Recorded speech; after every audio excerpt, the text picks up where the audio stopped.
The Senate Committee on State Affairs will come to order. Will the clerk call the roll? Betancourt. Present. Birdwell. Present. LaMattia. Menendez. Middleton. Parker. Perry.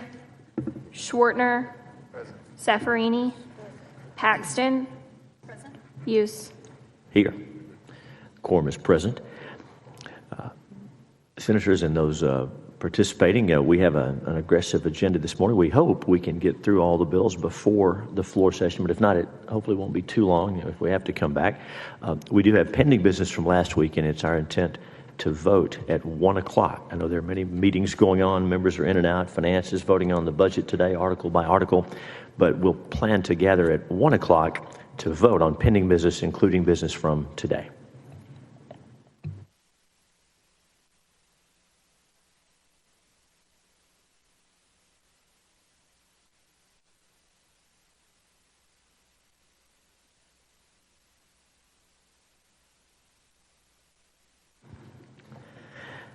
The chair now lays out Senate Bill 1446.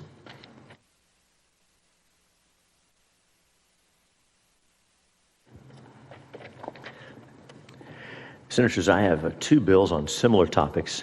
I want to start by laying out the problem that both bills are responding to. And 1446 is the one we're on at this time. Obviously, social and political change historically in America comes through the democratic process, political process, right? You elect people in the Congress and state legislatures that believe like you believe, and if you get a majority, you win, and your ideas are put out there. We elect representatives, and when enough people agree there's a problem, we address it. And this process is deliberate. It takes a while. It's difficult, but that's how our founders designed it. But over the last decade or so, frustrated by a lack of satisfactory progress at the government, at the democratic level, groups of shareholder activists, starting in Europe and now in the U.S., have begun to instigate change by other means, corporations and corporate boardrooms. Groups of activists have been very organized in orchestrating these efforts. They give them opaque alphabet soup names, and they work behind the scenes through corporate governance mechanisms that are unfamiliar to most of us, folks who are just trying to save for retirement. In capitalist countries, corporations historically have had only one guiding principle, and that's shareholder returns. Their job is to maximize wealth for their shareholders. Of course, many factors go into this effort, but if you go back just 50 years or so, most would agree that the only material factor to a company was making money for the shareholders. The shareholders would then decide what to do with that money and what to do with politics or not to do with politics. More recently, though, starting in Europe, progressive activists introduced and pushed the concept of double materiality. The idea is that making money is one goal, but it is balanced by an equally important second goal, which is corporate citizenship and global welfare. Now, you probably won't be surprised to know that the behaviors and outcomes that make you a good corporate citizen happen to be the pet projects of the progressive activists that are pushing this doctrine. Companies are encouraged to support liberal social positions and developing technologies, and discouraged from traditionally conservative positions and disfavored technologies like oil and gas, for example. By now, almost all of us have heard the terms, the acronym ESG, environmental, social, and governance factors. And this has become the shorthand nomenclature for scoring or evaluating how good a company is, not unlike a social credit score in communist China. These groups have gone a long way about imposing their agenda on corporate behavior in two major ways. First of all, they set up global climate initiatives, or GCIs, and they've applied immense pressure through social media, federal and state political channels, and various governmental incentives for corporations, especially banks and investment managers, to join these groups. And second, they've organized and funded activist shareholder groups who buy shares in companies and then force other shareholders, like our pension systems, to vote on these proposals. I want to tell you how both of these affect our state's money, because our focus here is Texas as a market participant. Where Texas pension funds, where pension funds created by political subdivisions of the state of Texas are involved, that's our concern. I'll start with shareholder proposals, which are a focus of both of the bills on this topic this morning. I'm sure you know how this process works, but the simplest version of an explanation, anyone who owns a share in a company can propose a policy for the company to put to a vote of all the shareholders. In the past, many of these proposals never got a vote because the board of the corporation did not have to take a vote on every proposal. Now, though, any proposal of general application can get a vote. Now, back in December of 2020, the Department of Labor under President Trump adopted rules requiring plans fiduciaries, that is, people investing money on behalf of the plan, requiring them to consider only the financial interest, the pecuniary interest of beneficiaries, and forbidding them from subordinating those interests to other non-financial benefits, such as environmental, hiring, governance practices, potentially implicated by such votes. Now, that's all it did. It just said you need to make as much money as you can for those people who are relying on you, but not invest for other reasons, not based on politics or social causes, left or right or center. Now, when the new administration came in, the Biden administration, they unwound that rule, and instead they specifically said that plans can consider ESG factors in investing. Now, here's how bad this rule turned out to be. A week ago, President Biden issued his first veto. Did you hear about this? Because Congress passed a bill to override the new Biden administration rule.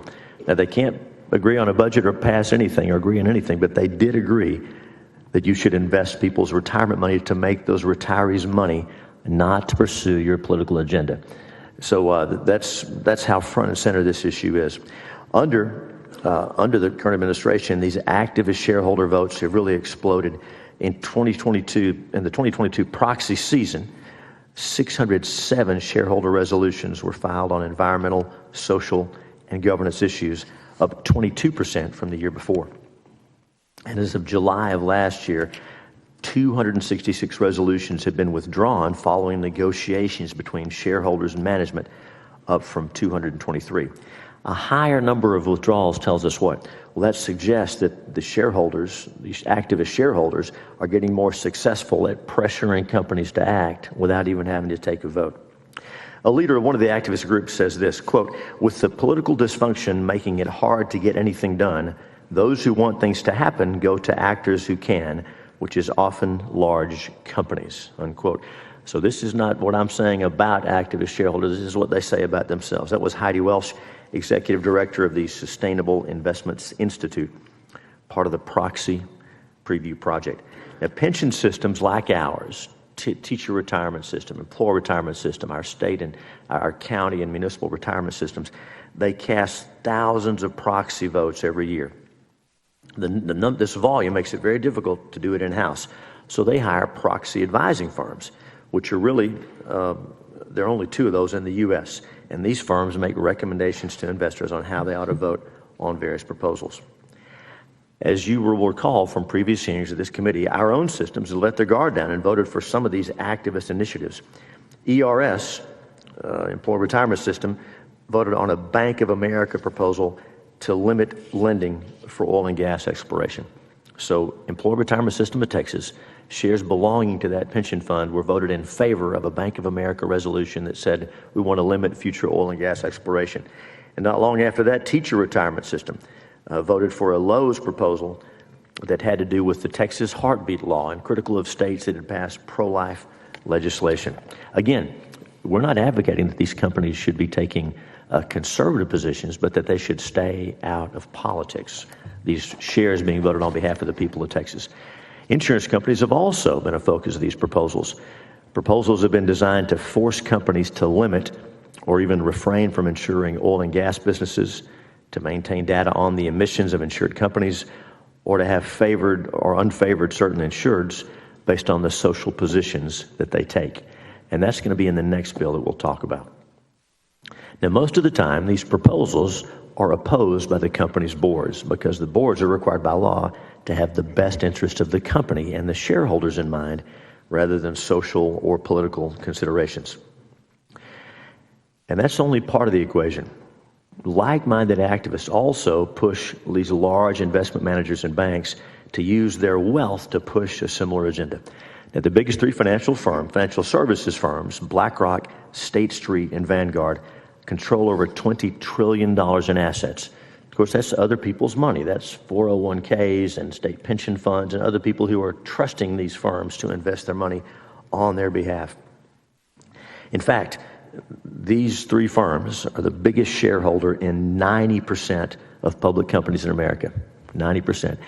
And talking about these shareholder votes that are cast at the annual meeting, these three firms cast 20 to 25% of all shareholder votes. Now, back in 2020, Larry Fink, the CEO and chairman of BlackRock, wrote an open letter to other CEOs that he called, quote, a fundamental reshaping of finance. And he wrote this: climate change has become a defining factor in companies' long-term prospects. And we are on the edge of a fundamental reshaping of finance that is compelling investors to reassess core assumptions. Those are quotes from his letter. Also in January 2020, BlackRock joined a group called Climate Action 100 and later joined other organizations like Net Zero Asset Managers and Glasgow Financial Alliance for Net Zero, or GFANZ. The GFANZ website said this in November of last 21 to its members. It says its members committed over $130 trillion, with a T, in capital to transforming the economy to net zero. That $130 trillion, of course, includes money that belongs to other people, very likely our pension funds, our state retirement systems. And of course, Mr. Fink and BlackRock weren't the only ones. In November of 2020, the CEO of State Street Global Advisors, another large asset manager, wrote this: why are we joining Climate Action 100? He said State Street's reason for joining is, quote, to work not only side by side on these issues, but hand in hand, and, quote, to work closely with other asset managers and asset owners to scale our impact on climate change risks, unquote. Now, why does this matter? With all these firms combined as members of these climate initiatives, these organizations can steer policy for trillions of dollars in assets. And if you join one of these groups, your membership requires a commitment to take certain actions. In fact, in a letter from the Attorney General to BlackRock, our Attorney General notes that by joining Net Zero Asset Managers, BlackRock committed to, quote, implement a stewardship and engagement strategy with a clear escalation and voting policy that is consistent with our ambition for all assets under management to achieve net zero emissions by 2050 or sooner, unquote. Now, this is independent of any evaluation of profit or returns, but just off the top, committed to a certain policy, regardless of what that means for profits for the shareholders to whom the money belongs. These groups then establish target or focus companies, and they strong-arm them into approved corporate behaviors. And this affects the Texas economy more broadly. Many of the companies that are targets or focuses, when they want to be nice, of Climate Action 100 and similar organizations are energy or utility companies headquartered or having a major presence in Texas. ExxonMobil, ConocoPhillips, and companies like that employ thousands of people. What it boils down to is they want to use retiree money, private or public, to buy shares and then use those shares to pressure corporate boards into action that is against the interest of those same retirees. Who could make the argument that it's in the best interest of Texas and the Texas economy to oppose oil and gas exploration? As just one example. Now, those who've been on the committee for a while recall that last May, this committee met and talked with ERS and TRS at this table about some of the issues and the way the pension systems vote and the shares they own on these shareholder propositions, proposals, and initiatives. And at that hearing, the committee authorized me to pursue the production of documents from these companies, and if needed, to issue subpoenas to compel production of documents and the appearance of witnesses. Senate committees have this authority, and in fact, Senator Safran has used this in higher education in the past. It's not used very often. And so, in August, we sent letters to BlackRock, State Street, Vanguard, those three firms with controlling so much assets, and to ISS, the major proxy advising firm, asking for the production of certain categories of documents. And we spent last year in pretty much continuous communication with law firms for each of the companies, and each of the companies did provide documents. We did have to issue a subpoena to BlackRock requiring several classes of documents that they had not produced. Since that time, they've given us those documents as well. In December, BlackRock, State Street, and ISS all came to Marshall, a couple of us were there, and answered questions before the committee. The bills before us today are part of the fruit of those efforts, and they make sure that the money that Texas teachers and other public employees have worked so hard over the course of their careers is invested as it should be, to make sure that the funds can meet the promises we've made. That's really what this is about. And so, the bills before us today. Senate Bill 1060 we'll get to in a moment is specific to the insurance industry, but here's what Senate Bill 1446, the bill before us first, does. It does three main things. First of all, it says anyone who manages money for a public pension system has to commit to consider only financial factors in investing money, meaning they have to commit to try to maximize returns for retirees. That's what their job is, not to invest based on social or political factors. Then the second part of the bill is directed at proxy advisory firms. It says any proxy advisory firm a public pension system uses has to provide a voting policy that focuses on making money for retirees, for the clients. And third, this bill is going to require substantial reporting so the retirees can see what companies are investing in their money, whether those companies are publicly committing to use money they manage for non-financial purposes, and how their shares are being voted. Again, these shares belong to those retirees.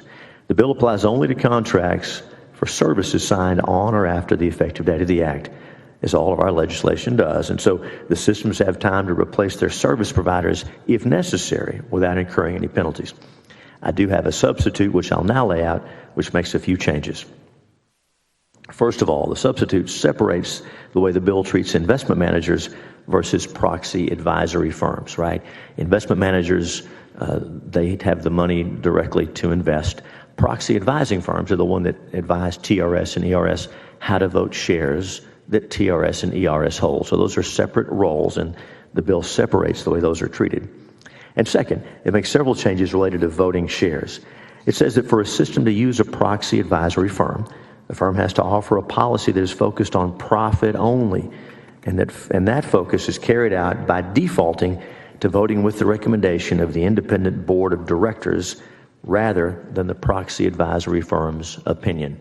The proxy advisory firm is there to look at the company, make sure the I's are dotted and the T's are crossed, and then to make recommendations, not to inject their politics, left or right, into the equation. If the proxy advisory firm recommends a vote against the board, it must have completed an economic analysis that shows the vote is economically beneficial for the system.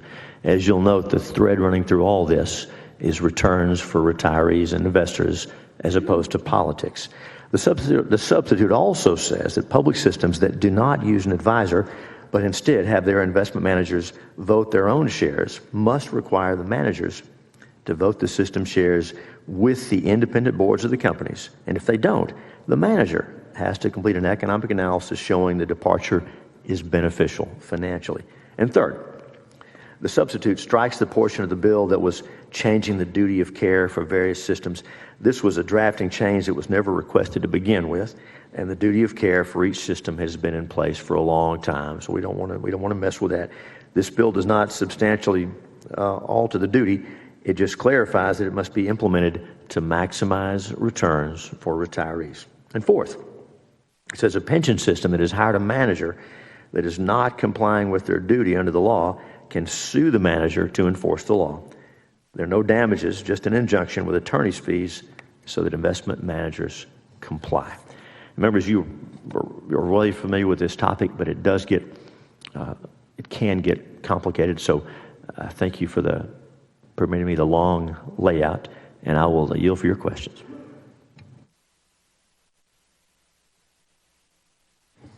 And we do have some invited testimony and they're really smart, and they can shine light on these things. Senator Betancourt.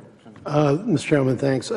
Given our experience in Marshall, Texas, I think this bill is great. I think the fact that you're recognizing the two different roles between proxy and investment. And if there's no questions, I think we should just go ahead and vote it out.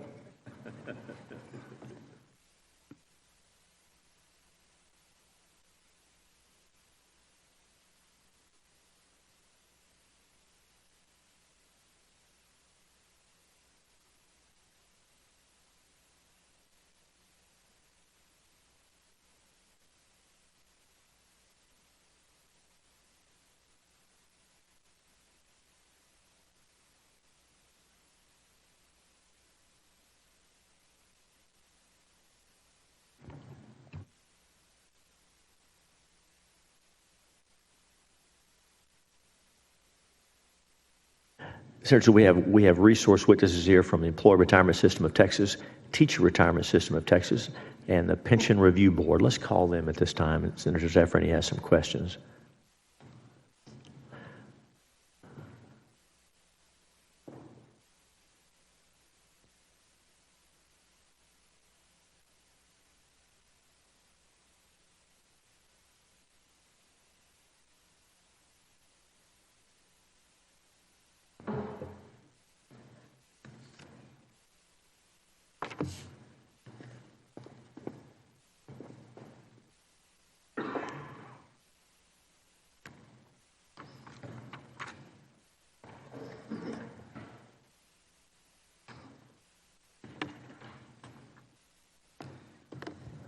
We have 5 chairs and microphones down there, so someone may have to switch out or... Okay, we'll just go from right to left. Introduce yourself, tell us who you represent, and then we'll have some questions. My name is David Veal. I'm the Chief Investment Officer of the Employees Retirement System of Texas. Mr. Chairman, I'm Porter Wilson, the Executive Director of the Employees Retirement System of Texas. Mr. Chair and members, I'm Amy Cardona, the Executive Director of the Pension Review Board, and I also have our investment analyst, Robert Munter. Good morning, Mr. Chairman and members. My name is Brian Guthrie. I'm the Executive Director of the Teacher Retirement System. Hello, I'm Jay Sabi. I'm the Chief Investment Officer of the Teacher Retirement System. Senator Zafferini.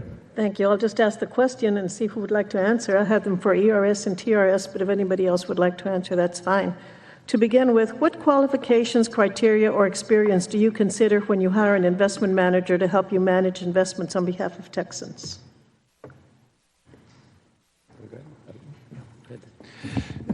Thank you for that question, Senator. We consider a variety of factors in terms of the profitability of the company, the validity of the investment, and whether or not it's going to be the good fit for our portfolio. We have a goal based upon our investment policy statement adopted by the board to maximize investment returns while controlling risk. And so everything that we do in terms of evaluating companies are considered through that lens. I'll defer to our Chief Investment Officer, but I will say all of the goals and objectives of what we look for in managers are articulated in a policy, an investment policy that's adopted by our Board of Trustees, but I'll let David speak specifically to what the provisions of that policy are. And that policy is very clear that we focus exclusively and solely on fiduciary factors, and so that is to the goal of maximizing returns for the beneficiaries. So, is it your testimony then that your governing body considers only financial factors when discharging your duties for the plan, or do you also consider or take any action to further social, political, or ideological interests? No, that's correct. That's the only thing they take into consideration. That is your testimony, all of you? Yes, ma'am. Thank you. Regarding investment standard question, is this bill needed to ensure your investment policies and practice are focused on maximizing returns? I'll take that. I mean, no. I mean, that's what they do. I mean, that's what we do. That is our exclusive objective. That's how we exercise and execute our responsibility. So, I mean, in absence of this bill, I mean, that's what we have been doing. That's what we will intend to do. Thank you. What impact would this bill have on your ability to generate returns for your beneficiaries? So we have not had an opportunity to look at the committee substitute in detail. And looking at the introduced bill, we could not estimate the impact, but we look forward to working with the chair and the committee as the bill is refined. Thank you. Regarding proxy voting, how easily could you comply with the additional proxy vote requirements outlined in the bill? So I'll take that, and I'll also defer to Jace, my CIO. We already have a custom statement that we use, or a policy with ISS that we use to vote our shares. That custom policy has been refined a number of times just in the recent past to make sure that accidents that happened that were laid out when the chairman laid out his bill don't happen again. And we believe that we have a good policy in place moving forward that will help guide those votes. Anyone else? Go ahead, David. So yes, we comply with the requirements as they're set forth. We post our proxy votes publicly. We have a custom policy like TRS that aims to ensure fiduciary-only practices. In fact, that's what's carved into policy. Well, this bill would require you to publicly post your proxy votes 24 hours before casting them. Can you do that? Do you have the staff and the time to do that? In terms of, for example, how many proxy votes do you cast per year? So currently, ERS casts about 30,000 proxy votes per year. I do think there would be some technical adaptations required to post those in advance, but I think we could handle that. We'll also note the use of the phrase "if possible" in the bill, which will be quite helpful as we implement in the early years, because as David mentioned, it will be a significant technological lift for us to put that in place. So we definitely appreciate that forbearance, especially in the early years as we implement. Good. Thank you. Thank you, Mr. Chairman. Thank you, Senator. Senator Betancourt. Thank you, Mr. Chairman. Obviously, there's been a shift since the Marshall hearing from people that are willing to look at Texas energy projects and also able to understand that that's an integral part of what we're doing here in the state. If anyone would like to comment on that, because I think that not only are you all past making those issued mistakes, but I think there's also a recognition among the major providers that they either have to change some of their offerings, or that they're certainly willing to make accommodations for what is really the biggest market in the country when it comes to energy projects. Would you all agree? Yeah. Yes, sir. I would say that the needle has moved significantly just in the past year in that environment. When working with ISS, we noticed over a year ago that their benchmark policy that was being employed for most public systems was tilting towards a more activist approach towards some of these shareholder votes. We pressed them to make changes. We have adopted, as I mentioned, a custom policy that's in place now. But since the Marshall hearing, and particularly just in the months preceding that and since then, ISS has created what is now called a global board-aligned policy, which we believe focuses solely on financial factors and is something that I wouldn't say they were resisting it in the past, but they certainly were not moving as rapidly on it as they are now. Yeah, we had advocated that new product line for ISS, which they are launching, and thank you very much for the help in that. It had been something we had advocated for a while. We believe that this new policy, for example, would help with that issue that the chairman had identified from last year. This new policy would have prevented that. We've also seen movement in many other places. BlackRock and State Street, for example, are allowing indirect voting, where even down to the retail level, individuals will be able to vote proxies by looking through index funds, and they're rolling that out to us as well. So we're seeing a significant movement. Obviously, Vanguard withdrew from the Net Zero initiative. We have 211 managers total.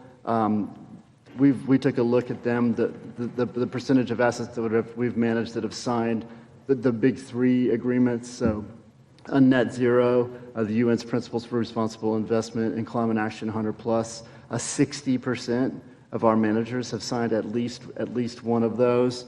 We've seen movement so far. We saw Vanguard withdraw from Net Zero. Haven't seen a lot of movement from other managers on that area. But the market is moving, and I think it does take time for the market to react to a lot of these actions. Thank you. Senator Menendez. Thank you, Mr. Chairman. It sounds as if, based on the testimony I've heard so far, that you are already focusing on generating the best returns for your members, the retirees who are depending on those returns, and for Texans.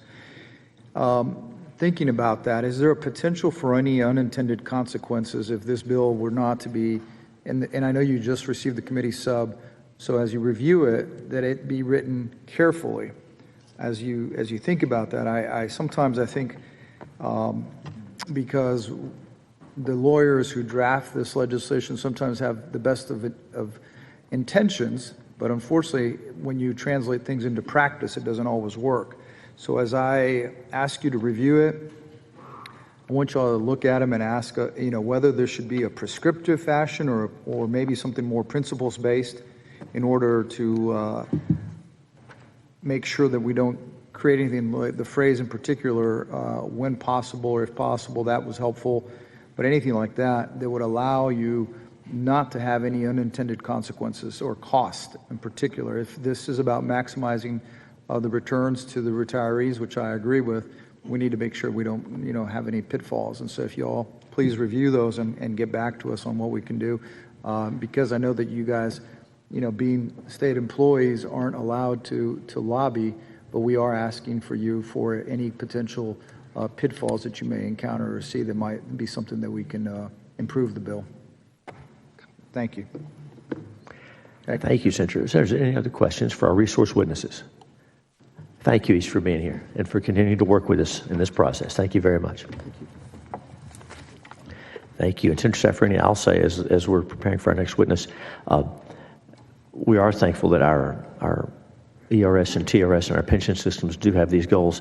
This bill is to make sure that the managers they hire also have those same goals. So it should line things up a little better. But thank you for your questions. Thank you very much. The chair now opens testimony, invited testimony, calls the Honorable Wayne Christian. And Christian, welcome him. I know you spent a lot of time in the other chamber, which is a beautiful place we're thankful for. Have you testified in the Senate chamber before? I should know this. I can't remember. I don't remember this committee, no. I've not been guilty to be called to testify before, so you've done it all. Well, welcome. We know you. Introduce yourself. Give us your testimony. Glad to have you. Mr. Chairman, members, my name is Wayne Christian. I am Texas Railroad Commissioner. It's an honor to be here, and I want to thank you for the good work that you're doing to defend Texas. I would like to, basically, Chairman Hughes has made the case better than I possibly could, and I'll try not to repeat anything that I'll be guilty of. But I can give you a little experience. Having spent about 50 years in banking and financial services and insurance, I'm on the board now of an international company that's we're hoping to enter a new mutual fund in the United States. So I have a little bit of, it was my day job to pay for my habit of being in the Texas house for about 14 years. And I had to make a living. My wife kind of insisted that occur. $600 a month doesn't pay the bills, as some of you are well aware. So it's from that perspective I come. Let me real quickly say I think it's very important to understand that we are under a situation which is an international movement. It is a national movement to shut down oil and gas in Texas. Right now, Texas is the leading supplier, the leading regulator for oil and gas in the free world. Understand our position there. Since the federal government has restricted the production, Texas is now 60% and 40% of oil and natural gas. The LNG ports we're building right now in the coast are going to increase by 4 times the amount of liquefied natural gas that we export around the world. We are the hope for Europe. We are the hope for the free world. And I think many times we bypass what the good Lord has awarded us in the state of Texas. When I first was elected in 2017, we discovered the largest field of oil and gas in history in the Permian Basin. It became larger and larger as we explored and researched, and now it's over 230 billion barrels estimated, an equivalent amount of natural gas. It's enough oil and gas to power the United States with clean, plentiful, reliable, and cheap energy for the next 200 years. So Texas is a tremendous opportunity and a tremendous place of leadership. The Railroad Commission of Texas, I'm sure you're all aware, and sadly many Texans are not, we have nothing to do with railroads. We regulate oil, gas, coal, the chemicals the good Lord has given us in the ground, and those gifts that we have. We take care of it from the time we find it till we pump it, we distribute it, we get it to the refiners or get it to the electric generating companies, we get it to the homes all across the state of Texas, and that's our job, basically, delivery and production of those minerals. As one of the 7 elected officials in the state that are statewide officials, my constituents of about estimated 30 million legally now in the state of Texas, it is my duty to report to you what I feel I found in my time in the legislature and where I feel we're under attack, and what I appreciate your hard work and what's going on. The Railroad Commission of Texas is 140 plus years old now. The oldest regulatory agency by our constitutionally founded is absolutely respected worldwide. Forbes magazine says the Railroad Commission of Texas is beyond doubt the most respected regulatory agency for oil and gas on planet Earth. So we have a lot to be proud of in Texas. I don't think we need to be ashamed of that. We also need to be very proud that the Railroad Commission of Texas was one of the first environmental activist groups in the nation. I remember in the part of East Texas where Senator Hughes and I both live was back during the Big Inch and Little Inch pipeline that came out of Kilgore, Texas, distributed 80% of the oil to our allied forces. Winston Churchill, I have the poster that says it was the sea of oil from East Texas that helped win World War II. And because of that, Kilgore, those towns, we had no restrictions on drilling. There were definitely communities that were being torn up by oil derricks in every yard, muddy roads. It was just a mess. They were drilling oil everywhere they could, any way they could, no restrictions on pumping. And it was first the Texas Railroad Commission that came in and did restrictions, cleaning up, spacing, limited production. And so, quite frankly, the state of Texas led the way in the world for cleaning up oil and gas production and being environmental stewards. And I think that's something that gets very lost in the consideration that you hear in the media and represented by the government and by, sadly, many of our oil and gas companies that fail, I believe, to tell the truth, the whole truth. Economically to the state of Texas, I'm sure you're aware, oil and gas is responsible for all the rainy day fund, all the permanent school fund, all the higher education fund, and it is largely responsible for a large part of the overage that we're enjoying right now in Texas.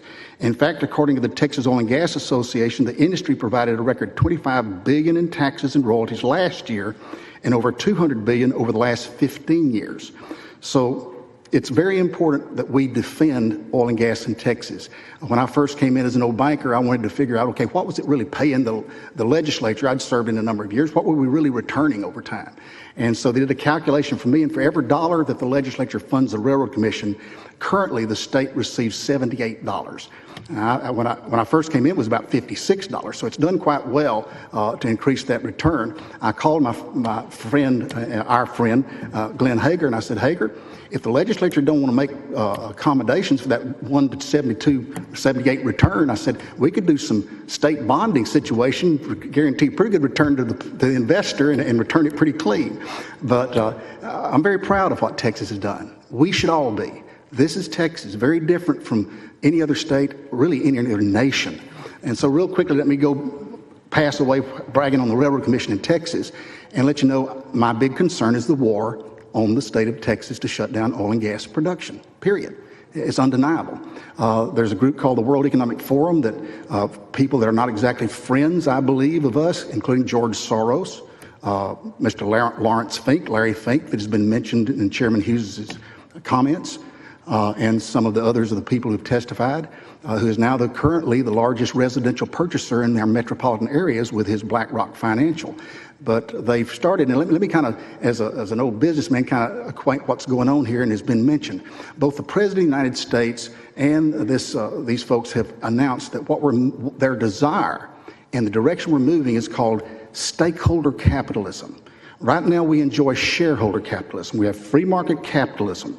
What is being done on Wall Street and around the world and by these external forces, and they are succeeding currently with this ESG funding, is they're accomplishing that we're moving from shareholder capitalism, which is all your fund managers that were here before you, represent the citizens of Texas, retirees, school teachers, all these folks that we are concerned about, want to make sure they make profits.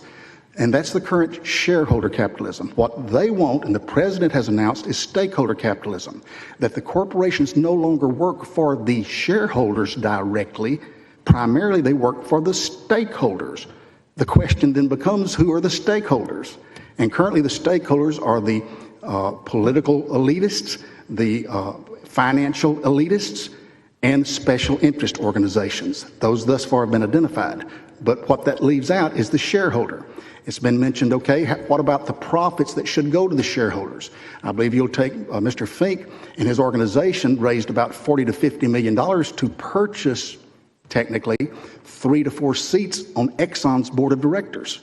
Now that's, I call, interference with financial institutions and that direct management of this corporation that's very important to the state of Texas, and that's not just Exxon it's happening to.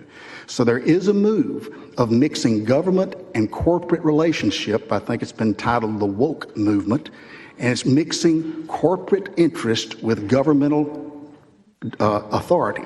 That's why I commend you. What you're doing as a legislature, and I commend you for it, is you're taking your place to defend the shareholder, the citizens, against this takeover by external corporations of their free market retirement accounts, their savings accounts, and what has made America different in this superpower of Earth. Let me close with this.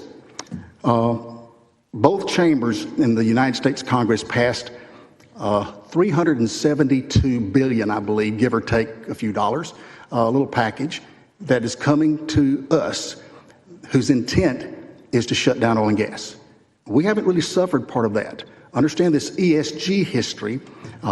When I first, again, took the position, I was before one of our largest gas transfer corporations.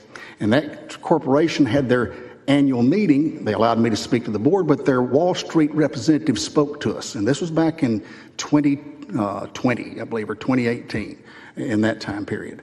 And he acquainted to me that we had just discovered the Permian Basin, and that on Wall Street that Mr. Fink and Mr. Gore and some others were showing these films of all the flaring that was going on in the Permian Basin. And they were saying we were destroying the atmosphere in Texas, and they needed these environmental, social, and governance funds. Literally, Texas was the example they were using to establish these funds to shut down oil and gas. And from that, we, in the Railroad Commission, I appointed a task force, and we started limiting flaring in the state of Texas just because of what the appearance was of it. Now, the facts you need to know is all of this created over Texas flaring. Texas flaring, when I first came in the Railroad Commission about 7 years ago, was 2.7%, a little under 3%. Of all the gas being produced in the state of Texas, it was at worst under 3%. We have moved in the state of Texas over the last several years since the Railroad Commission has been working toward decreasing flaring. Currently, flaring is less than 1%. And yet you still hear these groups talk about methane and the methane loss and the troubles methane is going to be.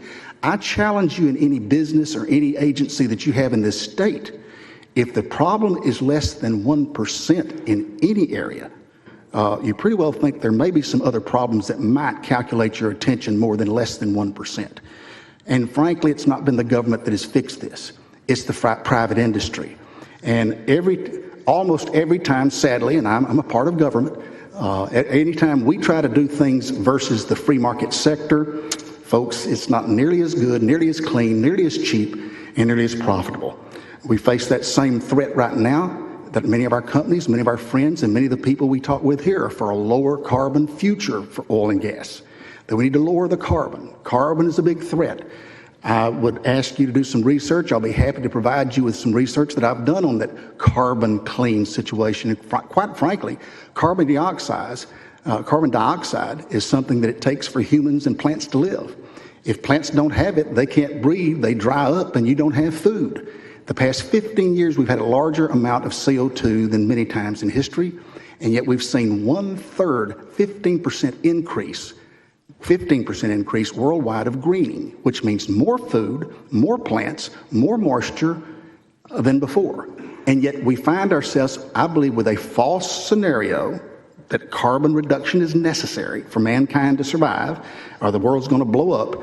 By the way, I've lived through now 4 Armageddons in my lifetime that the environmentalists, the IPCC, and others have said the world was coming to an end 4 different times. And so I've done pretty good 4 Armageddons so far.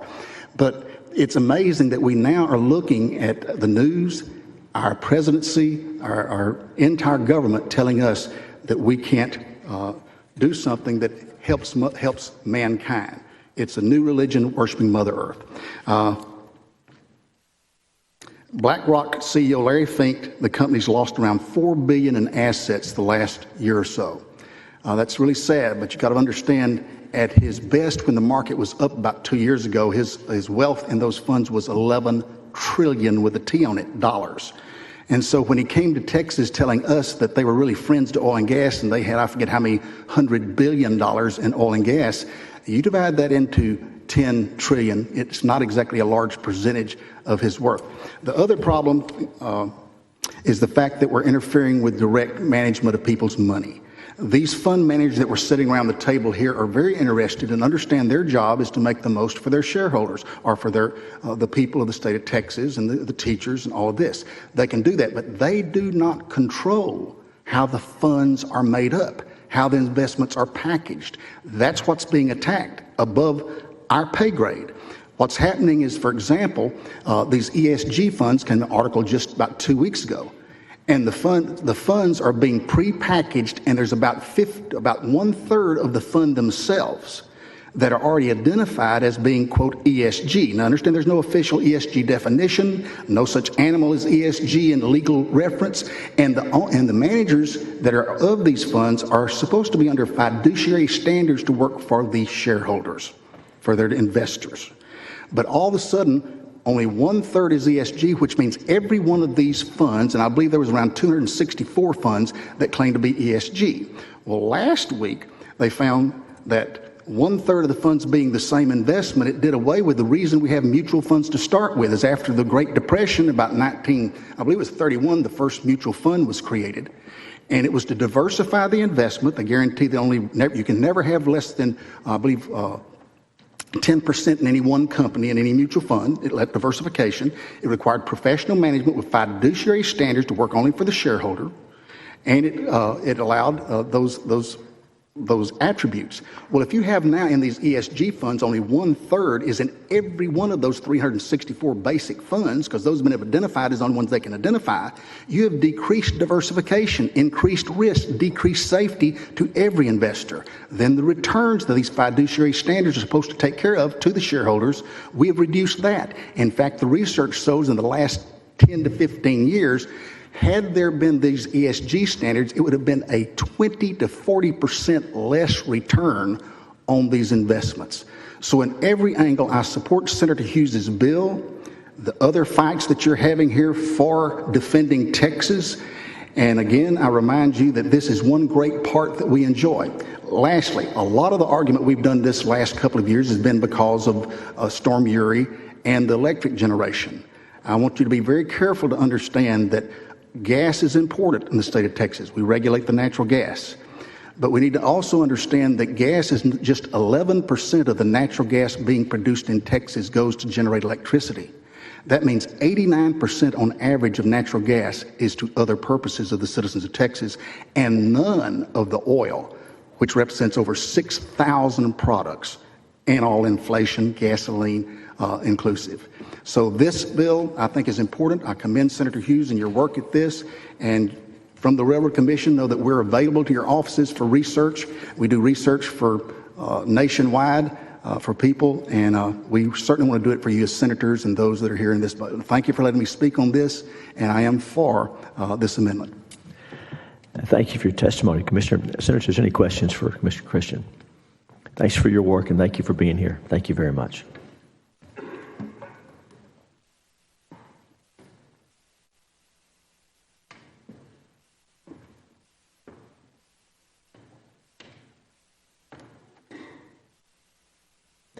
The chair now calls Chase Martin, Brent Bennett.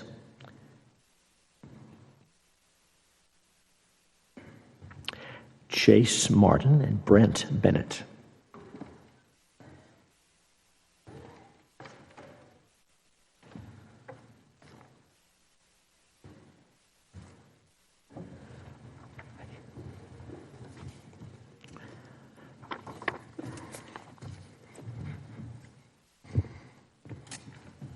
Good morning. Welcome. Good morning.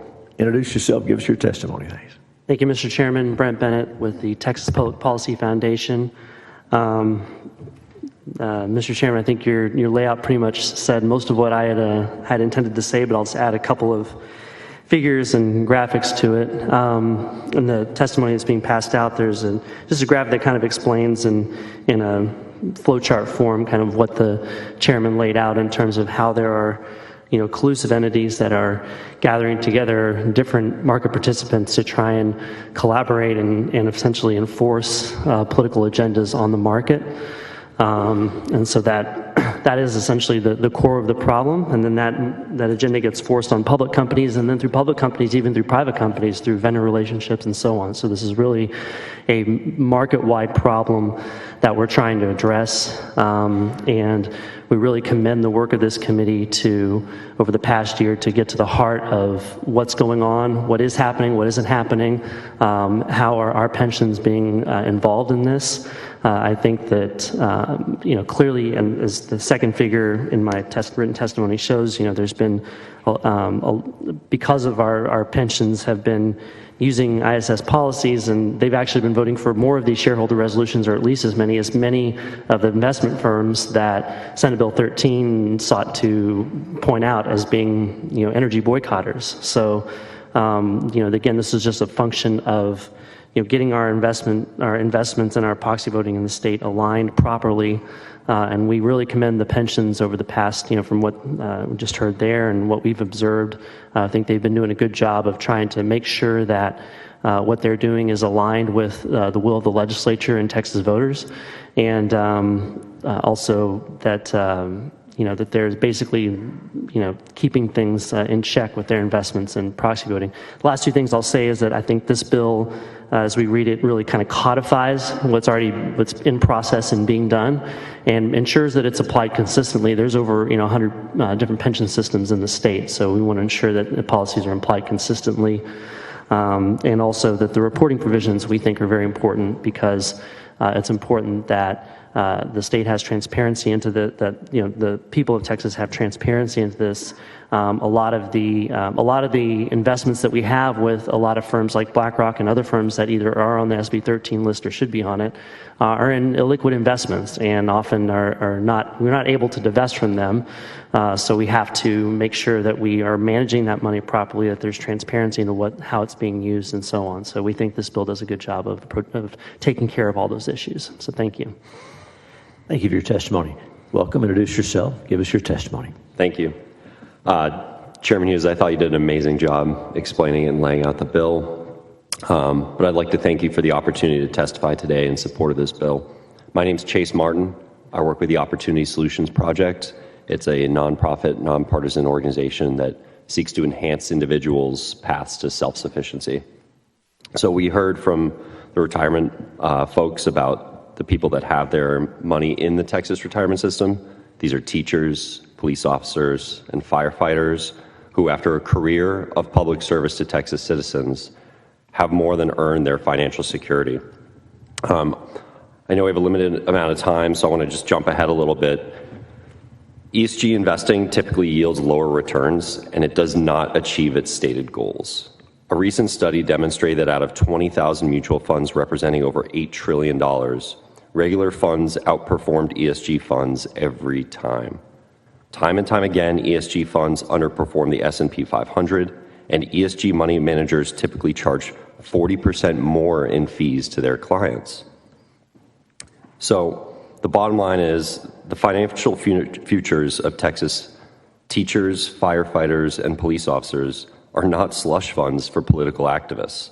If a private investor wants to lose money by promoting a social cause that they care about, that's their business. But we shouldn't ask those who teach our children, protect our streets, and save lives to gamble away their chance at prosperity to serve one side or the other of a political aisle.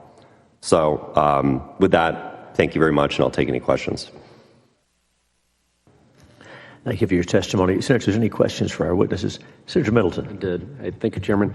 Brent, do you think Wall Street is trending away from being free market, and at this point with their, obviously what we've heard about today with the ESG agenda, more focused on what Congress can do to provide them money through passing bills and essentially pushing that onto the taxpayer through various subsidies instead of focusing on what traditionally they've always focused on, which is free market returns and making sure that investor return is maximized?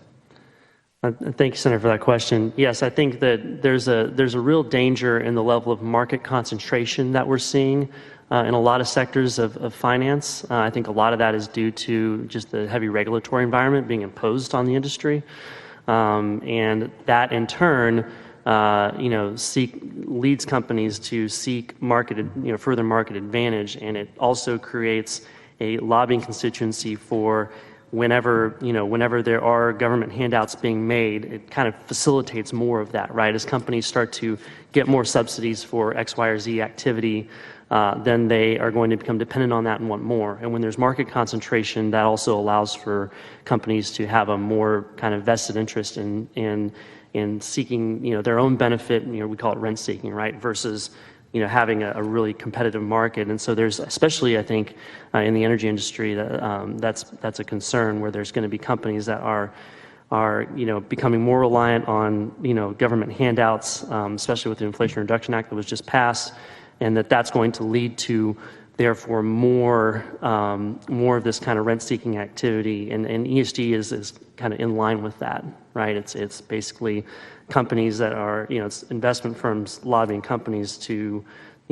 enact these policies, but also, then go back and get the government to enact more policy. What the SEC is doing with climate disclosure rules is an outgrowth of all the activity that's been happening in the private sector, right? So now the SEC is getting into this, right? So I would say I don't know if I answered your question directly, but it's a lot of feedback loops that are happening here. And we need to stand apart from that as the state of Texas and make sure that we are not participating in that. And then the market will respond. As market participants, what we do matters. What the states collectively do matters. So I think the market is responding to that and will continue to if we do the right things. And you think because of these things that are happening with market distortions that we need legislation like this to make sure that we're properly vetting these investments and making sure that investor returns is number one, and that we're not accidentally stumbling into something or making sure there's full information for what we're supposed to do as a state to maximize investor returns for our retired teachers, our employee retirement system, our various state pensions. You think that increased scrutiny is much more important than ever, basically? Yes, we agree that. I think this has always been a matter of state policy, a matter of our pension policies to maximize returns, but it's just that how that's done is becoming more muddy. And as the chairman mentioned, there's these kind of attempt to muddy the waters in terms of what's material and what's not to maximizing returns. And that's done in order to insert politics into that equation. And so we think that there needs to be more clarity around that.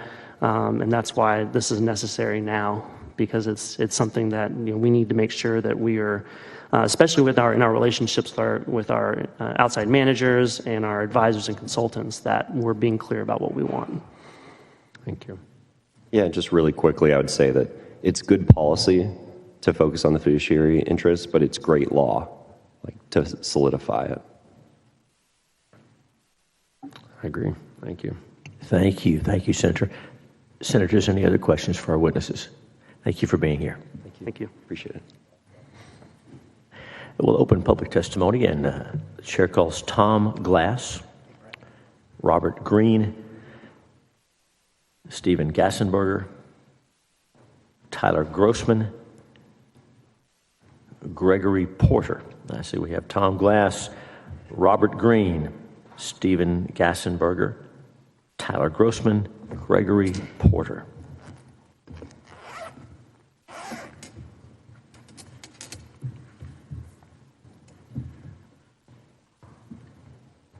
Mr. Chairman. Oops.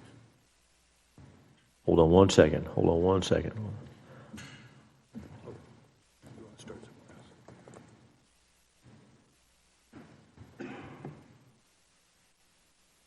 All right, get situated there, and we'll start on my left, on the right. When you're ready, introduce yourself, give us your testimony. Thank you. Hi, is this on? Stephen Gassenberger, excuse me, policy analyst with the Pension Integrity Project at Reason Foundation. Thank you. Good morning. I have some comments going around, but the chair has laid out the bill pretty much, and it just gives our perspective of what the bill does. So I'll run through a couple of points that just add to the context from a pension perspective. So a little bit about us as a project. We are a team of pension researchers. We go wherever invited across the country to research. I'm based here in Houston, out of Houston. I'd like to add some context from the pension perspective specifically. So I'll list a couple of points. When TRS went through sunset in 2019, auditors highlighted how the fund was pivoting towards private alternative investments and warned that the reporting on these investments was pretty thin. Fast forward in December, TRS had an audit their evaluation, and the auditor made a special note to the trustees that he highlighted that of the $180 billion TRS fund, nearly half of it of that valuation was based off of estimates from alternative asset managers throughout throughout the life of certain assets. Managers will report returns. It's called the internal rate of return.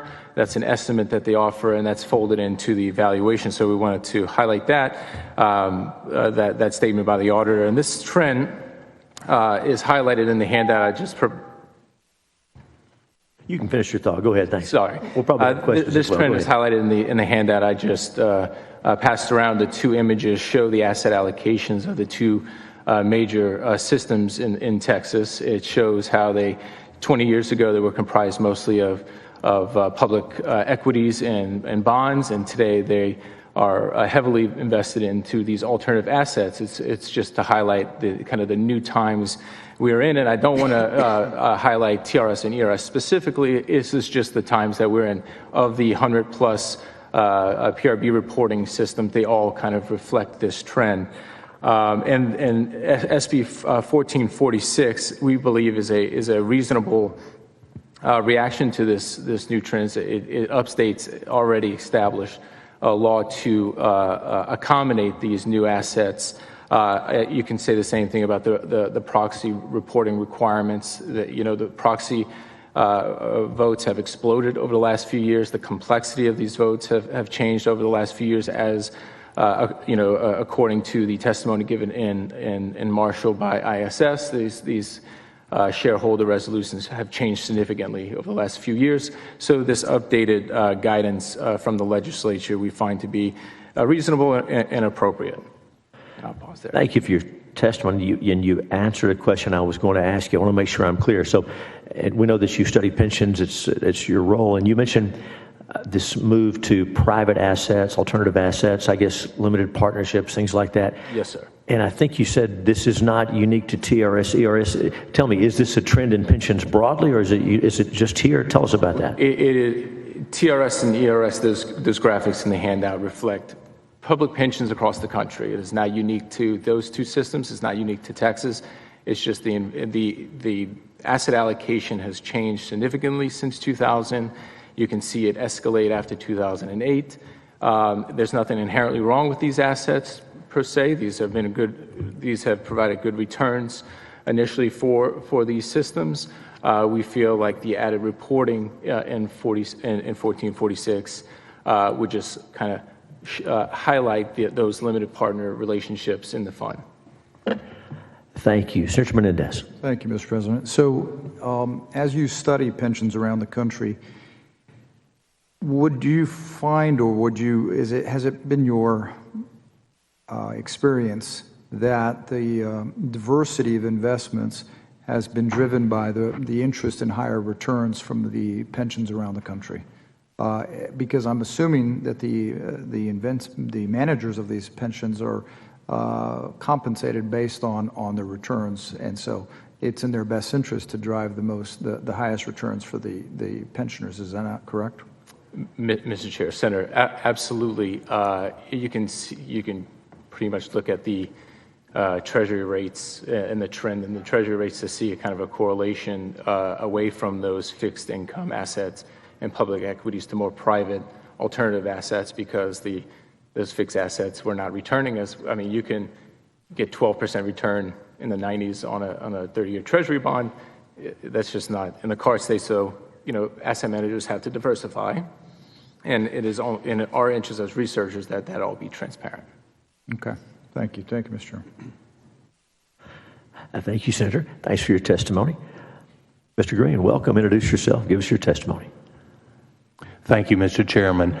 I'm here today speaking solely on behalf of myself as a retiree from state service of 36 years. So I have a vested interest in this, and I hope that I would be expressing the desires of all of our state employees to look very carefully at the fiduciary responsibility that these managers have. So I believe that it's very important to us that we do maximize the investment income off of these things.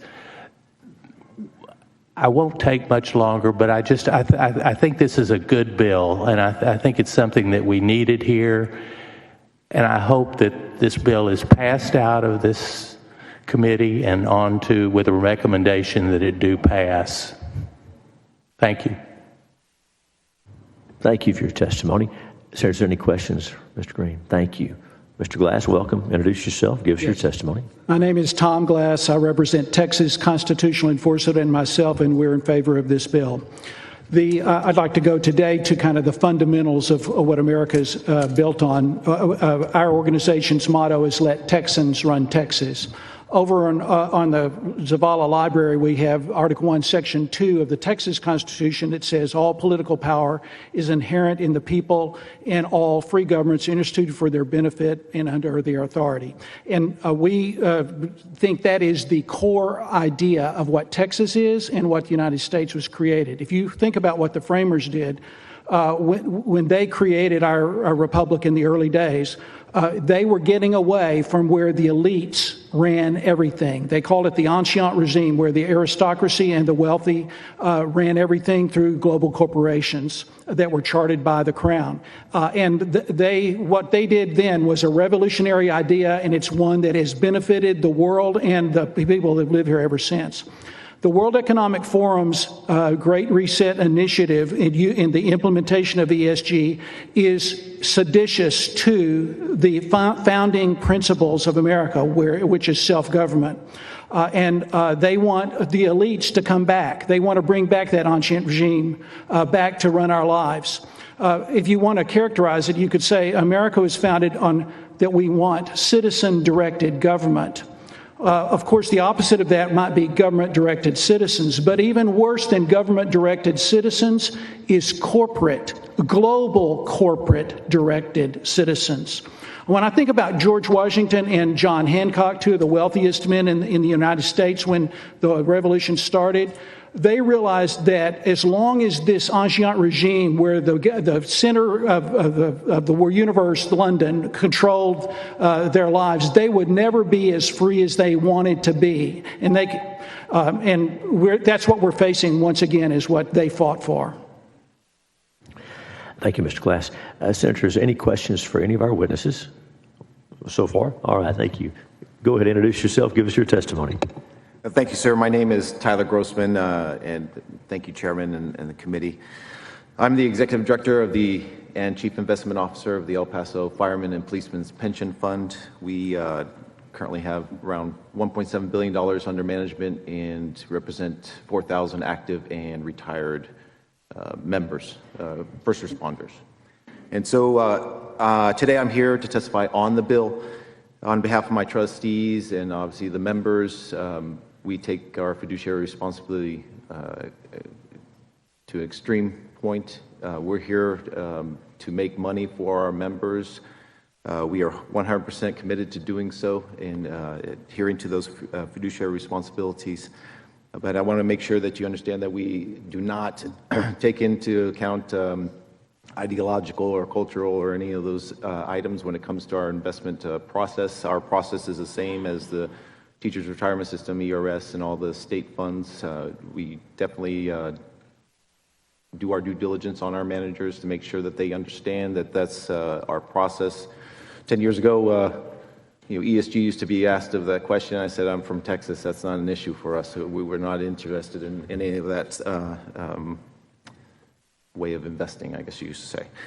Having said that, though, I do want to make a few comments when it pertains to, I know 1.7 sounds big, but it's definitely smaller when it comes to $200 billion in the TRS, and so, you have to put it in perspective, I guess you could say. But regarding provisions related to the qualifications of proxy voting oversight, we do have a proxy statement in our investment policy, and therefore we give it to our managers, and they are to adhere to it. We also, in our financial agreements with them, they are fiduciaries of the fund, and so we agree with the proxy voting policy. We think that is an important part of what should be done on our behalf. Sorry. Go ahead. That's okay. Go finish your thought, please. We want to hear from you. Thank you for our process and how we want our Texas dollars voted on, and so we do make sure that our managers understand where we're coming from. We want to make sure that that the requirement that you put in place as far as that proxy voting is adhered to, and that our trustees adhere to it. But there are some even though TRS is way bigger than us, we still have over 30,000 votes when it comes to proxy voting. And obviously, I have a staff of 8, and so I don't have the staff that they may have. And so, analyzing, providing advance notice of attendant votes, tracking, reporting, recommendations provided on the votes. There was a list of things that are required under the current bill. For a fund our size, that would, like I said, only have 8. We'd have to hire new personnel. Our IT is not. I don't have an IT, so I have to update our website, and there's a lot of cost involved in doing so. And so, though we are totally on board, we understand, we want our stuff to be fiduciary. I also want to be a fiduciary to my members and make sure that our costs aren't exaggerated by this bill. And also in some of the reporting, we went through this process in 2009 with Senator Huffman and Senate Bill 322, in which we do disclose in aggregate the fees that we pay for these funds, but specifically the private equity. We have contractual agreements and listing them individually and giving those fees individually is a little bit harsher, but it may potentially hurt us, and that's what I want to say. As far as I understand you want to put enforcement, but for the trustees, again, I just like you to take into consideration that these are elected fire and police officers, and they are citizens of El Paso that are appointed as volunteers, and so we would like a mechanism before they are removed. Since if no one person makes a determination, it would be a minimum of 6 for my board, and if they were to be removed, then we would have to stop business. And so at least allow an avenue for them to remedy the situation if they are made aware of something that's wrong before such an action would be taken, so that we could still do business there and way out there in the corner of El Paso. So, but I thank you for letting me speak over the 2 minutes, sir. No, thanks for your testimony. And thanks for working with us. As you know, in the committee substitute, there's some adjustments on the reporting. And as you know, on the proxy advising, what the bill is going to do going forward is have a default position that we vote with management. And if we don't, then we show why. And again, as far as the reporting the votes in advance, it's where possible. We're going to, of course, we want to work with you on all those things. Senator Menendez.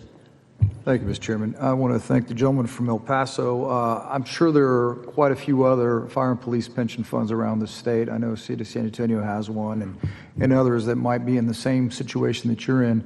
Would you do us a favor? Would you go back today, review the committee sub, and maybe get together with them and say what improvements, if any, could be done to improve the legislation and make it more workable so that we don't inadvertently add any cost? Because, obviously everyone's for transparency, everyone's for getting the maximum return for the pensioners, but by the same token, we don't want to cause any unforeseen problems to smaller pension funds that are being run well in their community. So, thank you.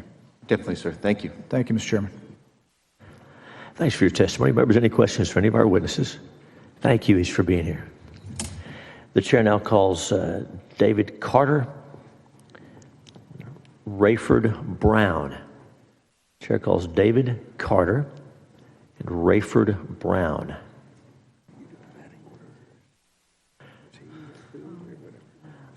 Colonel Carter and Colonel Brown are the only remaining witnesses who have registered to testify on, for, or against Senate Bill 1446. So while we're looking for them, anyone else present wishing to testify on, for, or against Senate Bill 1446? Okay, come on down. Did you sign up on the kiosk outside? Tell me your name. Gregory Porter. Oh, yes, sir, we did. We got you. Welcome back. Introduce yourself. Give us your testimony. Appreciate you having me, Chairman Hughes, and appreciate this bill. I share a concern that I think a lot of people do, which we're quickly moving to a place where corporations are attempting to become a direct form of governance. And that should be concerning to everybody in this building, especially legislators, because when a corporation has the rights to our data and when they have access to technology, and when two asset managers control 8 to 12% of 1,600 global corporations, we have a really significant issue with what appears to be a virtual monopoly or an oligarchy. And the influence that has, as many of you know, is great. I'm an entrepreneur, I'm pro-business, and I think one of the things that we need to consistently do in this building is to protect the rights of individuals, because the biggest risk to our republic are financial conflicts of interest. And right now, when you have a politicization of money to the extent that we have, the risk becomes, I think, probably one of the bigger things that I'm concerned about, which isn't specifically addressed with this bill, but I think that this body needs to consider it, is that ESG is quickly moving from a set of suggestions from these large asset managers to their portfolio companies. It is quickly going to become a set of requirements for their customers. And when you own 1,600 companies that include the top 3 competitors in every vertical, from internet to phone to banking to retail to grocery, then I can cut your credit card off if I don't like your political views. And that is tyranny. And we're not here to stand for it. So I'm grateful for this bill. It's a step in the right direction. What we need to do is quit referring to federal law in our bills and reclaim the sovereignty of our state. And what I see on a global level is these corporations have virtually compromised and completely captured the regulatory bodies at the federal level. And so in the last 10 years, 200,000 bills have been passed, regulations, by non-elected regulators, and only 10,000 bills have been passed by Congress.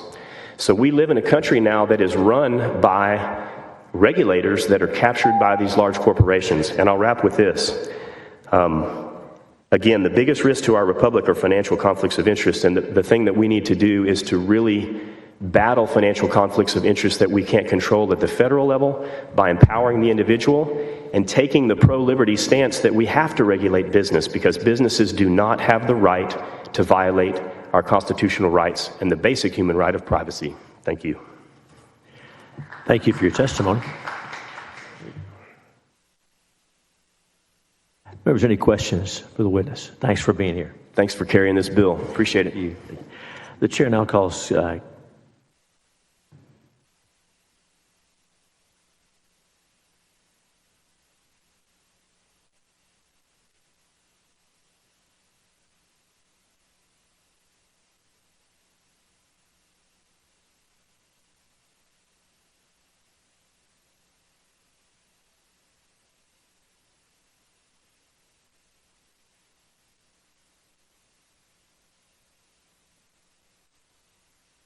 the chair calls Casey Wolf and Amy Bishop. Casey Wolf, Amy Bishop.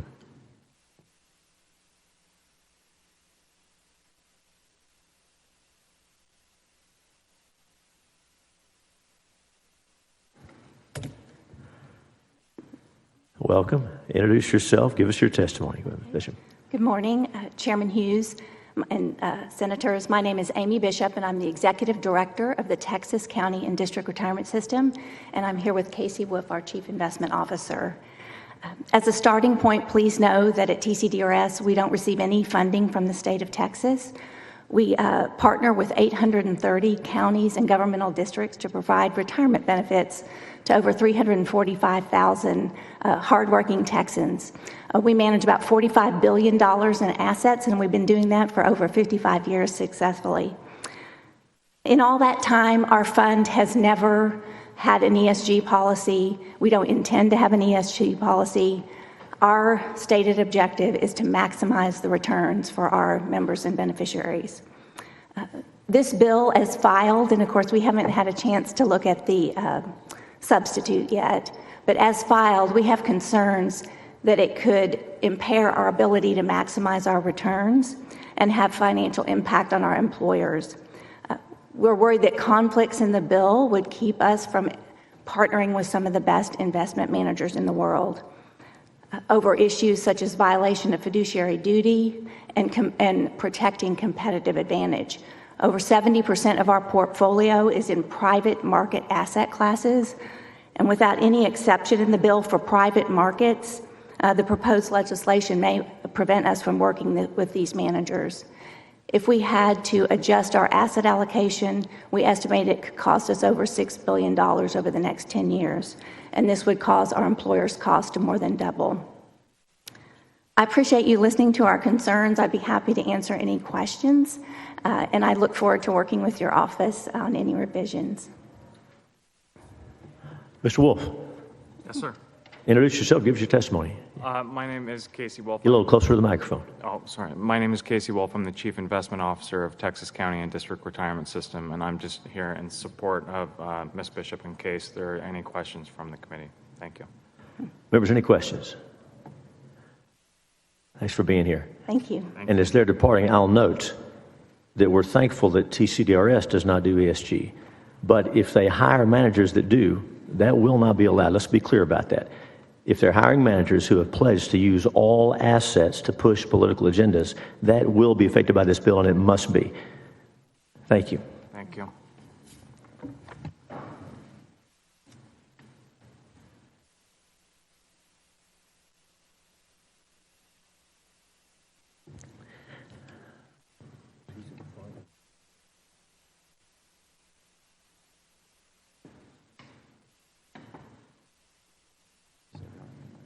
That's all the witnesses we have registered to testify on Senate Bill 1446. So public testimony will close.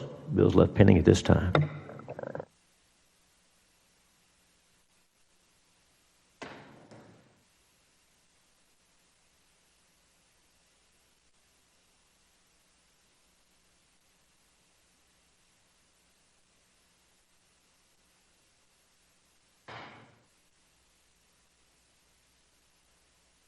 The chair now lays out Senate Bill 1060. Senate Bill 1060. And of course, we discussed the general subject matter of this bill in the previous layout and in the previous discussion.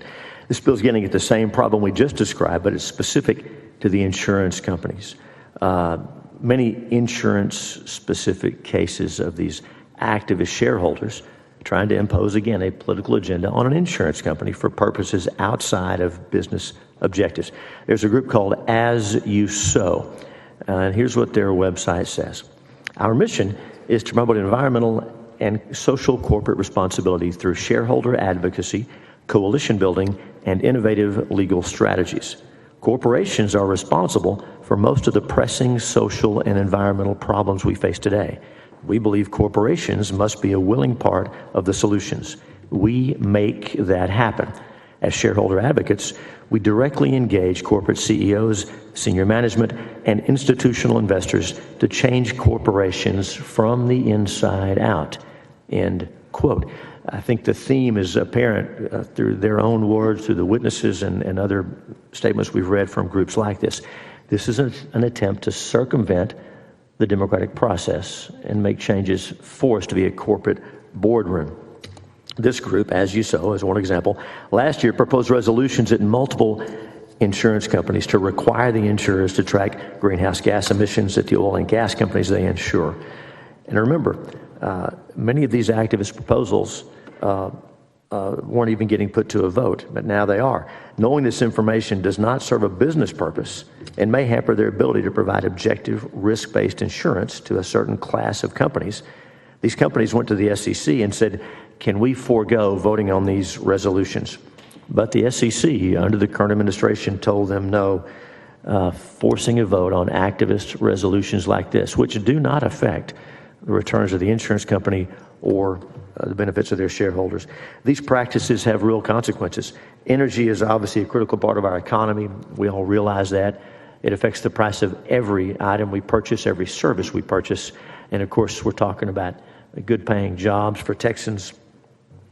And these proposals over time, their goal is clear. It's to cut off insurance to energy companies. That means less energy, less exploration, higher prices for everything, and a lower standard of living. That's really what this is about. And so Senate Bill 1060 will protect Texas-based insurance companies from having to present or implement a shareholder proposal if it's designed to prohibit or limit providing insurance to oil and gas just because they're oil and gas companies, if it requires the insurance company to track greenhouse gas emissions of their insured clients, or prohibits or limits the provision of insurance based on environmental, social, or political ends.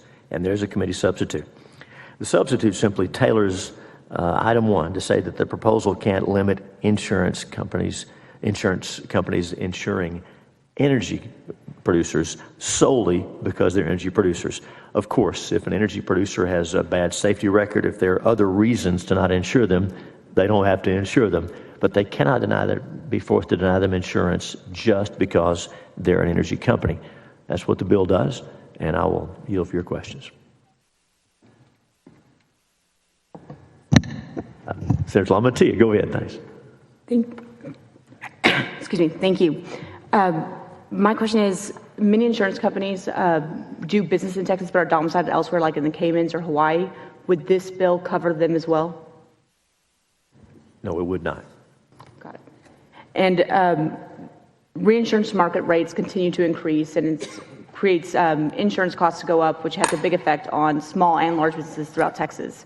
If this bill were to pass, do you see it having an effect on the amount of reinsurers who are willing to work in Texas, and then increasing rates even further? That's a great question. And so the intent of this bill, we want to be clear, this bill is not to make insurance companies take actions that they believe are against their interest or against their stockholders' interest.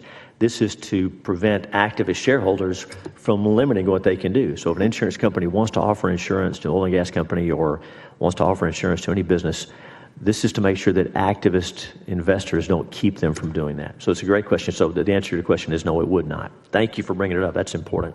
Thank you. Thank you, Senator. Senators, any other questions?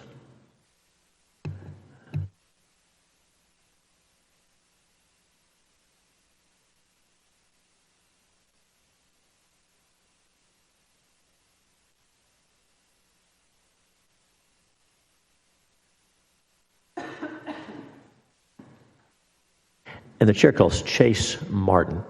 Chase Martin.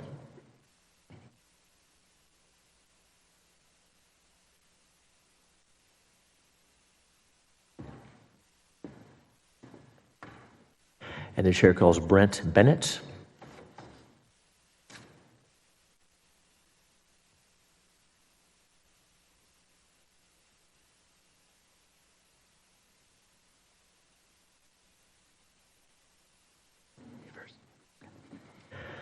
Welcome back. Introduce yourself. Give us your testimony. Thank you, Mr. Chairman. Brent Bennett again from the Texas Public Policy Foundation, testifying in support of HB 1060. Thank you, Mr. Chairman, for bringing this proposal. We have seen in the insurance sector, especially, of course, I work for the energy policy part of TPPF, the Life Power Project, and in the energy sector, particularly in the coal sector, we've seen increasing activism by insurance companies because of pressure from their investors, particularly in the European market, European insurers, reinsurers.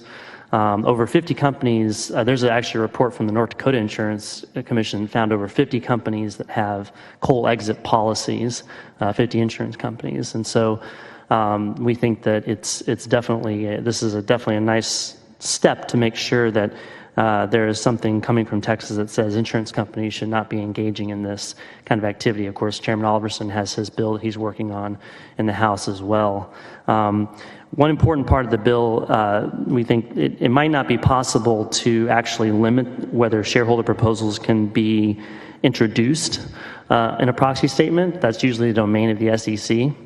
But we do think that it's important to have something there that says that companies don't have to follow those proposals if they are enacted. I think that's, again, shareholder proposals are not binding in and of themselves. But what happens is that investors will vote against board members who don't follow the proposals. So that's where they're kind of enforced, is the enforcement. The enforcement mechanism is that board members get voted out, and we've seen this happen a number of times in recent years based on these ESG resolutions, that board members get voted out because they aren't following what a shareholder proposal said or resisting that pressure. So we think that this proposal will give corporate boards a reason to say no to activist shareholders and hopefully improve the environment as such. Thank you. Thanks for your testimony.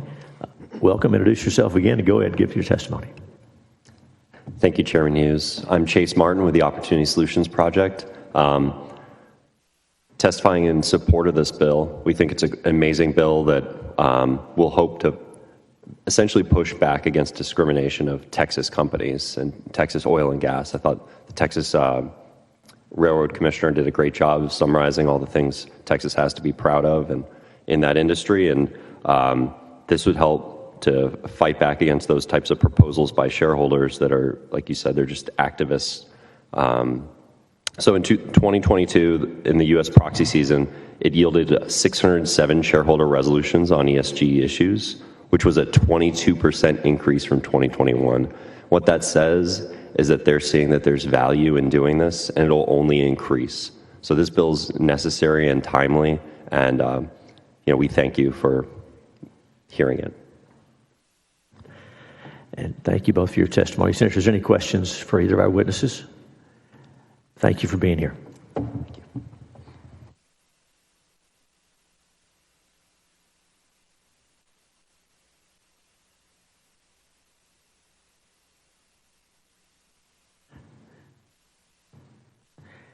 The chair calls Jay Thompson, Rayford Brown, David Carter, and Tom Glass. So Jay Thompson, David Carter, Rayford Brown, Tom Glass. All right, welcome. Introduce yourself. Give us your testimony. Mr. Chairman, my name is Jay Thompson. I represent the Association of Fire and Casualty Companies of Texas. We have registered on the bill and have worked with your staff on some language that we hope will clarify any unintended consequence. We do have members that are actively providing insurance in the oil and gas that are located and based in Texas.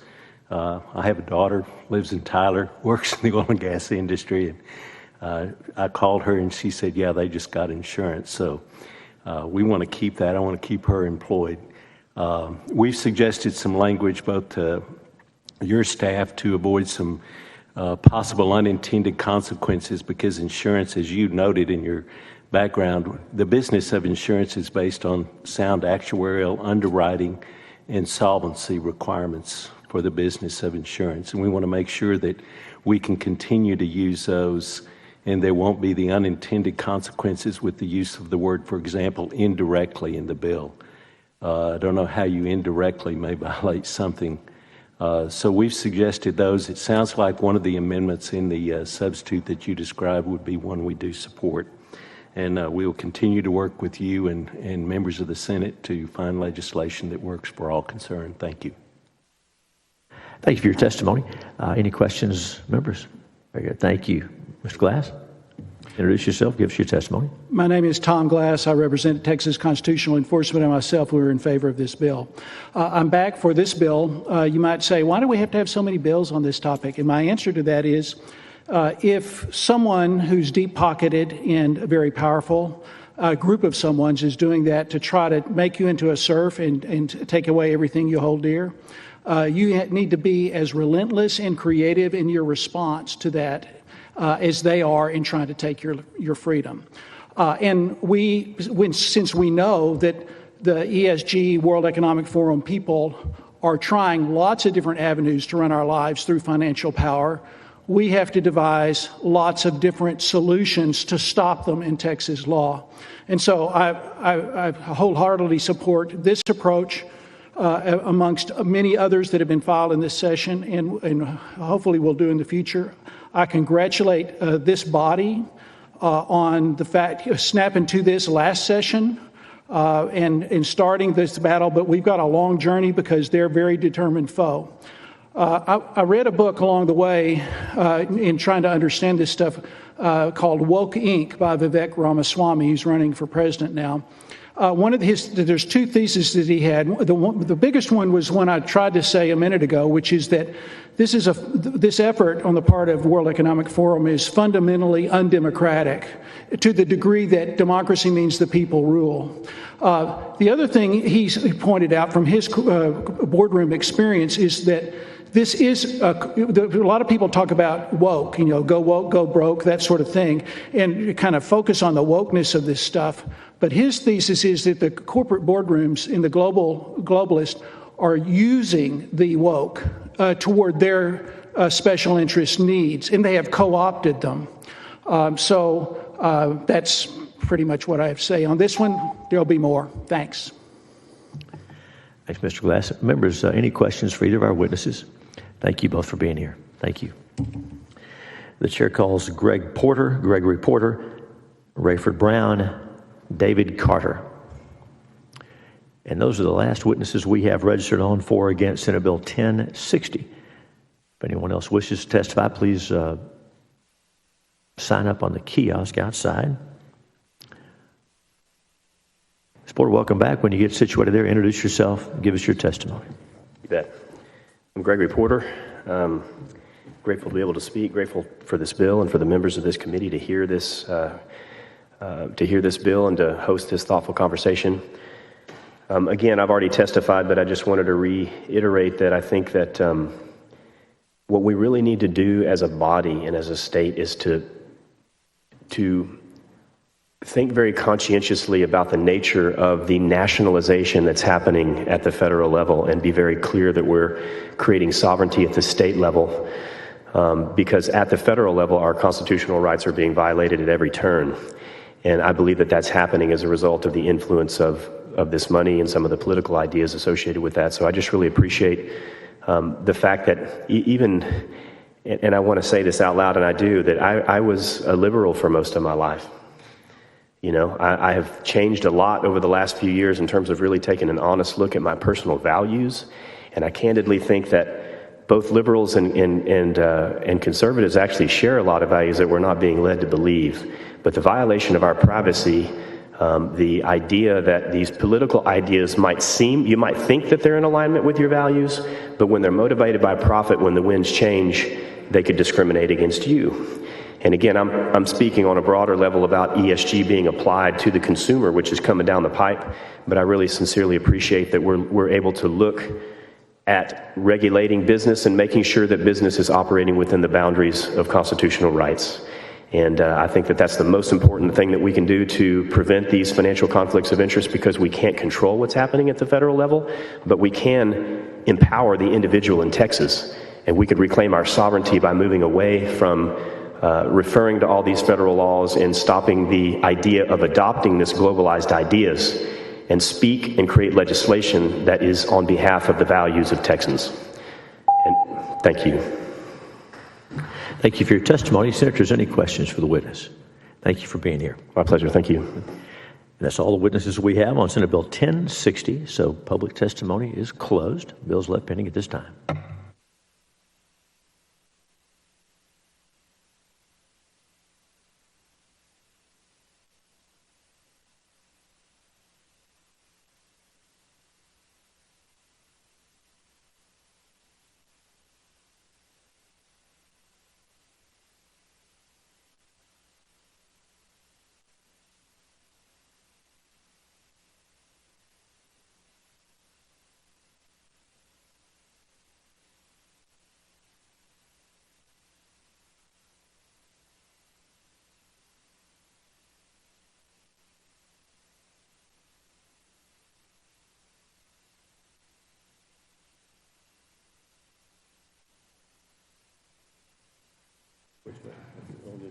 Whatever you feel like.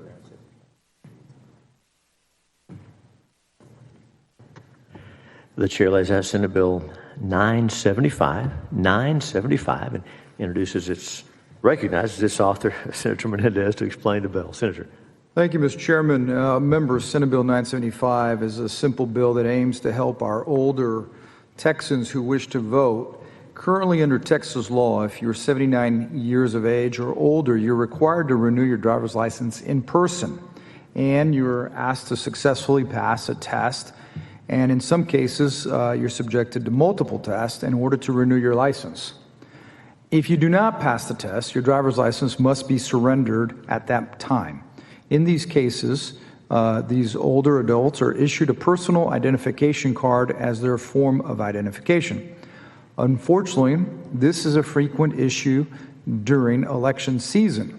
And when attempting to vote last election cycle, many older Texans were rejected for a failure to have matching identification numbers as their driver's license was on their voter registration file. So now they had a personal identification card that had been given to them at the time.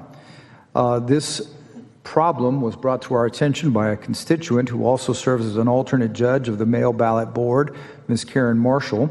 She shared that there were an estimated 335 total rejections during her watch, with the majority of the rejections being for a failure to match the personal identification card numbers with the suspended driver's license numbers. What Senate Bill 975 will address the issue by requiring that those who are issued a personal identification certificate be provided a voter registration form at the time of applying for the new identification certificate. And so this bill will seek to ensure that our older Texans do not lose their right to vote only because they failed to renew their driver's license. Mr. Chairman and members, we do have Ms. Marshall here present, the Judge Karen Marshall, as well as DPS available as a resource witness, and I'm happy to answer any questions if you have them. Thank you, Senator Menendez. Any questions for the author at this time? Very well.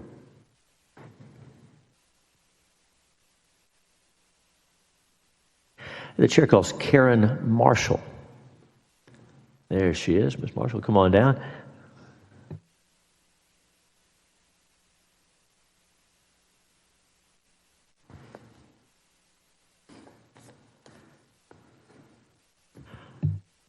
Ms. Marshall, welcome. Introduce yourself. Give us your testimony. Thank you. I have my name written down so I won't forget it. I'm still getting nervous.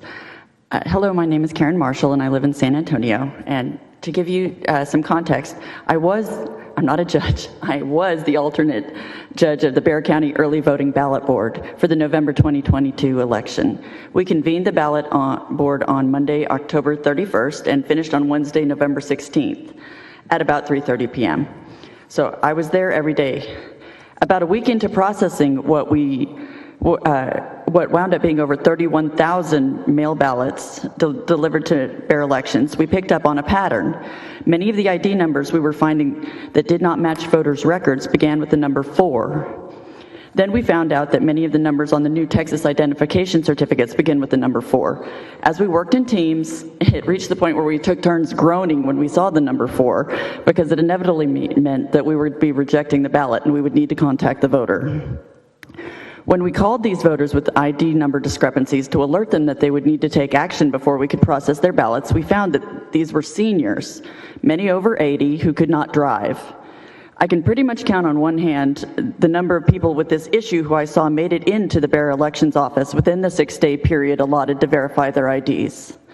We spoke on the phone to several who said they would have difficulty getting there, saying they didn't want to bother their son or their daughter was out of town, or they didn't know if they could get a ride.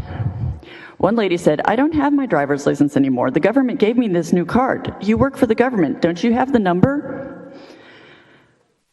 After the election, I called 4 other counties' ballot boards to see if they had experienced a similar trend, and found that their experiences were consistent with ours, although the smaller counties had not had enough of them to recognize what was the cause. One said, "Oh, is that what those random numbers were?"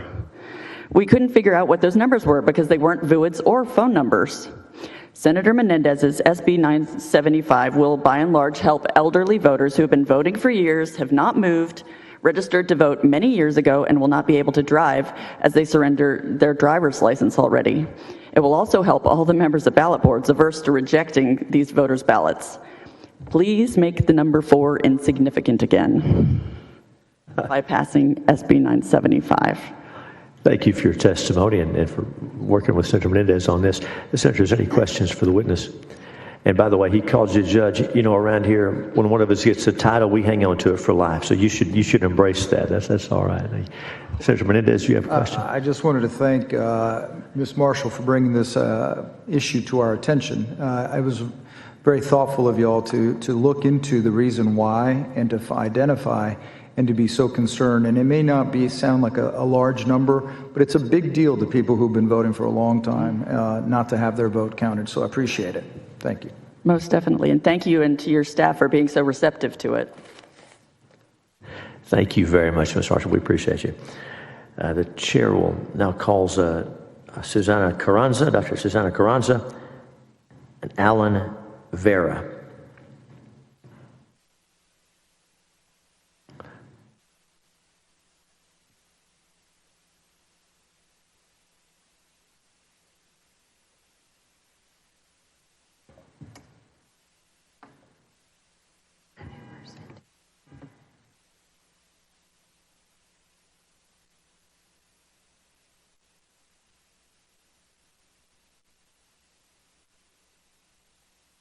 And the chair calls Eric Opiella. Eric Opiella.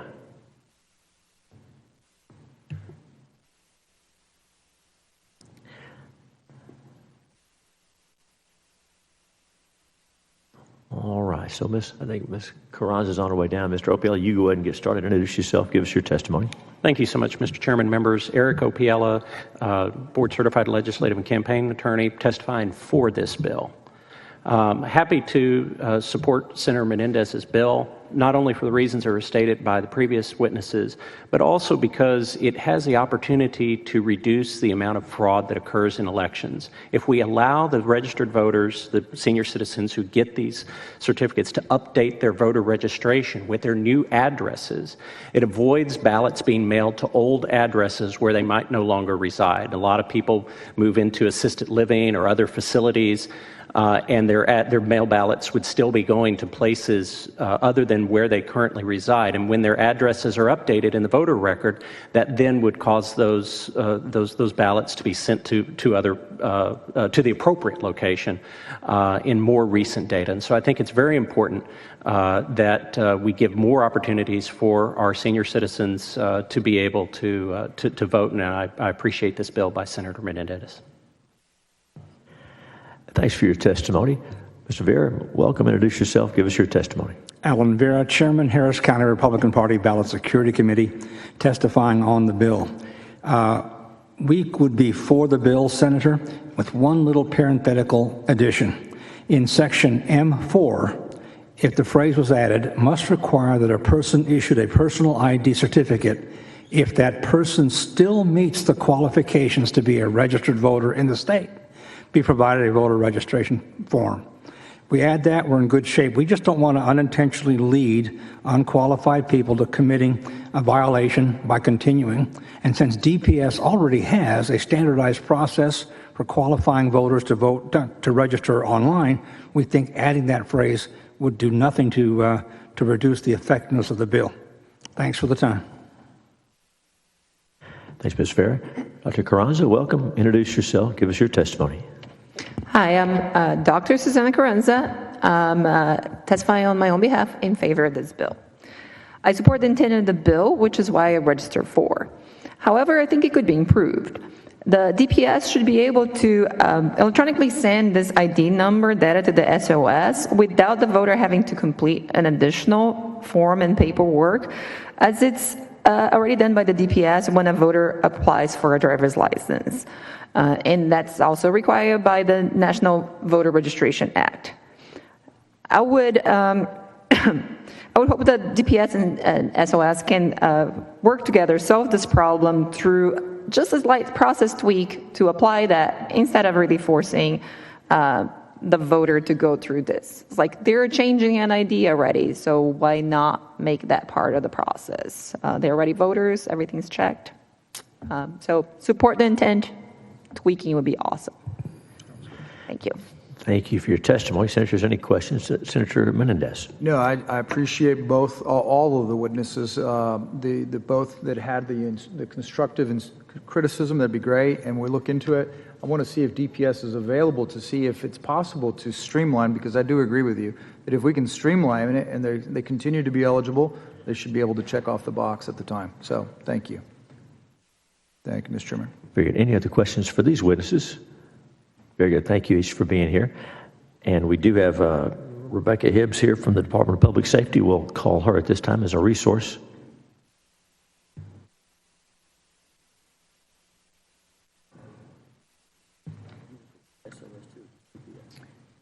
I guess both of you, we got them. I believe Christina Adkins is also here on behalf of the Secretary of State. I think I saw her earlier. If there is a, would like you as well, just in case questions arise, please.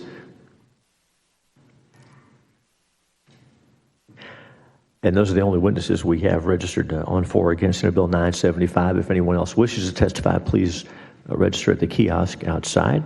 And we'll ask each of our resource witnesses to introduce yourself, tell us who you represent, and then Senator Menendez will be recognized for questions.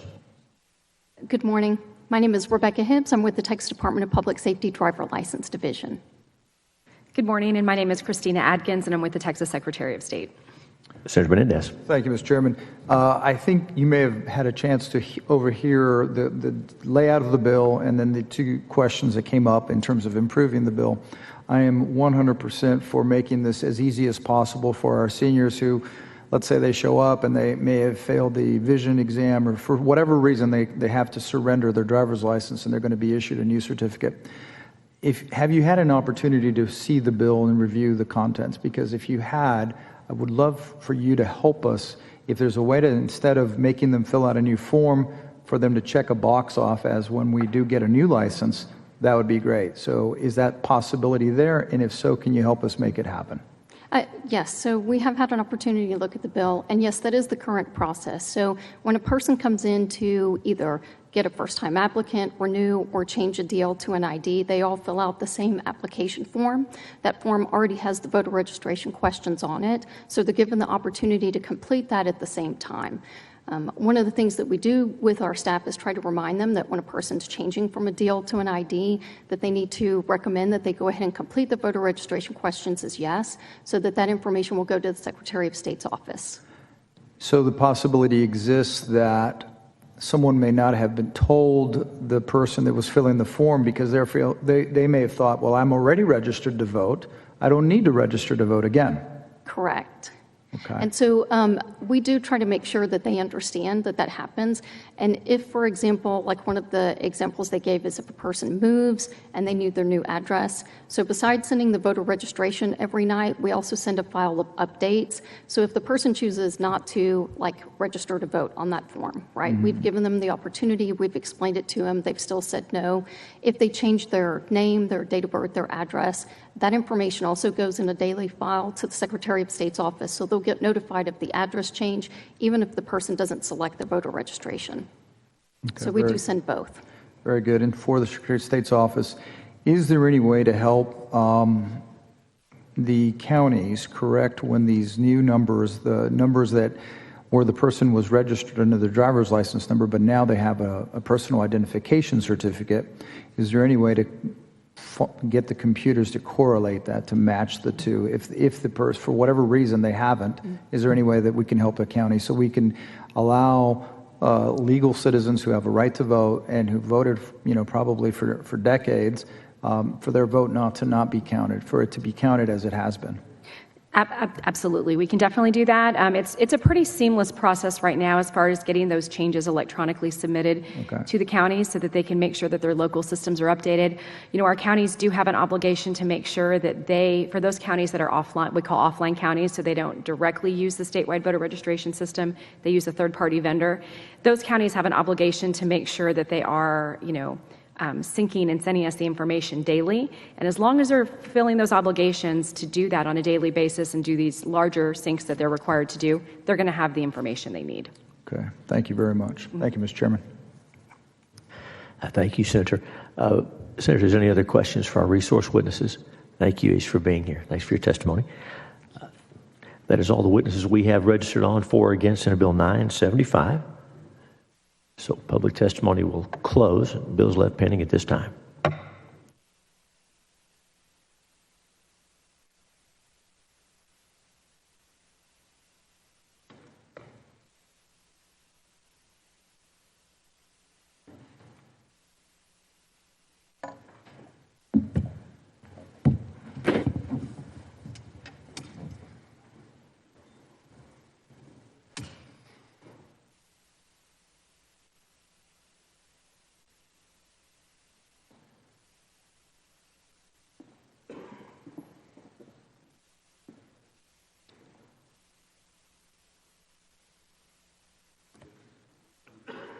Lottery.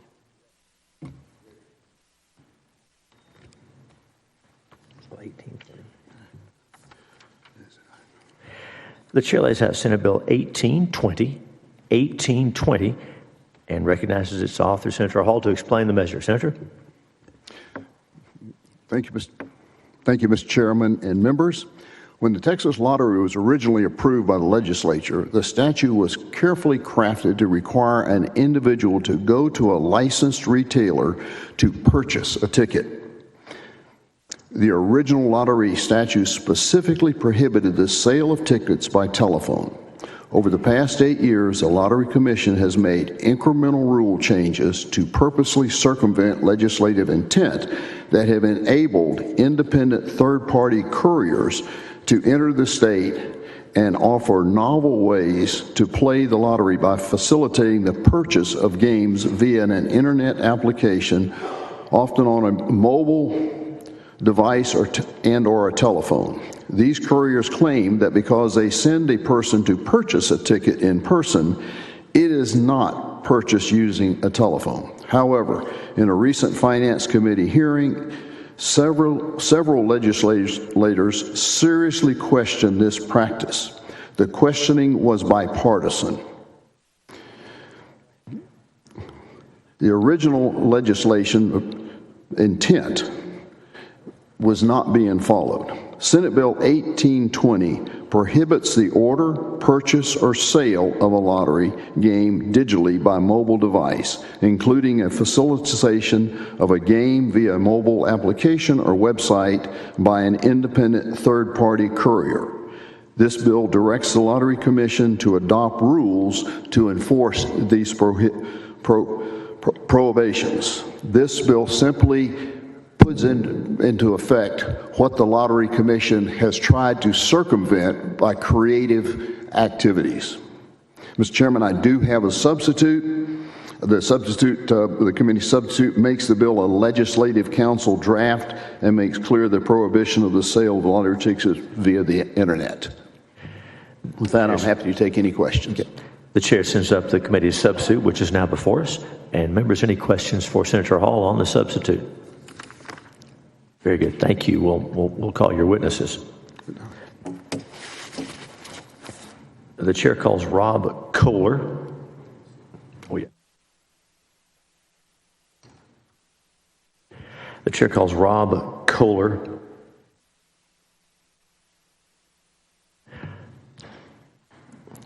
Bishop Woosley J. Stewart.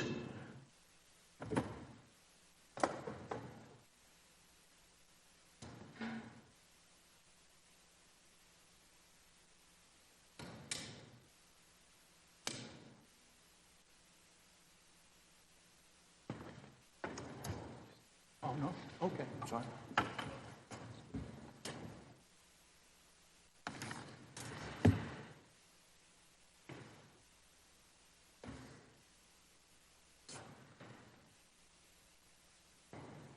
All right, we'll go from right to left, my left. And so starting over here, introduce yourself and give us your testimony. You're recognized. Thank you, Mr. Chairman. My name is Jay Stewart. I'm an attorney here in Austin with the law firm of Hance Scarborough. I have somewhat unique experience in the gaming area, and while most gaming in Texas is illegal, I have represented companies regarding the lottery in the past, represented bingo companies, I've represented casino companies from outside of the state, and on the federal level and in other states worked on multiple areas of gaming. Because of that experience, I often get calls from potential clients on gaming issues in Texas. And this is one of my clients is Jackpocket, who is one of these courier services. This company called me, unlike many companies that have called me regarding poker rooms, which are illegal, skill games, daily fantasy sports. I can't help them change the law. Those entities want to operate illegally, and I do not help them. In this situation, when Jackpocket called me, I'm very familiar with the Texas Lottery Act and the regulations and working with the Lottery Commission. And I evaluated their processes. I reviewed what the Lottery Commission had done in 2018 and the restrictions that they had put on them and they had approved the actions of Jackpocket as not being a retail licensee. They do not purchase the actual tickets for the players. There is an in-person purchase with the players after Jackpocket takes this order. Jackpocket, importantly, does not allow credit cards. They have age verification. They have identification of photos. They are very careful on the idea of not purchasing a ticket. And you can finish your thought. That's okay. Go ahead. And they utilize geolocation. So all of those careful restrictions in the Texas Lottery Act is applicable to a company like this. I call this company a company of convenience, just like Uber or DoorDash. It allows those people that can't make it out to their local retailer an opportunity to play something which they're legally allowed to do. Thank you, Mr. Chairman and committee members. Well, thanks for your testimony. Welcome. Introduce yourself. Give us your testimony. Thank you, Mr. Chair. Bishop Woosley. Thank you, members of the committee. I served as general counsel and then executive director of the Arkansas Lottery from 2009 to 2020. Also part of that time, I served as the president of the North American Association of State and Provincial Lotteries, the industry organization representing all the lotteries in the U.S. and Canada. Currently, I'm a senior advisor to Jackpocket. I'm here today in opposition to SB 1820 on behalf of Jackpocket and their nearly 1.3 million registered users here in the state of Texas. But I'm also here as an individual who is an experienced participant and leader in the lottery industry. Since launching in Texas in 2019, the service, and I emphasize the service, that Jackpocket provides has helped to account for more than $250 million in incremental revenue to help fund the good causes that the Texas Lottery Commission supports, which includes education and veteran services. That figure is expected to grow to nearly $550 million for the time period between 2023 and the end of the next biennium in 2025. Jackpocket is a service that allows for of-age individuals located in Texas to use their app to place an order for official lottery tickets. That order is then fulfilled through an in-person transaction at a licensed bricks and mortars Texas lottery retailers. They've formed partnerships with several well-known organizations in the community here in Texas, including the Texas Rangers, Dallas Mavericks, Dallas Stars, and Circle K stores. Every day, in every jurisdiction where lotteries legally exist, friends, families, and colleagues call, text, or otherwise communicate with one another, asking one of the others to pick up lottery tickets on their behalf. That's the essence of what Jackpocket allows and provides. More importantly, one cannot directly purchase lottery tickets on Jackpocket. Jackpocket is a service provider, much in the same vein as Uber Eats or DoorDash, but for lottery tickets. May I continue? You can finish that thought. Thank you very much. They are compliant with all existing rules and regulations that govern the sale and distribution of lottery tickets. They are a recognized leader in the lottery courier industry with an applicable metric. Currently, they operate in 15 states, have paid out over $260 million in prizes, and are certified by the National Council on Problem Gambling's ICAP and are a member of NASPL. Although we oppose the policy approach because we think it will cost the state hundreds of millions in potential revenue and deprive citizens of simple convenience, we would absolutely welcome the opportunity to work with the legislature and all other relevant stakeholders, as we have in all other states we work in, to formally address this activity. We look forward to being able to participate in the process. Thank you very much for the time.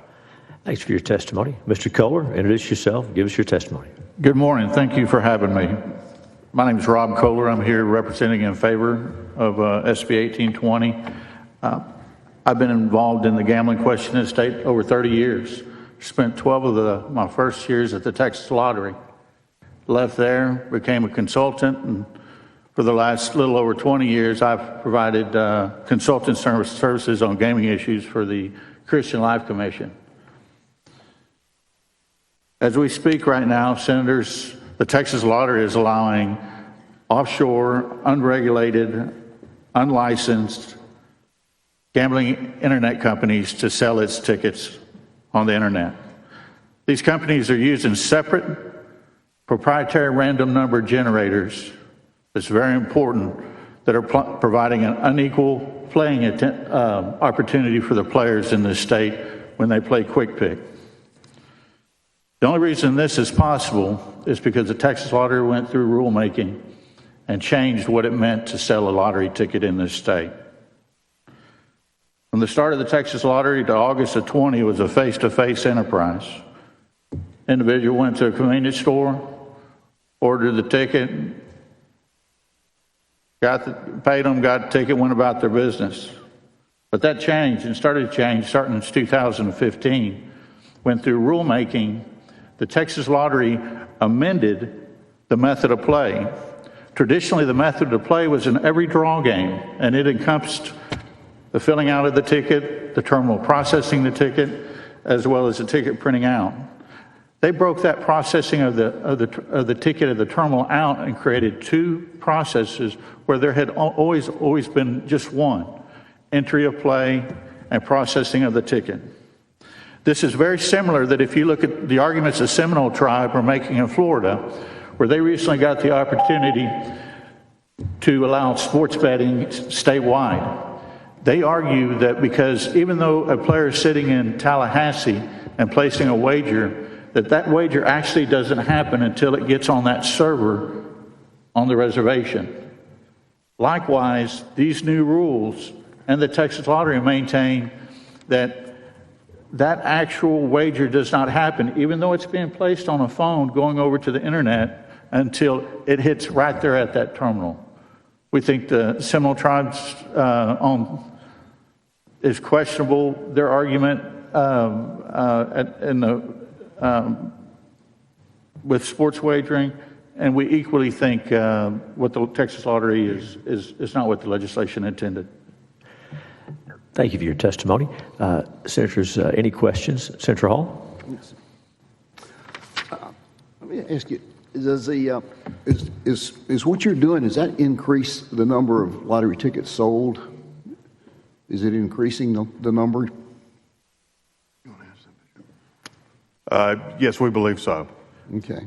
Well, then why in the world didn't the Lottery Commission just do it themselves? I can't answer for the Lottery Commission. I can, because they know it would be illegal for them to do it. And they rewrote the rules, it was said, in order to circumvent the intent of what the legislature intended to have done. Because it was pretty clear, and I wasn't here when the original bill was passed, but I have looked at a lot of what took place in discussion, and a great deal of discussion was around concerning gambling and the problems it caused with addiction. And that was reinforced. I recently read an article here, and it said that by a gambling addict, that anything you stick on a phone that lets people drain their bank accounts in one evening is a bad idea. Now, you said that you don't use credit cards. So how do they collect the money? The player creates a wallet that is funded either by a debit card or through a checking account. There's daily limits on the amount of money that a player can pay as opposed to a brick and mortar retailer where there are no limits. And so you really make a distinction between a debit card and a credit card? Absolutely. That's kind of okay. You must have in order to do that. Okay.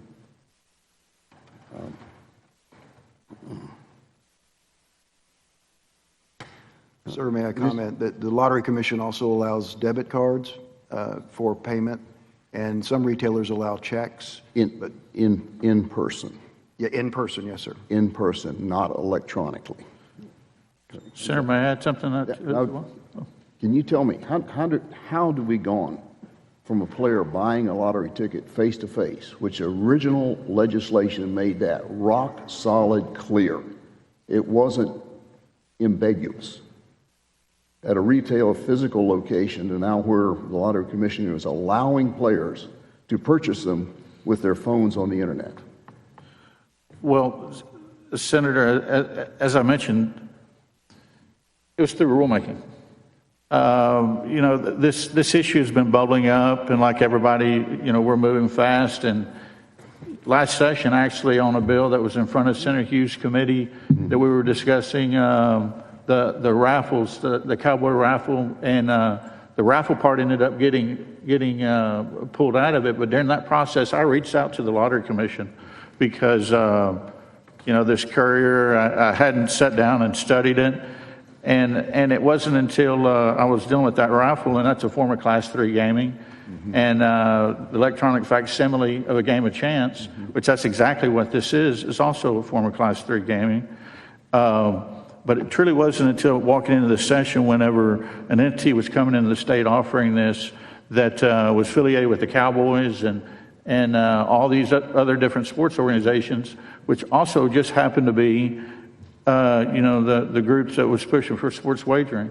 So that forced me to sit down and spend about 3 weeks, and I'm just somebody with 30 years of experience in the gaming business, to unwind the yarn of how this happened. And they went through rulemaking very quietly, and they removed definitions, and I have written testimony, definitions that clearly said you can't take requests over the phone to purchase a lottery ticket. You can't sell, you can't accept verbal requests to enter them. And they deleted those through rulemaking, and the final rulemaking that kind of put the last nails in the coffin was June 20th, during the height of the COVID pandemic. And when everybody else's eyes were turned one way with the COVID pandemic, through a Zoom meeting, the commission moved forward and changed what it meant to play the game in this state. So I was very surprised. Yeah. I know a lot of the people. And thank you, Mr. Chairman. I think you were there during the hearings in finance when this subject came up. Yes, sir. And I don't recall any other subject. I wasn't there for all of them, but any other issue that brought as many questions from as many senators as what this specific issue did when it came up. And it was bipartisan. It was absolutely clear that it was a bipartisan concern of what the Lottery Commission had done in overstepping its bounds. I do remember that, Senator. That's right. Senators, any other questions for the witnesses? Thank you each for being here. Thank you very much. Thank you for the time. Thank you. Anyone else? Is there anyone else present wishing to testify on, for, or against Senate Bill 1820? Seeing, hearing none. Public testimony is closed and the bill is left pending at this time.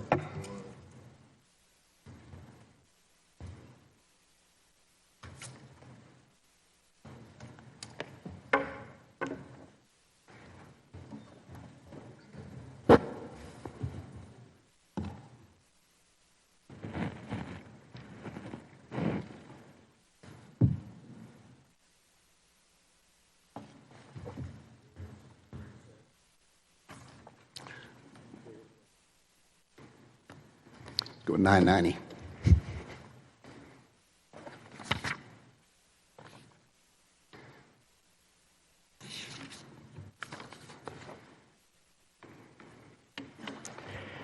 The chair now lays out Senate Bill 990, and recognizes its author, Senator Hall, to explain the measure. Senator.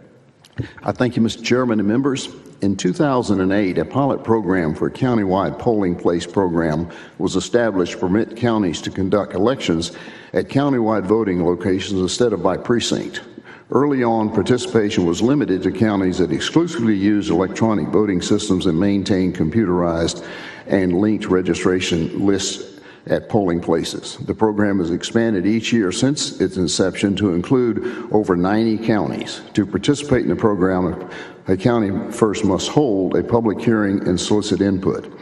Some election workers have expressed concern that countywide voting increases vulnerabilities in election securities and frustrates a chain of custody measures. It is an unnecessary convenience that sacrifices election security. Senate Bill 990 appeals Section 43.007 Election Code that establishes the countywide polling place program. It repeals a subsection requiring judges of countywide polling places to be appointed from the list of names submitted by the county chairs. With that, Mr. Chairman, I'll be happy to take any questions. Thank you, Senator. Committee, any questions for Senator Hall?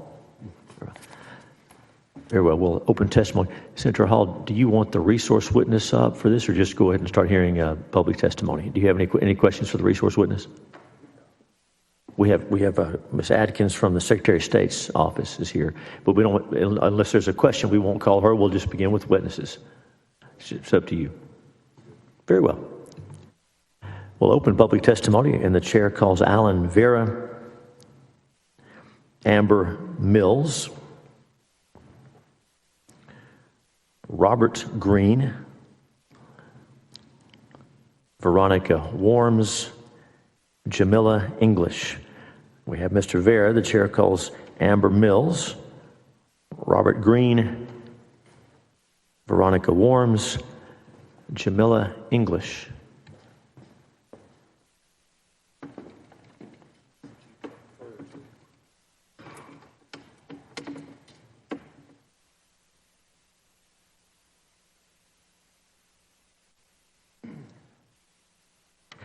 And the chair calls Ida Garcia.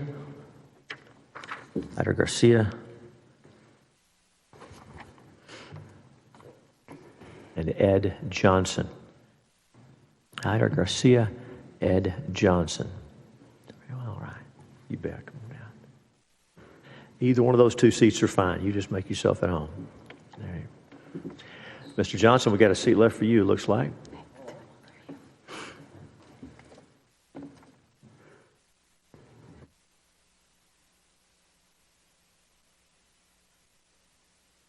All right, welcome each of you. Mr. Johnson, if you're ready, you're in the number one spot, so please introduce yourself. Give us your testimony. Ed Johnson. I'm here testifying for Senate Bill 990. I will tell you, probably going to countywide voting was one of the worst things that we did in elections.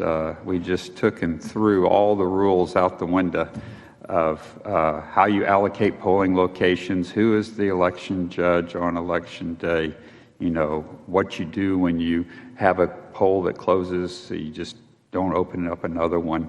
And it made a mess of auditing the election by, you don't have, on election day, you don't have a precinct count anymore where you're randomly looking across the county for multiple single votes cast out through the whole county in hundreds of different polling locations. So it makes the auditing of an election a really difficult, or a recount on an election. It makes it very, very difficult with countywide elections. It's something that we didn't think the rules out before we went into this program of the pilot very well. I would think that, you know, it'd be good to start back at square one with precinct voting and then, you know, work our way up to, if we're going to try to do something letting people work at large, but refine the rules a lot better than what they are now so that people have fair access to polling locations. In countywide voting, you can reduce the polling locations by 50% to save money. None of the large counties have done this. They've actually increased the number of election day polling locations. It's only the small counties that have reduced. And unfortunately, you can't reduce, according to the DOJ, in minority areas.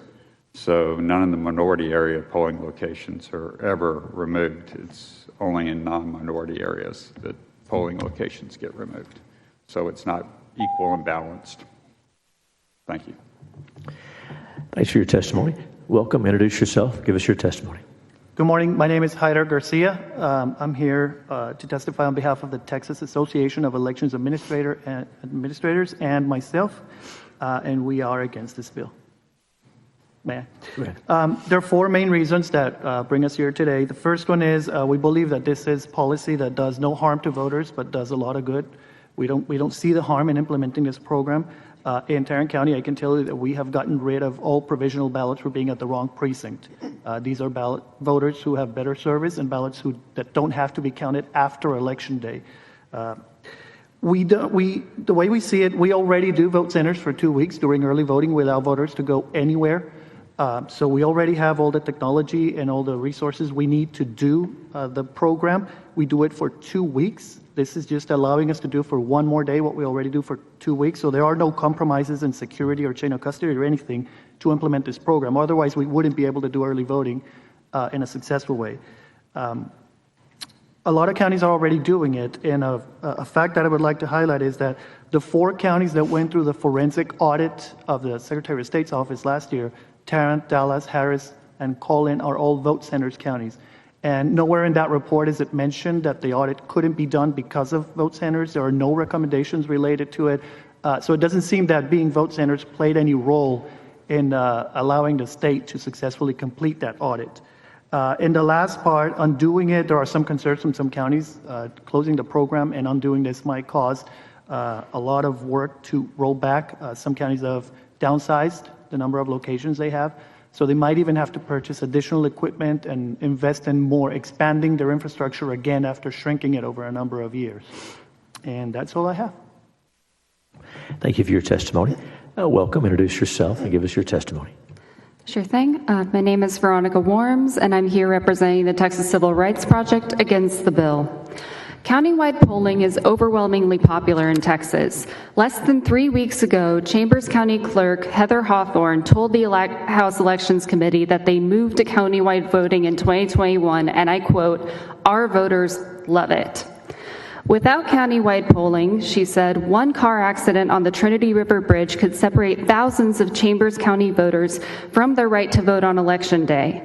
Nearly 83% of Texas voters now live in a county with countywide polling.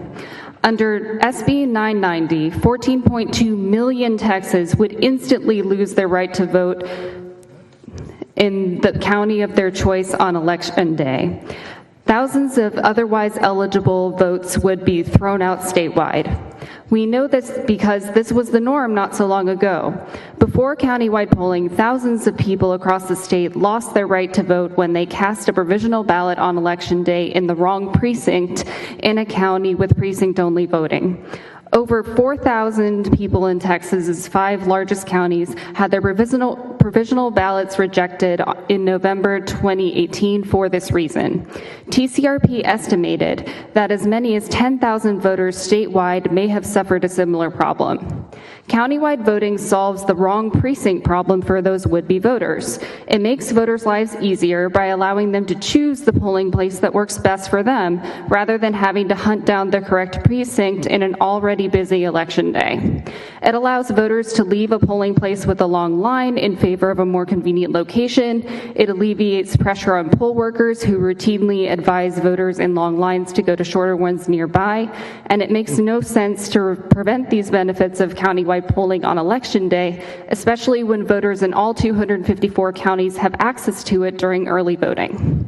Countywide polling is popular amongst voters and election officials alike. We ask you not to vote this bill favorably. Thank you.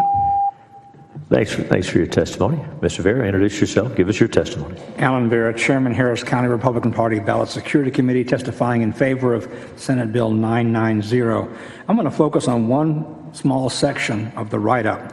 Section 1C of the bill repeats the word from 43.007 that has the Secretary of State adopting rules that require a device used for voter check-in to update in real time, and the SOS shall assess a non-compliance fee for any county which does not comply. That's bogus, okay?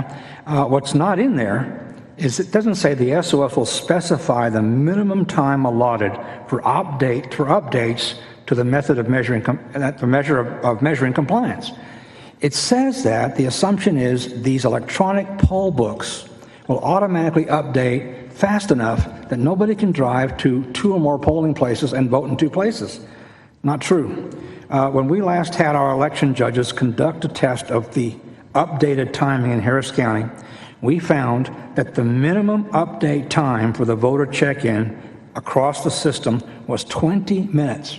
It took 20 minutes from that voter's name to go from that iPad to the iPad across town. Unfortunately, in Harris County, we have polls that are less than 10 minutes apart. So if we can't fix this problem, then one of the underlying technologies supporting countywide polling is false. We ought to at least take a look at it. Otherwise, we're fooling ourselves. Doesn't comply with the spirit of the section of the code, and that hole needs to be plugged. So please consider paying special attention to the fact that the electronic voter registration machines don't update fast enough to prevent the problem they're supposed to prevent. Thank you. Thank you, Mr. Fair. Mr. Green, welcome. Introduce yourself. Give us your testimony. My name is Bob Green. I am here representing Travis County Republican Party Election Integrity Committee for Legislation, and we are in favor of the bill. Some of the things that have been said already were some of the things that I was going to say anyway.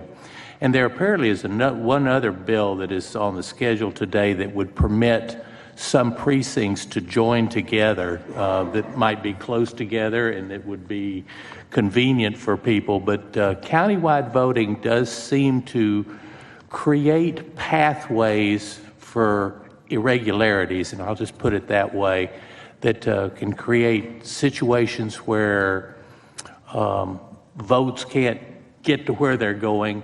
And we have plenty of time for early voting, that people shouldn't necessarily be put under a situation where they have problems on Election Day.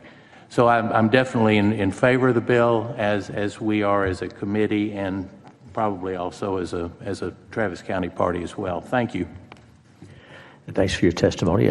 Senator Menendez, do you have questions? You're recognized. Thank you.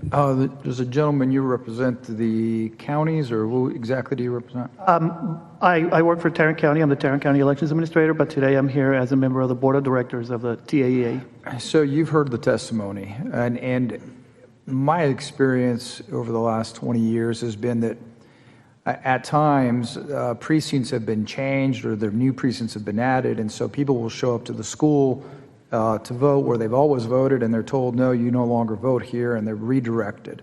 This is prior to countywide voting.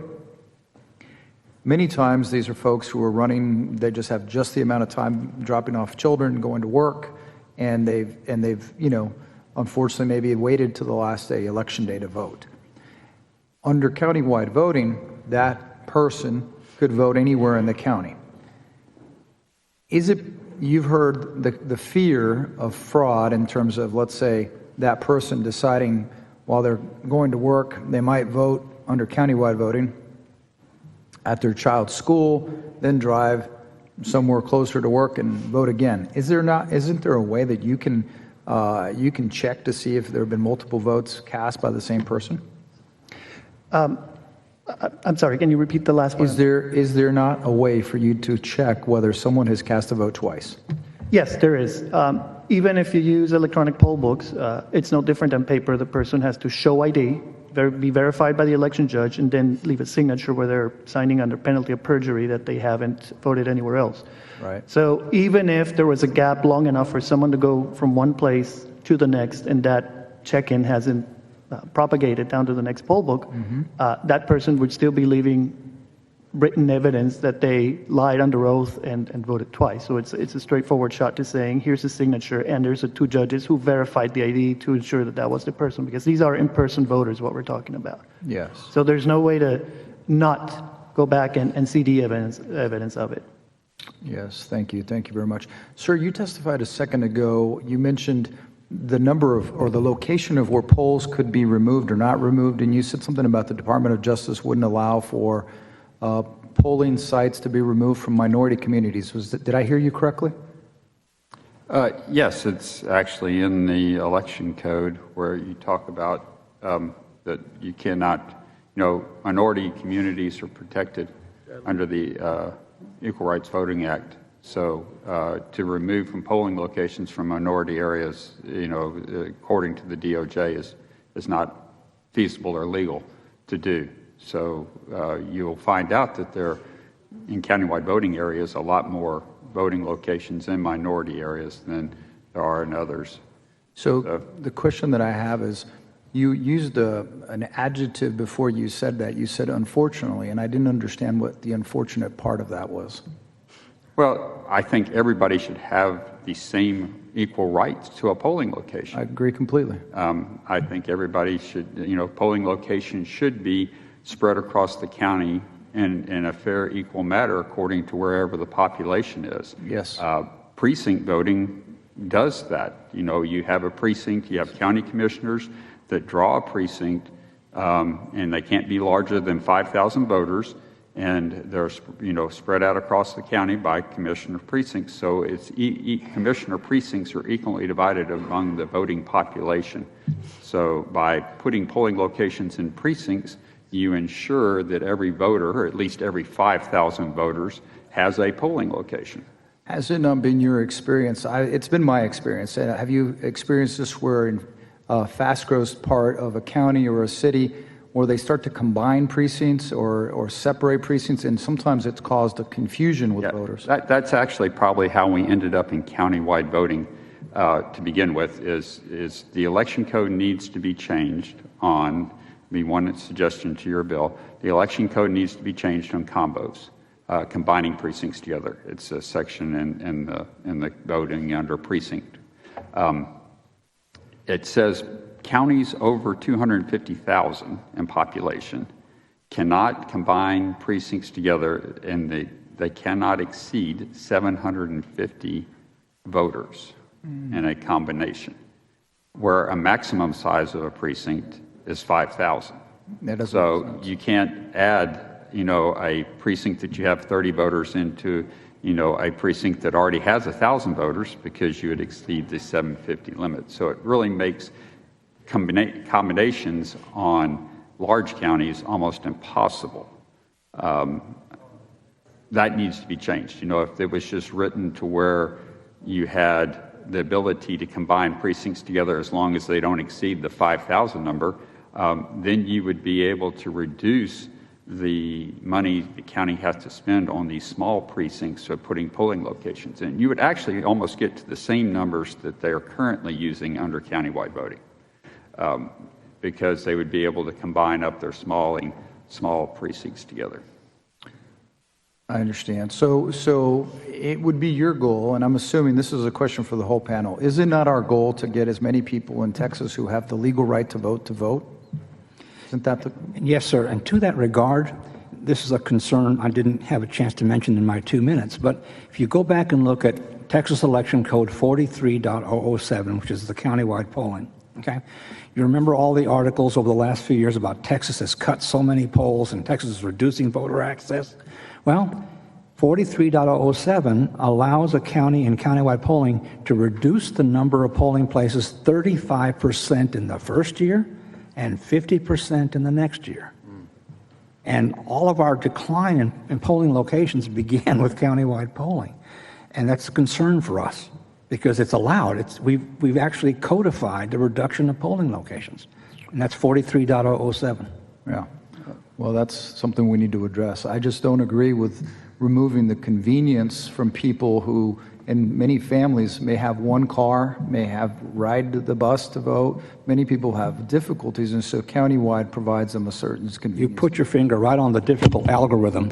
Is it more convenient to have more polling locations near you, or to go anywhere, any polling location that's near? Well, but under your assumption is that if we had more locations, we could have more people working them. It's my experience that we've had more and more difficulty hiring people to work the polling sites. And so if we don't have enough staffing, then what good does it do to have? And so it's a difficult matter, but thank you all for your all's answers. Thank you, Mr. Chairman. Thank you, Senator. Senator Hall, questions for the witnesses?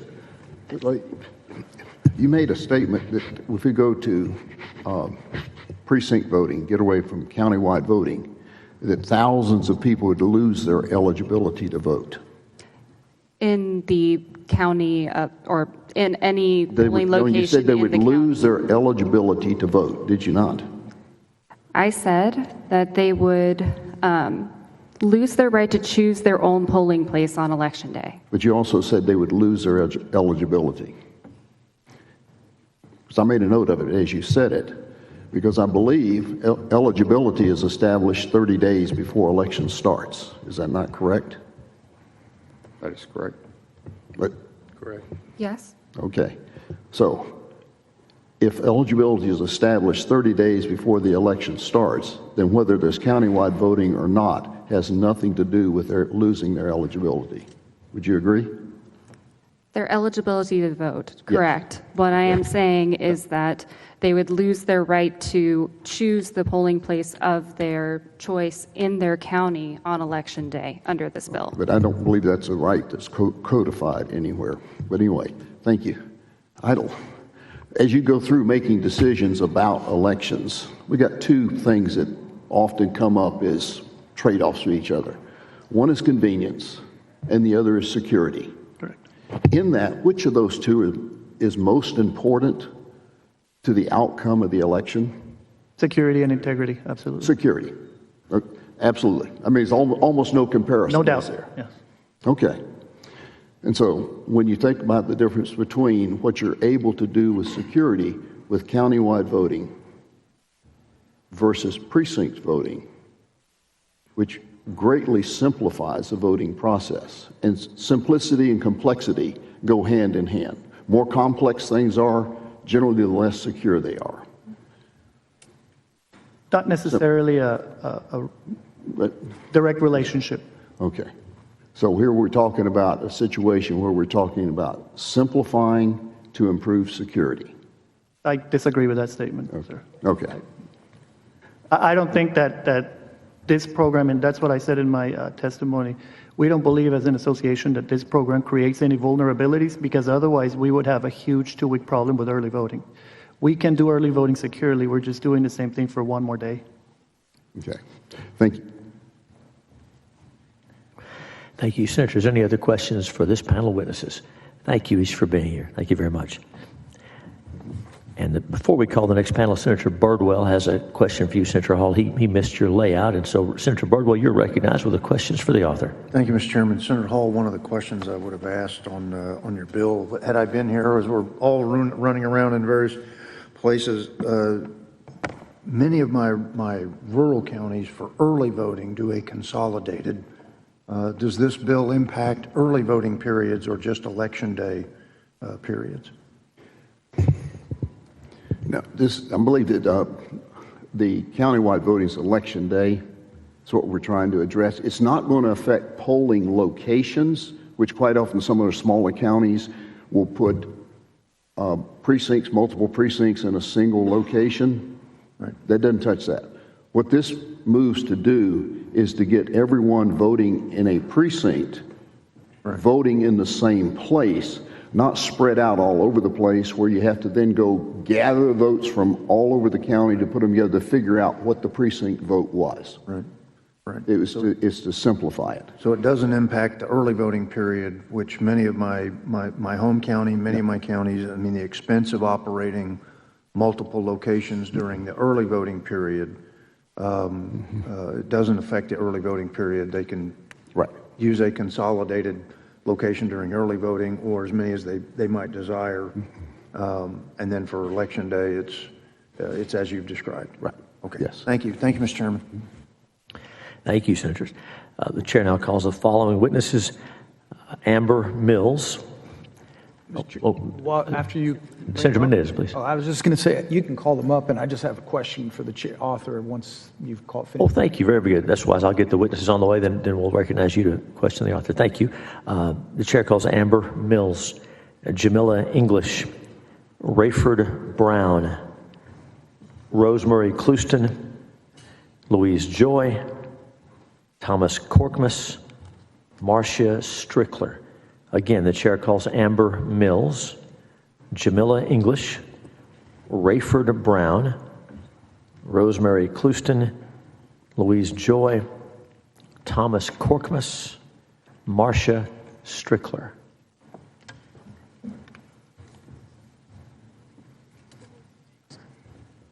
Thank you.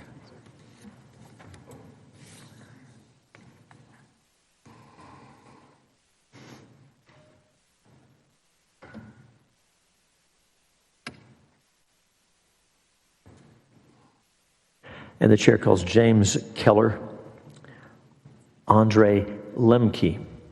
James Keller, Andre Lemke.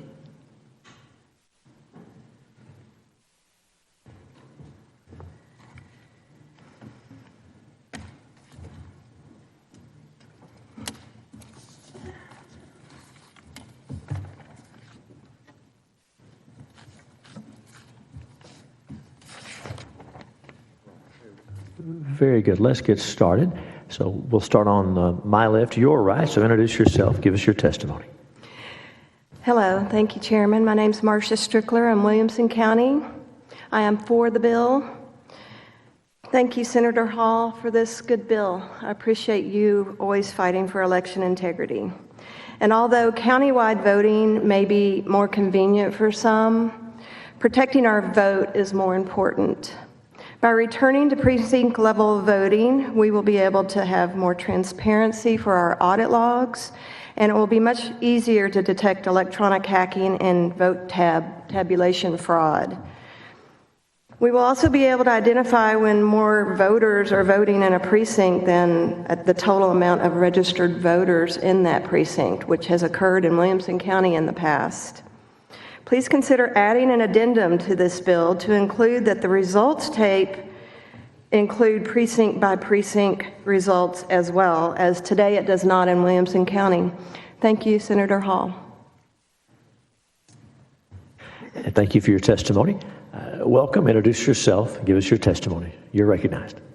My name is James Keller. I'm from Hayes County.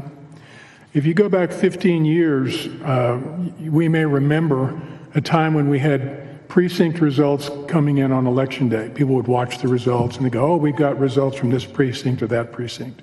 There's an immediacy that actually prevents people having time to fiddle with the numbers.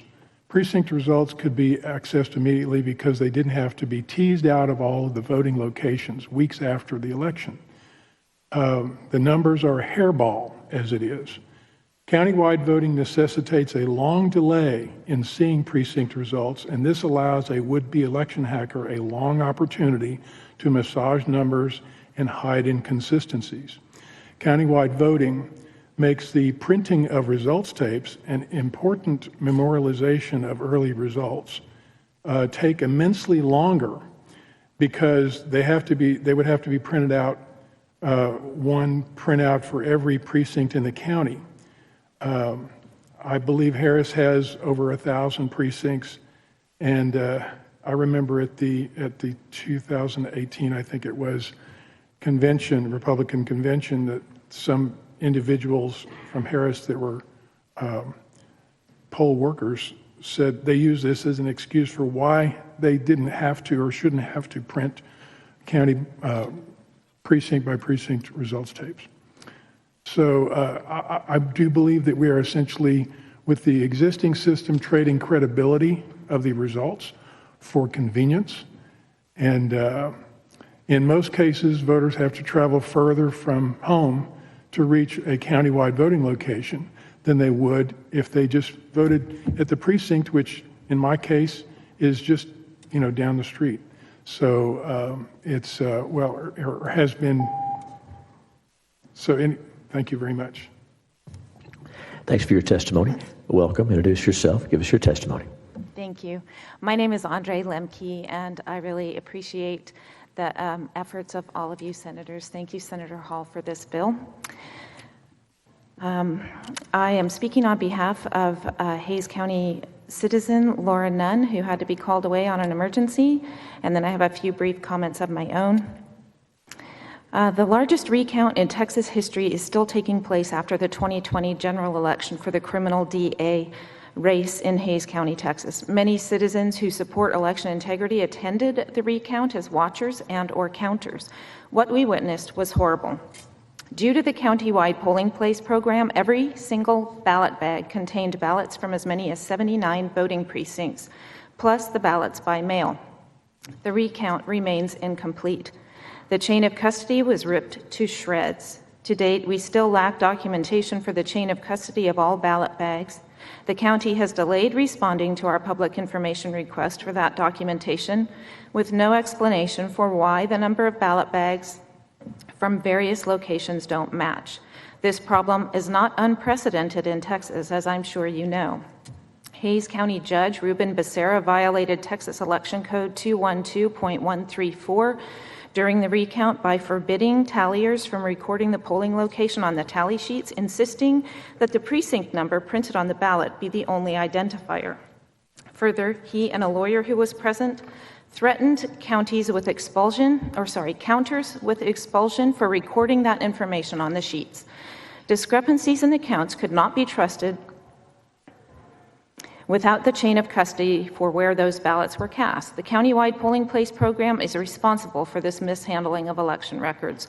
Also relevant to the problematic countywide polling place program is the fiasco that was the partial manual count conducted in November. The elections administrator broke several election statutes in the execution of the PMC. Thank you for your time. Thank you, ma'am. Members, what I'll do here, if I may, in the absence of the chair, what I usually do is let the entire panel speak and then ask questions of the entirety of the panel. So with that, sir, you're recognized. Please state your name, whom you represent, and you have how many minutes? Thank you, Mr. Chairman. My name is Thomas Larry Quirkmas. Speaking for myself, previously I was an election judge and election worker in Harris County. And also, I'm the previous central count judge for Bell County.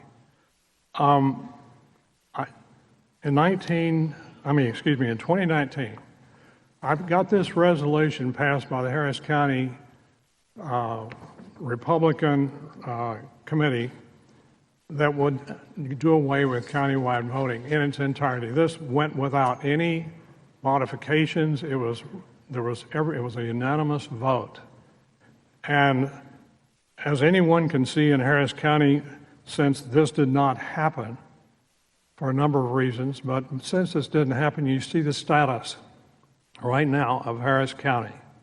As far as I'm concerned, having been an election judge. When I was an election judge and we did elections precinct by precinct, it was the lowest level and the closest level to the neighborhoods that they served. We answered to those people. There was little problems at that point in our elections.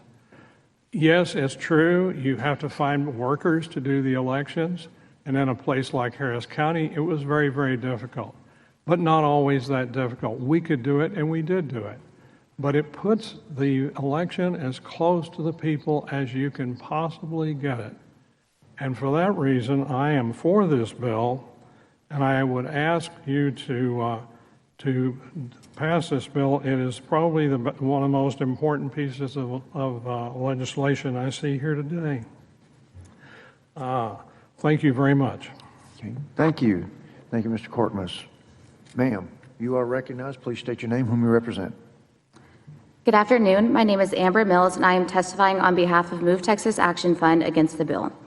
I'll start by saying this. Countywide voting serves as a vital tool used by voters to make their voices heard and to participate in our democracy.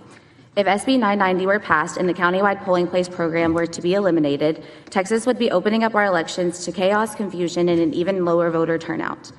In a House election hearing just a few weeks ago, the Secretary of State's office testified that about 90 counties use countywide voting, about 80% of Texas voters use countywide voting on election day, and that there haven't been any consistent issues directable to countywide voting. So my question is this: if we have a program in place that is popular among voters, increases ease and accessibility, and has no associated problems, why are we here discussing its elimination rather than its expansion to all 254 counties? SB 990 helps no one and hurts everyone. Entertaining this bill says the quiet part out loud about how governance too often seems to really work in this building. Take what's popular with Texans and do the opposite, ignore positive evidence, and take what's working for once in Texas democracy and put it to a stop. For young people and people with disabilities, countywide polling allows them to choose the most convenient and accessible locations to cast their ballots. For others, such as those who work late, early in the morning, or multiple jobs, countywide voting offers more flexibility within limited voting hours to be able to make a plan to vote based on where they will be and when. Resorting back to precinct-only voting would be undoing years of good, necessary progress in our election systems. It will inevitably mean that voters who wanted to vote may be rejected for not understanding needless technicalities like assigned locations. Instead of eliminating the countywide polling program and shutting off ways to access the ballot box, we should recenter the conversation on how to increase voter participation and build a positive culture of civic engagement that works with people's lives, not against them. Like we at Move Texas, break a sweat, but smile to do every election. Until that conversation can be had, the one Texans deserve, I urge this committee to please vote no. Thank you. Thank you, ma'am. Members, questions of the panel. Senator Hall, you're recognized. Thank you, Mr. Chairman. It seems to me that those that are opposing countywide voting use the terms popular and convenient as the top criteria for making decisions about what we should do about our elections, which is not what we should have to bring confidence in the security and the accuracy of the outcome. You talked about used to have precinct voting in your county, I believe, from Hayes County? Yes. Okay. With countywide voting, how many voting locations are there in Hayes County? Well, first of all, I moved to Hayes County after countywide voting happened. Okay, well now that's what I'm asking. I was in San Antonio before. Okay. And I walked to my voting location. Okay. Currently, how many locations could you go to in the county to vote? You mean how many precincts? No. You are an individual. How many locations could they go cast their vote in the county? In Hayes County? In Hayes County. Well, I'm just aware of a couple of the places, but I know, well, in other words, in the area of Wimberley, it's not just general. You do have countywide voting there, is that correct? Yes, we have countywide voting in Wimberley. So there are several dozen, at least. Yes. That somebody could go, several dozen. You could go to Kyle, you could go to Buda, or you could go to all these other And so places. every one of those locations could actually have votes from every precinct in the state. So in the result, and you're concerned about producing the precinct totals, in order to get a precinct total, you have to put together dozens and dozens of locations that have votes from that precinct, as opposed to precinct voting, which you'd only have to go to one place. And that's an example of what I'm talking about, the difference in complexity that leads to possible error, as opposed to simplicity, which minimizes the possible error. Would you agree with that? I would agree with that. And also the delay, which creates an opportunity for people to fiddle with the numbers. And if they're going to produce fake numbers, they have to have numbers that agree across for all these precincts. And it'll be exposed if they tried to do it in a hurry. Yeah, there's no question about that opportunity. But the biggest problem is the one we really have no way of knowing and no control and no checks on, and that's just plain human error in handing data in multiple locations that have to fit together precisely, not just close. This is not horseshoes. This is our elections, and they have to fit together precisely. And the votes coming from a single precinct will be much easier to make sure that we have an accurate election. So, thank you. Yes. Senator Hall, in Williamson County in 2020, we had a precinct level data glitch on our ballot. And our election administrator had to go back to court and ask to reopen central count to manually sort 234,810 ballots into precinct piles manually with 30 people in the office to do that. It took a week to do that. And when they came back to the commissioner's court to report out, those numbers were not accurate. If we had precinct level voting, we would not have had a precinct level data glitch. We wouldn't have had to go through all of that. And we still to this day do not know the true outcome of our election in 2020 in Williamson County because of that. And what we really don't know is how many other counties had that problem that nobody noticed because it's so complex and there is no baseline and no way to compare anything. So that kind of a glitch could be happening in every one of the counties in which there's countywide voting, and we wouldn't know it. That's exactly right. Okay. Thank you all very much. Thank you, Mr. Chairman. Thank you. Members, any other questions of the panel? All right. Thank you all for joining us today. Thank you. I'm going to call the next 5 to come join us, and then the next 5 after that, be ready, you're on deck. You'll be in the following panel. Chair calls Colonel Rayford Brown, Rosemary Clouston, Luis Joy, Louis Figueroa, and Dr. Laura Presley. Would those 5 please join us at the witness table? Followed by that, the next 5 on deck, Lucy Traynor, Bill Sargent, Susanna Carranza, Dr. Susanna Carranza,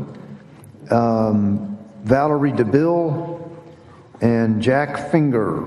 The 5 of y'all will be on the next panel. So with that, do we have everybody? Colonel Brown? You got them for everybody. Yep. Rosemary, is that you? Okay. Luis Figueroa, that's you. And then Louise Joy. Louise, are you here?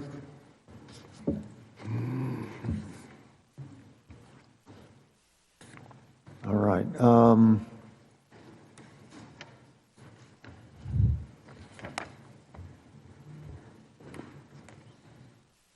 Some folks may be coming from the gallery. We'll go with the 3 that we've got right now, and if the Colonel and Louise join us, we'll get them signed up. So with that, Mr. Figueroa, we'll go from my left to right, so if you'd go first, and each of you has 2 minutes, please state your name, whom you represent. You're recognized. Thank you, Mr. Chairman. My name is Luis Figueroa, and I'm the Chief of Legislative Affairs for Every Texan, and we are here in opposition to the bill. I just wanted to give a little bit of brief history. I was involved in the negotiations and a lot of these discussions in my previous job. And this bill was an effort to address the #1 issue that comes up when you do election protection work.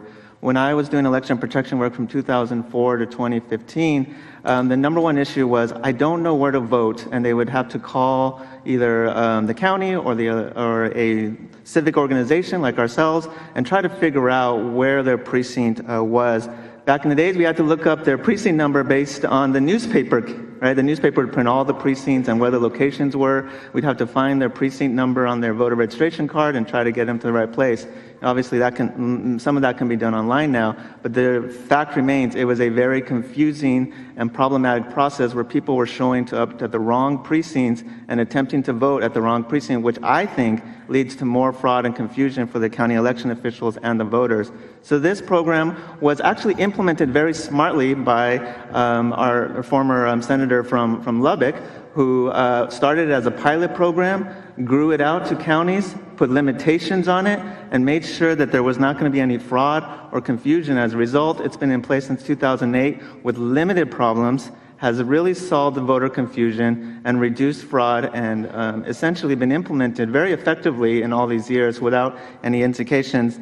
Last, I just want to say that the issue of people voting in 2 locations is not a a reason to implement this bill. As has pointed out by the election officials, there is an electronic voter registration database that prevents that from happening. And even if you didn't have countywide voting, you could still show up at different precincts and vote provisionally at different places, which would be even more confusing because we would have all these provisional ballots from people trying to figure out where their precinct is. So for those reasons, we ask you to oppose this legislation and continue the status quo. Thank you. Thank you, Mr. Figueroa. Ms. Clouston, am I saying that correctly? Yes. Okay, you're recognized. Hi, I'm Rosemary Clouston. I am speaking on behalf of myself. However, my testimony is informed by my experience over the past 3 years when I was the voter protection director for the Texas Democratic Party and spoke to many election officials, election judges, activists, and voters throughout our state. So there is no current problem with our election administration that this bill solves. In his layout, Senator Hall did not cite any specific concerns or problems, but is proposing that we should upend a system that is working well for 91 of our counties in order to address these unspecified problems. It's only a disservice to voters with no benefit on the other side of the equation. If the senator and his supporters would like to specify the problems that they have, I'm sure that the EAs, clerks, and Secretary of State would be happy to work with them to address those problems in a narrower and more tailored way rather than this overly broad attempt at a solution that does not actually solve the problem. As Administrator Garcia pointed out, the issues that people who have previously testified claimed exist would not be solved because their concerns are not unique to countywide voting. Those same issues of people from multiple precincts voting in a location happen throughout the early voting period throughout the state. So this alleged solution does not solve any of the problems they've laid out, and they are seeking convenience from an administrative standpoint at the expense of voter convenience. And as Senator Menendez pointed out earlier, if we are trying to encourage every Texan who is eligible to cast a ballot, we do need to prioritize convenience, not above security, but above administrative convenience, certainly. And this change would, as other folks have said, cause significant voter confusion and disenfranchise people because they will cast provisional ballots in the wrong polling place that will not be counted. And you also need to consider the funding that would be needed to do proper public education for this dramatic change, which would have to be in the hundreds of millions of dollars, I would guess. Thank you, Ms. Clouston. And then Dr. Presley, you're recognized. Yes, thank you, Senator. Thank you for having me. I'm Dr. Laura Presley. I'm representing True Texas Elections. Senator Hall, you've talked a lot about the convenience, pardon me, convenience versus security. I'd like to reiterate what the Hays County woman said about convenience versus auditability of the elections. I have done 12 recounts in the state of Texas. I helped with the Hays County recount. That was an absolute disaster. There were 70 ballot boxes. The Secretary of State and the county supported that they would not put the precinct numbers onto the tally sheets, and it made it impossible to unscramble the egg of precinct level results. Today, reported results for elections are by precinct. When you have vote centers and you have a results tape from the vote center, you never can marry up the precinct level results and the vote center results because there's nothing to delineate that in the code or in the process. The audit logs of the main tabulation computer, there's an administrative code that says the audit log, again we're talking security versus audit, the audit log is supposed to record the number of ballots for a given precinct. The Secretary of State at this point has defined precinct to be vote center. So now you don't have the auditability of precinct level results and what's on the audit log. You don't have it. And actually, Mr. Garcia was incorrect. In the audit the Secretary of State did, it was raised in the audit that they couldn't audit to precinct because the audit logs had countywide results. And I recommend for Senator Hall's bill that we also apply this to early vote. Okay. And I'm here for questions. All right. Thank you, ma'am. Members, questions of the panel? All right. Thank you all for joining us. Thank you. Today. Thank you. Chair calls Lucy Traynor, Bill Sargent, Dr. Susanna Carranza, Valerie DeVille, and Jack Finger. And then on deck, if they are still with us, Colonel Rayford Brown and Louise Joy, if y'all would be ready to go.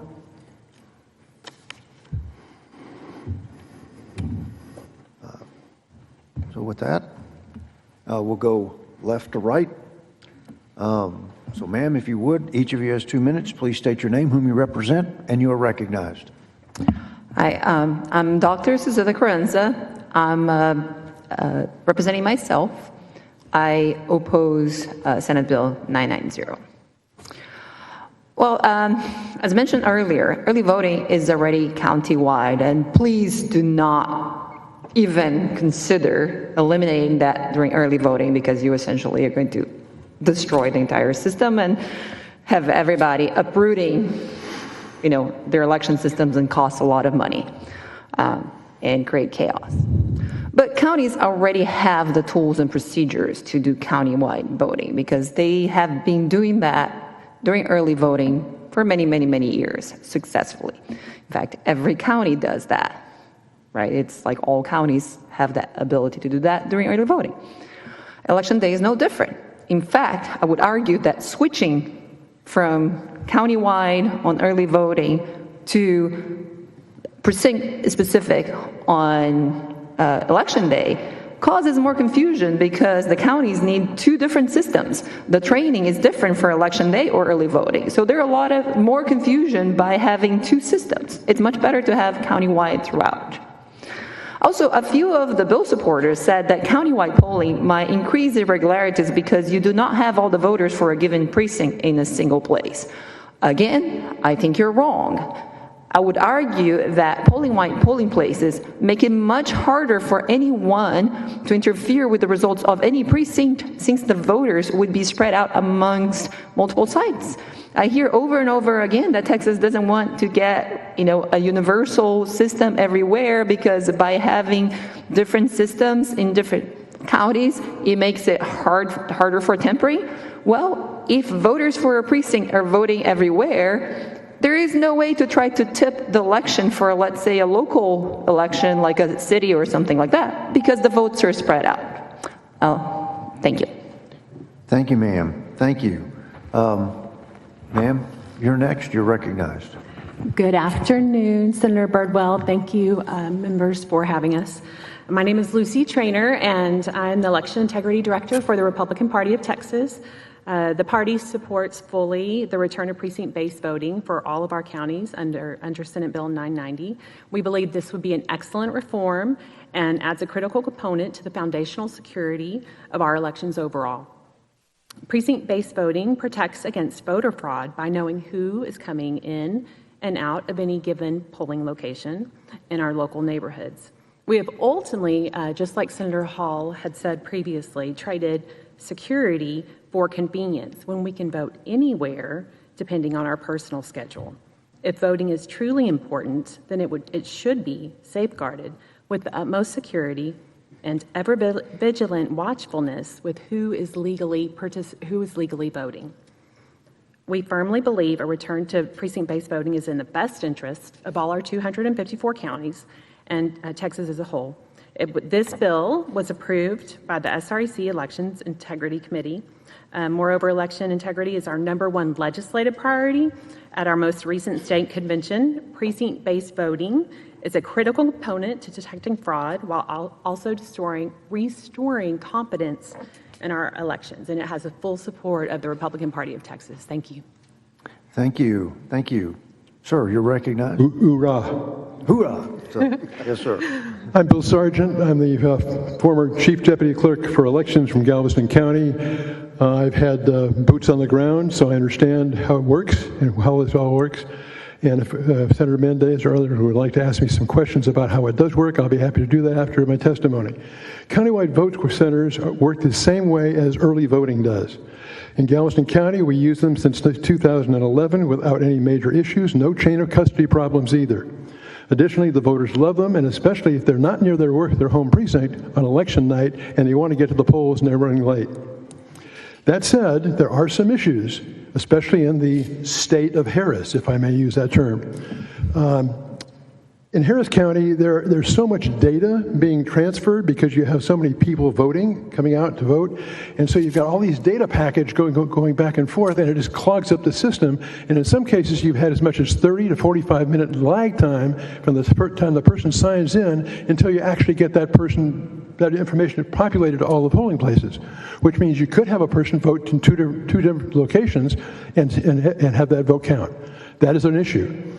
So my recommendation to you is, I'm not in favor of this bill, but if you're going to do something about it, limit it to medium and small-sized counties. When you have counties like Harris County and others that have so many people voting and you have massive turnouts, you got problems. Now, if you want to talk about how Harris County became a countywide vote center county, I'd love to talk about that. If you want to talk about integrity, I can tell you about that. I have had boots on the ground, and that's what I want to talk about whenever you get the question. Okay. Mr. Sargent, correct me if I'm wrong, but I heard you say you're not opposed to the bill if there's some adjustment. I'm opposed to the bill. You're opposed to the bill. Okay, I just yes, sir. wanted to testify. I'm sorry, I didn't say that first. So I wanted to make sure if you were on the bill. No, I'm against it. Okay, all right, thank you. Although I must say that I'm a friend of Senator Hall, and I hate to come out and oppose something he's provided. But. All right. And then, ma'am, you're recognized. Thank you. My name is Valerie DeBille, and I am opposed to this bill. There's been lots of talk from other witnesses about how people should be willing to do X, Y, and Z if they think voting is important. But let me be clear that voting is a right, not a privilege. It is incumbent on the government to facilitate that. Having alternate voting locations to choose within the countywide jurisdiction of the authority holding the election helps voters who have difficulty traveling to their home precinct to vote. I've worked in voter protection since 2018, and a huge percentage of the calls that we get involve helping people find their polling locations. The actual precinct is printed on every paper ballot and is in every ballot style on the machines that we use in Travis County. So the precincts being mixed up is not really a legitimate issue. I've served as an election judge since 2020, and the countywide polling places have not presented any problem that I've ever observed. I often serve on election day at a middle school in a sparsely populated corner of Travis County, and it helps teachers, other school workers, and parents, including officers who are there to provide security for the school, can vote at the school because they may not be at their home precinct during the day.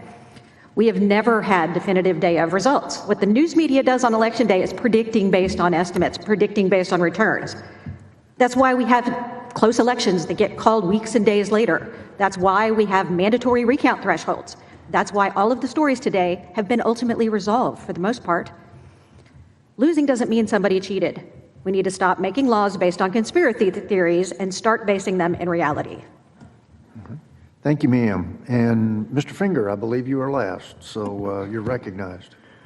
Yes, well, Mr. Chair, other senators on the committee, Mr. Menendez, my senator, and Mr. Bob Hall. For the record, my name is Jack M. Finger. I am from San Antonio, and I am in favor of this bill. I've approached some of you on other issues in the past, and election integrity is something that is near and dear to my heart.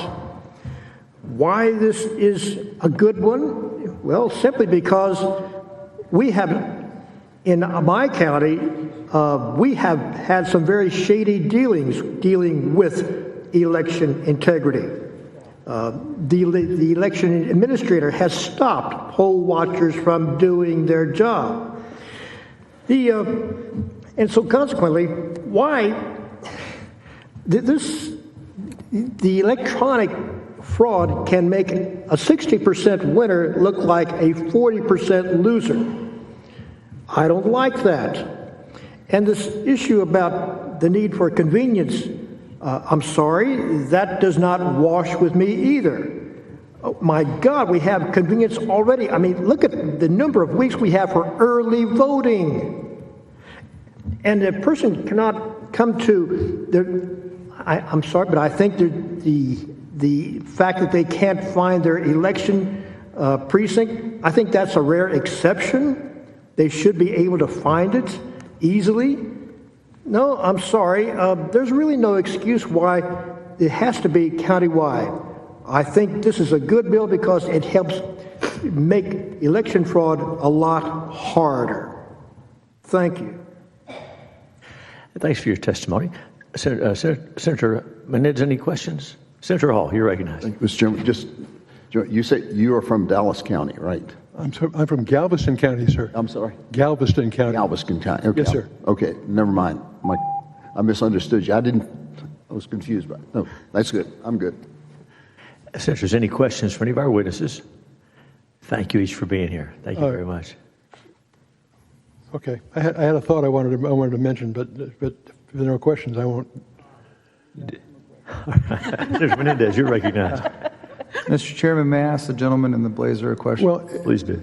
Here's the one major issue I want to ask, or a question I want to ask.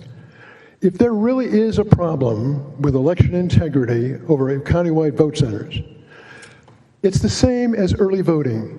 So draw the logical conclusion. If we have a problem with countywide vote centers and election integrity, do we also have a problem with early voting? And should we make early voting precinct specific because we have that problem? I would suggest to you that we do not have that problem. And in Harris County, when the Secretary of State approved them for countywide vote centers, which I think was a mistake, they did so because when they had the test, when they ran the test for it, they did it on a local election which only included a third of the total voting population. And then they granted it because they said they did it successfully. You don't do that. You do it based on the entire population and see whether you can run it. And they didn't do it well. They haven't done it very well because of that. So now I'm going to ask a real question. So, all right, I show up to vote. I present my driver's license. They look me up. I sign. Yes, sir. They print my ballot. It has my name and my precinct number on the ballot. I stick it in the machine. It does not have your name. No, it doesn't have my name. It has a number or whatever it has. Okay, the identification number. The point is, it has a precinct number. We vote, hit print or vote, and it prints out the ballot receipt with the who voted which way. And I put that in the box. Why is there a problem with where's the? I don't see where the fraud comes in. If the precinct number's on there, who I voted is on there, and there's a paper record of it, where's the fraud? Yeah, the only thing you have when you sign in, you get a code. Right. You take that code to the controller. That code carries only the ballot style and precinct that you're in. Right. And you get that ballot in that precinct style. Right. You then go to the machine and you vote. Correct. And it prints out the paper copy for you. Right. As opposed to what we did in the code last session.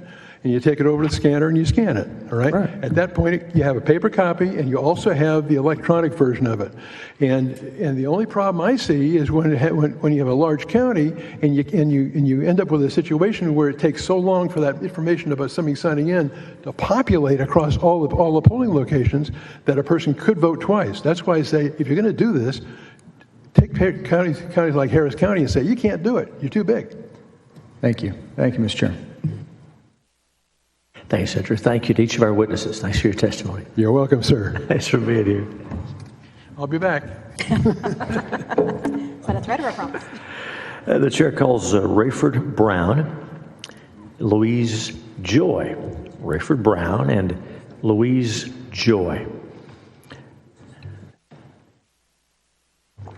And those are the last two witnesses we have remaining registered wishing to testify on, for, or against Senate Bill 990. So we're looking for Rayford Brown, Louise Joy, and I'll ask, is there anyone else wishing to testify on, for, or against the bill? Come on down to the table and... You didn't call our names, but we signed up. Come on down to the table and we'll visit. Come on down, that's okay. Y'all have a seat, please. Okay, so I think you were saying that you registered, but we didn't call your name. Tell me your name, please. Elizabeth Barron. Elizabeth Vera.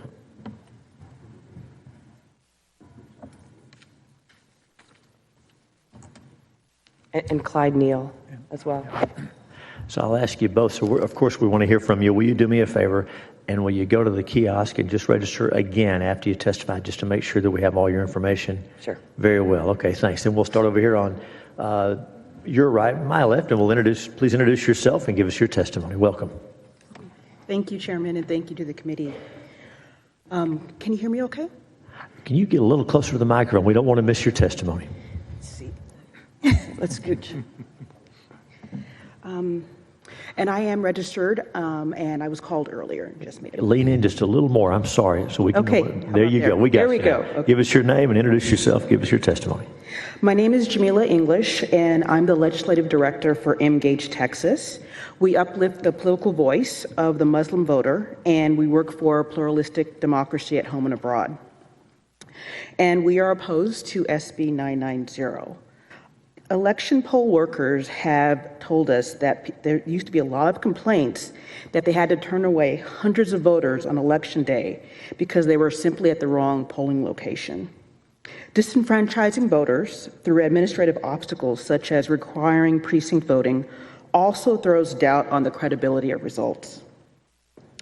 People are at work from 7 a.m. to 7 p.m., and voting near their place of employment is just much, much easier. Polling locations have been added since instituting the countywide polling, and there'll be a lot of confusion getting rid of this polling, and a lot of people will not be able to vote in the next election. With this program, more Texans can participate in one of the most fundamental American rights, the right to vote. Thank you. Ms. English, thank you. And we had called you, so I'm glad you made it. We didn't miss your testimony. Thank you. Thank you. Introduce yourself and give us your testimony. Welcome. I'm Clyde Neal, a resident of Fort Bend County, Texas. I'm here to speak for Senate Bill 990 to end countywide voting. My professional background includes 4 decades of development of electronic equipment similar to voting systems. And in November 2022, I was presiding judge of Central Count in Fort Bend.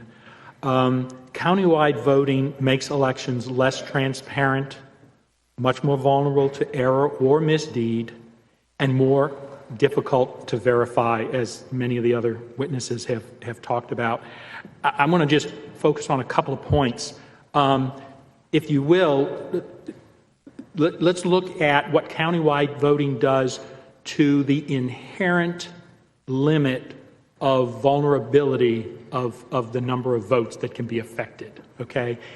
If you have a countywide, for each countywide voting center, the maximum number of votes that you can enter into that voting center is essentially all the registered voters of the county, okay? If you have a precinct-wide voting or a precinct-established voting, then it's limited to the registrants in that precinct.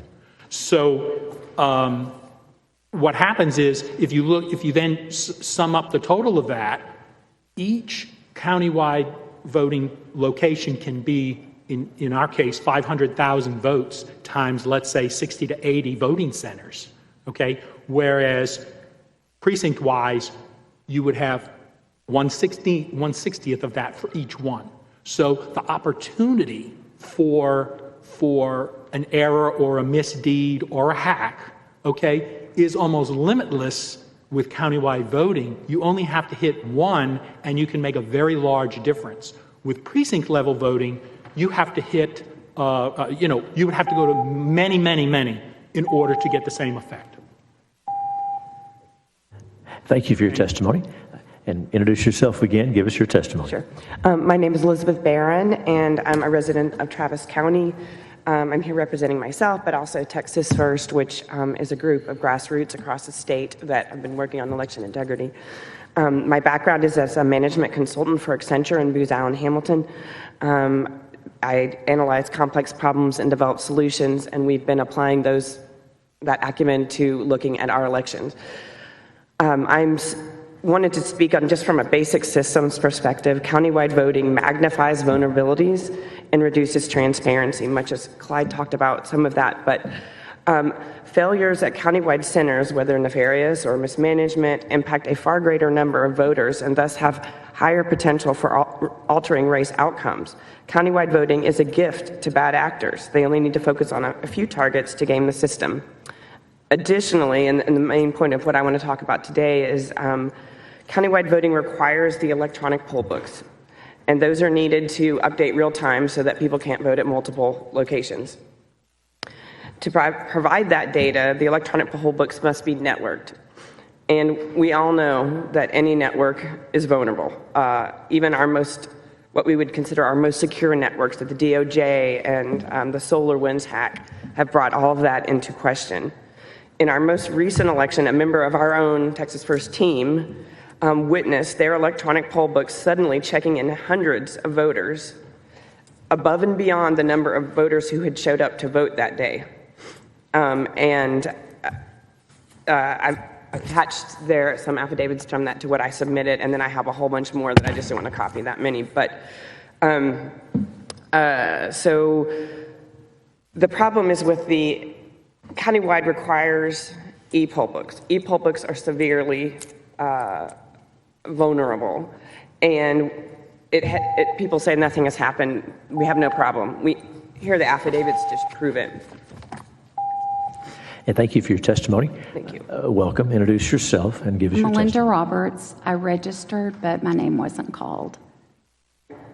Give us your full name one more time. Melinda Roberts. Very good. We'll make sure you're in the system. And Okay, thank you.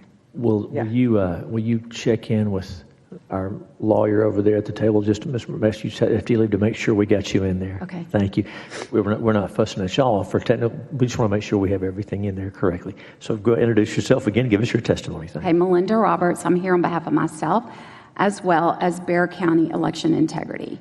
Citywide voting reduces the integrity of our elections for reasons that you've already heard today. It makes audits impossible.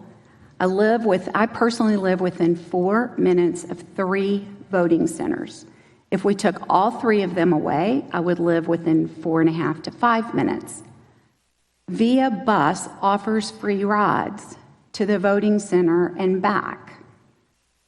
I personally attended the Secretary of State required audit at our central count. It could not be reported correctly because the boxes had votes from all over the county. They could not, as Dr. Presley noted, marry the votes, the precinct, with the tapes.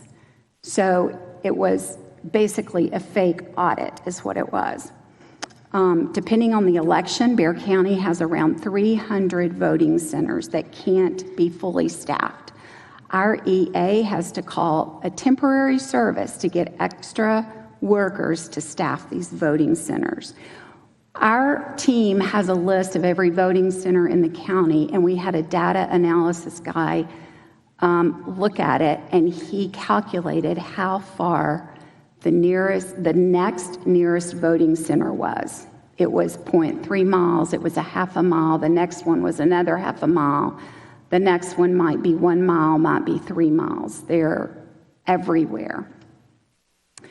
And again, it destroys the ability to do an accurate recount or an accurate audit within the county. Thank you. Thank you for your testimony. Members, any questions for the witnesses?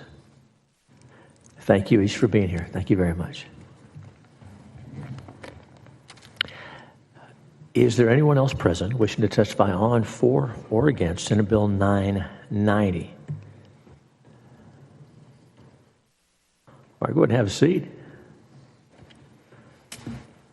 And have you already, did you check in with Yes. the lady here? Okay, very good. We got you. Thank you so much. Introduce yourself. Give us your testimony. Good afternoon. My name is John Clark. I'm a resident of Hays County. There's many other things I'd rather be doing than doing this. But in 2020, I voted in downtown Buda City Hall. This is what my ballot looked like. It was squares and rectangles. It did not provide me the spreadsheet columns of the race and the candidate. I showed the clerk at the back door, and she told me if there's a problem with my ballot, the tabulator will kick it out. It took it. I got my sticker, stepped outside, and I waited for my wife. When she comes out, I asked her if she looked at her ballot, and she said no. So for 2 years, I thought I was crazy. That following week, I did speak to our election administrator, and she told me it doesn't do this. Well, I stressed to her that it did, and I hoped that she looked into it, and she never got back with me. So now, as a aware citizen, I've been participating as a poll watcher. The level of pushback that I've gotten as a poll watcher, from being threatened with the fire marshal, from law enforcement, to be called a racist by elections judges, has just, it's given me a deeper dive into what's going on. And what I'm hearing is from people who are paying attention that there is something wrong with our elections, and I believe them simply for the fact that it just goes in hand with my experience of 2020. Thank you for your testimony. Senators, any questions? Thank you for being here.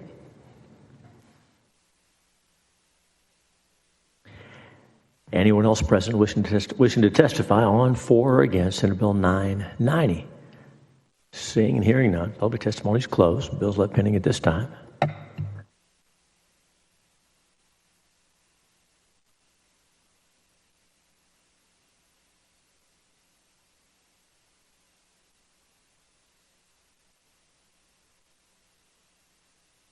The chair now lays out Senate Bill 397. Recognize this author, Senator Hall, to explain the measure. Thank you, Mr. Chairman and members. The 87th Legislature passed SB 1 during the second call special session to increase the security of elections.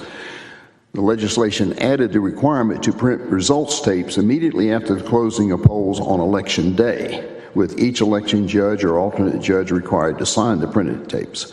This imposed an important chain of custody measure. However, the provision did not extend to the early voting period, leaving this statute inconsistent on this matter and neglecting to enact the same safeguards for early voting. Early voting accounts for well over half of our votes in the process. Senate Bill 379 amends the Election Code 61.002C to simply require the printing of results tapes immediately after closing the polls for voting on the last day of voting by personal appearance. Mr. Chairman, I do have a committee substitute. The committee substitute requires both the presiding and alternate elections judge to sign the results tapes for early voting. The signed tapes shall be sealed in a secure envelope, and the envelope signed by both judges. The envelope shall be returned to the county election authority on election day. Up to 3 poll watchers may sign the tape. Chair sends up the committee substitute, which Senator Hall has explained. It's now before us. Any questions for Senator Hall on the committee substitute? Senator Menendez. Thank you, Mr. Chairman. Senator Hall, I'm trying to figure out what you're trying to solve, and I think what you're saying is, now, where would this count be held? I think for me, there'd be a concern that this count could, the possibility of it being leaked, or you're saying at the end of early vote, is it every day, or is it at the end of the whole period? At the end of early voting, the last day. Okay, all right. And just for clarification purposes, the polls close when everyone who has stood in line, arrived in time before the closing time, has voted, correct? Yeah, voting is done. It would, if there's a long line and voting continues, it occurs after the last voter has voted. Okay. And you'd like for the count to be completed, and I would assume stored with the others. Obviously, we don't want to impact Election Day voting by having these numbers released, correct? That's correct. It would be secured immediately in envelope, stored, secured, not to be published. All right. Thank you. Thank you, Mr. Chairman. Thank you, Senator Menendez. Any other questions, members, for the author? Very well. We'll open public testimony. And the chair calls Alan Vera, Robert Green, Ida Garcia, Ed Johnson, and Bill Sargent.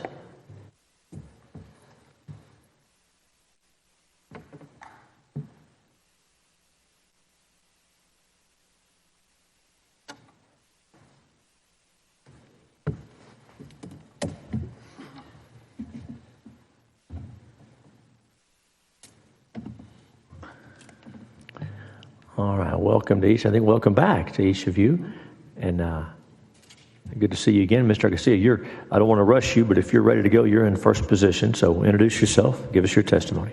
Okay. And this time I'll say it properly. Good morning, Chair, members of the committee. My name's Hyder Garcia. I'm the Elections Administrator for Tarrant County, and I'm testifying today on behalf of the Texas Association of Elections Administrators and myself. And we are testifying against this bill.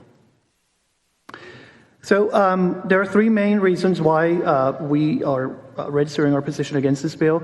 The first one is the potential problems with the early release of results from early voting ahead of Election Day. This is, we're talking about 96 hours, almost 96 hours before the close of polls on Election Day. And we will make sure the committee gets copies of this. There's a report that we found from the Commonwealth Parliamentary Association, British Islands and Mediterranean region of the 2019 Virgin Islands election. A lot of words, but in essence, this is an election observation group who notes in their report, page 10, shortly after advanced polling, the alleged results of some districts were disseminated on WhatsApp. It was subsequently identified that one published report accurately reflected a district result. As such, the integrity of the electoral process was undermined. And they continue then to make on page a recommendation saying consideration should be given to no longer printing advanced poll results at the closing of the advanced poll and instead rely on the memory drive. Alternatively, candidates and agents should be positioned where there is a lower risk of seeing the results. We share the spirit of the bill. We believe that having a better audit trail will help the auditability of the election, but we have concerns with those numbers getting out ahead of it. Our second point is we think this might have a conflict with some of the text that was passed in SB 1 2 years ago.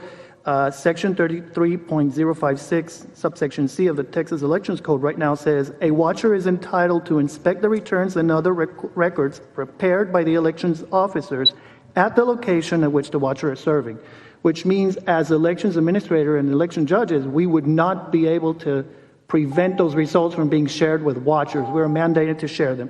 And then our last point, 10 seconds, is what happens in situations where equipment is swapped, the ballot box is full. What do we do with those machines? Do we take them? Do we have to leave them? Do we have to print them the day they have a problem? I mean, we have a lot of operational concerns around this. Thank you. Thank you. And we are adhering to the time limits, but we will have questions because we want to hear all the testimony. Sergeant, welcome. Introduce yourself again. Go ahead. Bill Sargent, former Chief Deputy Clerk for Elections, Galveston County. I am testifying in opposition to the bill, even though, Senator, I like you a lot. Okay? I prefer the idea, Senator, that you had about having one election period. Doing away with early voting and not having a break between early voting and Election Day. I like that a lot. And if you do that, you get away from this problem that we're talking about today. But instead of having to run a tape at the end of early voting, you have one voting period. That's not a problem. However, how are we going to stop and control some rogue election worker, be it a presiding judge or an alternate judge or even a poll watcher, from somehow leaking that information? The answer is you're not. Especially if you're in Harris County, you're not going to do that. So that's the main problem I have with this. If you run it, you're not going to be able to hold it secure. And so, you know, with the shenanigans we've been seeing going on in Harris County and other places, that we want to make sure that doesn't occur. That's why I'm opposing this bill. I much prefer your idea of making it one election period. It makes a whole lot of sense. It costs a lot less money to do, and it would make it, you know, we would go that route. That's my story, and I'm sticking with it.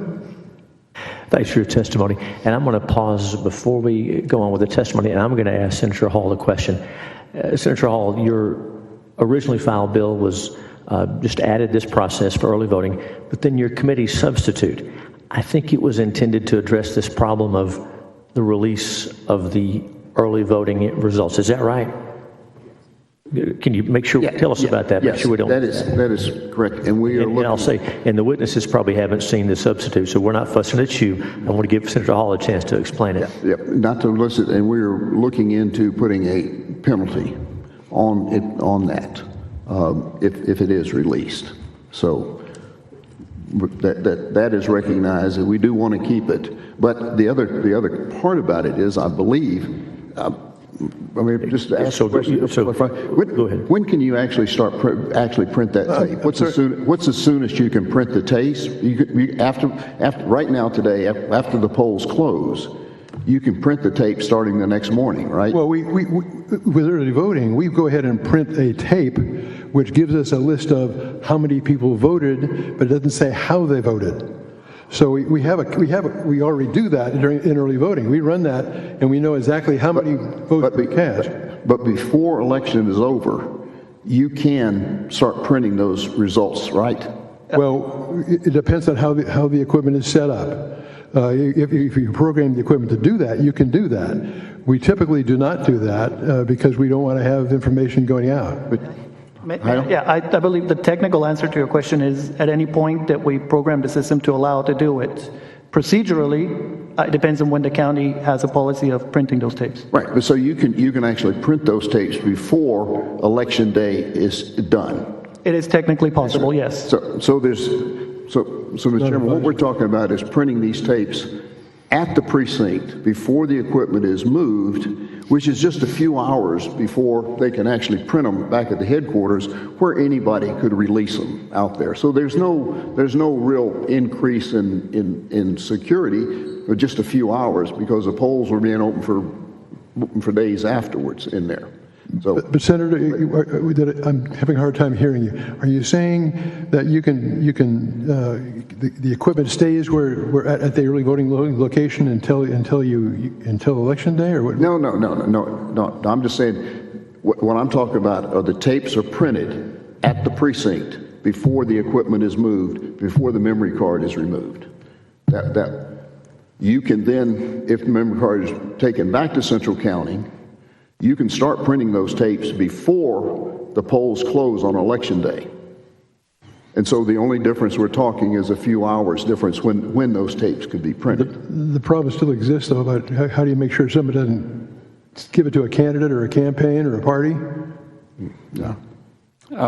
Senator, can I interject? So, go ahead, Senator Hall, did you have a question? I want to recognize Mr. Johnson. Go back to the question. I was just trying to get a clarification of a complete answer. No, thank you.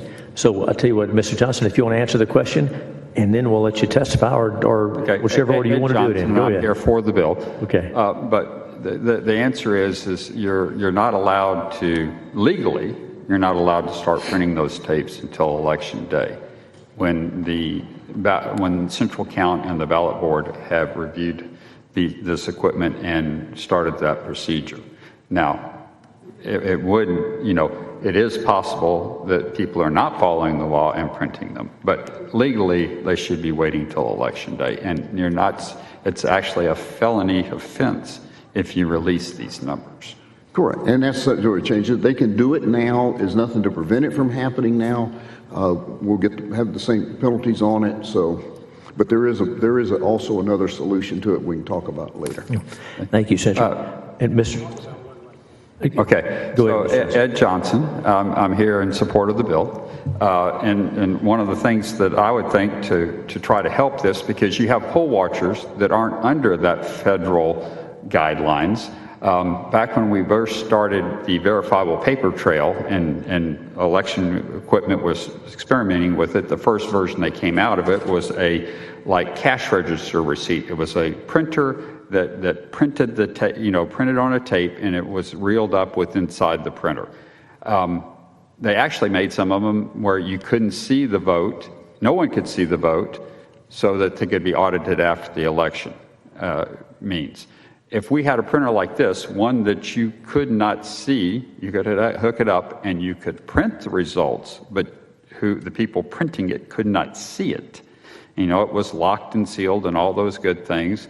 Then you wouldn't have a problem with someone, possibly disclosing the vote. I think we're putting the election judges in a very precarious situation because they now can very easily commit a felon when they have access to this information, which I would hate to see because that's not the spirit of these people doing this. They don't want to do that. But if they mention, hey, Bob, you're winning, they've committed a felony. So by this means no one would see it, but you would have that printed record there that you could keep with the equipment, keep sealed, and on election day when you're supposed to start counting this, you could open up to reveal it, because the audit trail is very important. In Harris County, when we were running the elections, we would do that with every election machine. We would have the judge actually print the tape and leave it on the machine so that it stayed with that machine and stayed with that memory card, so you had an audit trail with it. So it'd be good to have this audit trail, but we just need to keep it where people can't see it after it's been printed. Senator Bettencourt. And Ms. Johnson, to follow up, okay, so you're basically talking about a printer bolt-on that would be able to print out a count, and then it would be in a locked container. And does that technology exist, or that technology exists and has been used for 2 decades now. All right, for 2 decades. So we'd be looking at then wanting to do a beta site for a couple counties, or would it be, is it such ubiquitous technology that it's available that we could just slap it on? I would say that I would hope maybe this session y'all could have some kind of test site that you could test this out, to iron out the bugs in it. I know that all the election equipment already is equipped to handle these printers, so okay. Yeah, I think you could put it onto them fairly easily. Sounds like a good suggestion. Mm-hmm. Thank you, Senator. And thanks for your testimony. Mr. Vera, welcome. Introduce yourself and give us your testimony. Alan Vera, Chairman, Harris County Republican Party Ballot Security Committee. As the bill was originally filed, we are registered on it because of our concerns of voting information leaking. We've communicated with the author and his staff that the following adjustments would make us positive. 1, it is a state jail felony for an early voting election worker or poll watcher to reveal the vote counts for any race of the polls printed on election day. Both the presiding and alternate judges shall sign the bottom of the tally tape. The signed tape shall be placed in a specially marked envelope and sealed with the signatures of both judges across the seal of the envelope. The envelope shall be returned to the county election authority and stored with tape envelopes from all the other early voting locations. And finally, the day after Election Day, the county election authority shall create electronic images of all early voting tapes, and these images are subject to the Texas Public Information Act. With those kinds of changes, many of which are already in the substitute, we could be for the bill. Thanks, Mr. Fair. Mr. Green, introduce yourself again. Give us your testimony. Welcome back. My name is Bob Green. I am here testifying on behalf of myself and also the Travis County Election Integrity Committee for Legislation. I think everything that has been said so far is very positive. I was only testifying on the bill for some of the same concerns that have been brought up, particularly the potential for leakage and for proper chain of custody that would ensure that no one would be peeking at the results early on, and then that would permit some people to know exactly how many votes they needed to win. So with that, I agree with the statements that have been made so far. I like the idea of a tape that can't be read, as was suggested there. But with those changes, I would be for the bill as well. Thank you. Thank you for your testimony. And let me just ask, I know this has been a good discussion. Senator Hall is working on the bill. Mr. Garcia, I know you can't commit to something you haven't seen, but does this discussion sound like it addresses some of your concerns about security and release of results? It does. I believe from an administrative perspective, as elections administrators, we handle information, and it's our job to ensure it doesn't leak before time. I think our main concern is the way it was, or the way we read it. It sounded like it was going to be done at every polling location throughout the county where we don't have, or we feel we would have a bigger challenge in limiting and ensuring that information wouldn't leak. Something like what I understand is being described would be great. We do it in Tarrant County. We bring the machines back to our office. We put them under the surveillance cameras, live stream 24/7, so everybody can keep an eye on them. And then we print those tapes in that same room. So there are solutions like that where people can ensure that that is being done properly, the equipment's not being tampered with, and the trail exists. And that's what we want as an association, is for counties to be able to work their way into something that helps the auditability, but also protects the integrity of the election and safeguards that data until properly or until the proper time. Thank you. Ms. Sargent, I'll ask you the same questions. You had concerns about security. After the discussion you heard, does that sound like we're moving in a better direction from your standpoint? As long as no one, including the election officials in the election office, can see it until election night, I'm fine with that. I had a situation where my predecessor, back in 2010, was feeding information to the county judge about what was going on in the election, which he should not have done. I called him up on it because I was the presiding judge of Central Count, and I said, you can't do that. So, it happens. So as long as nobody can see it until election night, that's okay. But if there's a way of looking at it ahead of time, I got a problem with it. Thank you. Mr. Garcia. May I add something to that? Sure. For Central Count, as administrators, we also have the possibility, we have a window of time when we can start tabulating, producing results, and then we have a mandate not to disclose them. So it may be the same window where this can be done, right? Because we are already handling something similar for the aggregate results of early voting and absentee ballots. So something to consider there. Thank you. Any other questions for our witnesses? Senator Hall. Just one question. I recognize, I do understand the concern. We have this situation because we have two separate in-person voting processes. We have this thing called early voting, and then we switch over, change the rules completely, and have election day. 21 other states have recognized that there's a much simpler way to do it by marrying the two, by having a single in-person voting period, begins on one day, ends on election day, all using the same rules. Do any of you care to comment on that as an alternative solution to this? As I said in my testimony, it's a great idea. We should try it. Perhaps we do it as, it's going to take you a while for the Secretary of State's office to pull together all the different pieces of code that have to be changed because of doing that. But it's a great concept, and it gets rid of all this problem. Because if you only have one election period, it's election night that you're opening up all the information and counting it. Harris County Republican Party ballot security would support that. As would Travis County.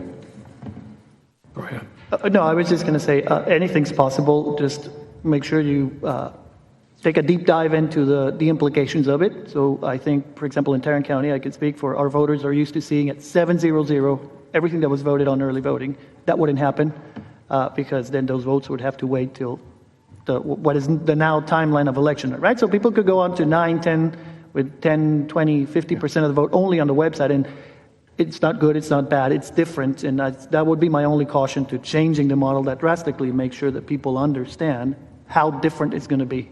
And I'll leave it to the legislature to decide if it's good or bad. Yes, I mean, I like that model too, but I would say we need to be very cautious like we ended up with countywide voting. We need to have very specific rules on how you're going to ramp up the polling locations, because what this will end up doing is you're going to have actually a larger turnout on election day, because right now we have two ends. We have the end of early voting, which everybody hears about, and then you're going to have election day, which everybody hears about. Now you're combining those in one day, so it's actually probably going to make election day a very larger turnout. So you're going to have rules in there on how are you going to ramp up the number of polling locations and how those are allocated so it's fair and equal to everybody. It's not just a single day. It's several days. Yes, but so early voting, right now we have two ends to election. It gets publicized heavily that last day to early vote, everybody goes out. And I will tell you what, 70% of the people vote on the last 2 days of early voting. Okay. And then you have 50% of the voters that turn out on election day. Well, now the last day of early voting and election day are going to be the same day. So I will tell you the end result is you're going to probably have a 60 to 70% turnout on election day again, because it's the same. And Senators, it's also the issue of in early voting you have less polling places than you do on election day. So how do you do that? Do you somehow we have to, I don't know the answer to that, but at some point we have to consider that. Just on the good thing is we've got 21 other states that have figured out how to do it. Yes. Yeah. No, there can't be 21 other states smarter than Texas. Well, Thank you, guys. I was just saying we need to be very careful on how you do that ramp up so it's fair and equal. Thank you each for your testimony, and thanks for being here. Thank you. Thank you. Thank you. Continuing testimony on Senate Bill 397, the chair now calls David Carter, Thomas Korkmaz, Marcia Strickler, Dr. Laura Presley, Eric Opiella. Again, we're looking for David Carter, Thomas Korkmaz, Marcia Strickler, Dr. Laura Presley, Eric Opiella.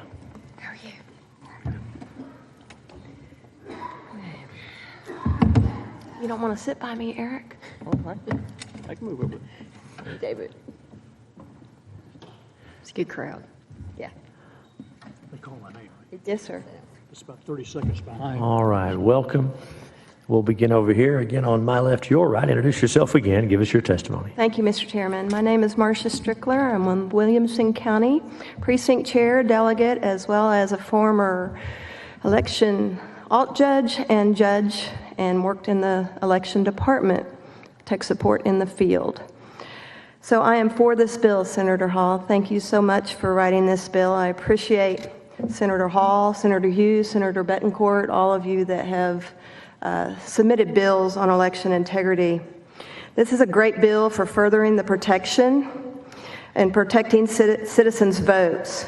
By printing out the tapes at the end of an early voting period, and I love the fact that there might be just one period of voting. I think that's very, very wise for Texas. But by printing out that tape at the end of early voting and requiring the judges to sign it at the polls will help keep the votes protected. However, this bill does not address when or where the poll watchers, which I am one, would actually be allowed to inspect and sign the early vote results tapes as well. I will be there in poll watching this early vote period, and in the past I'm able to sign those tapes to secure that a poll watcher along with the judge has signed those tapes. We take an oath, so does the judges, so we should be under oath to protect that vote. So please consider an addendum to this bill. And I did hear you say in the addendum that there are poll watchers up to 3 in central count. I think it should also be, let us sign that bill at the poll as well. It'll add a layer of added protection to help these tapes be secure. And in Williamson County, the early vote results tapes are printed after the memory sticks are entered into our central count accumulator. We should be printing them before that stick touches any other piece of equipment. Thank you so much. Hold on just a moment. Hold on. I'm going to ask the witnesses to bear with us while we take a couple of votes. So if you don't mind, just make yourselves comfortable there. We're going to vote on something. It's going to take a few minutes, maybe several minutes, but if you don't mind, just relax there. We're going to take some votes. There are multiple hearings going on, and so when we get enough senators here to vote, we have to vote to move things along. So stay with us. If you want to get up and stretch your legs, you can. Don't leave the gate, though, okay? Don't leave the gate.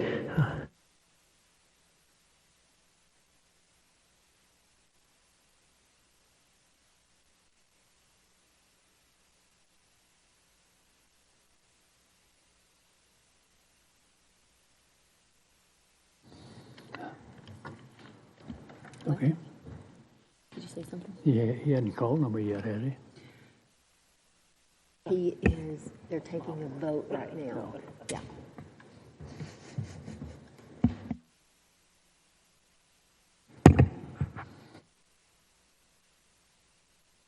And again, I thank the members of the committee and our witnesses and all those participating for working with us as we try to move through the business of the people. We are going to vote on some pending matters. And so the chair brings up Senate Bill 930. Senate Bill 930, Senator Middleton's bill. There is a committee substitute, and the chair lays out the committee substitute, and Senator Middleton is recognized to explain the substitute. Thank you, Chairman. I've been working with committee members on this, and the bill no longer eliminates per curiam opinions. It just clarifies that the author of the opinion has to be identified, right? So we Had some issues that we discussed with some procedural and routine motions and rulings that our Supreme Court conducts, and they felt like that could be impacted by eliminating per curiam. So bill no longer does that. The committee sub just requires the author of the opinion be identified. Thank you, Senator. Members, any questions for the author? Very well. Senator Middleton moves we adopt the substitute. Is there objection? The substitute is adopted. Senator Middleton moves that Senate Bill 930 as substituted be reported favorably to the full Senate with the recommendation that it do pass and be printed. Will the clerk call the roll? Betancourt. Aye. Birdwell. Aye. Lamantia. Aye. Menendez. Middleton. Parker. Aye. Perry. Schwartner. Zaffarini. Paxton. Hughes. Aye.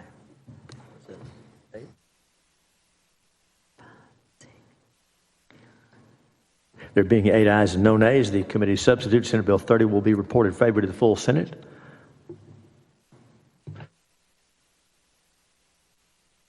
Senator Betancourt moves that Senate Bill 930 as substituted be recommended and certified for placement on the local and uncontested calendar. Is there objection? Hearing none, it is so ordered.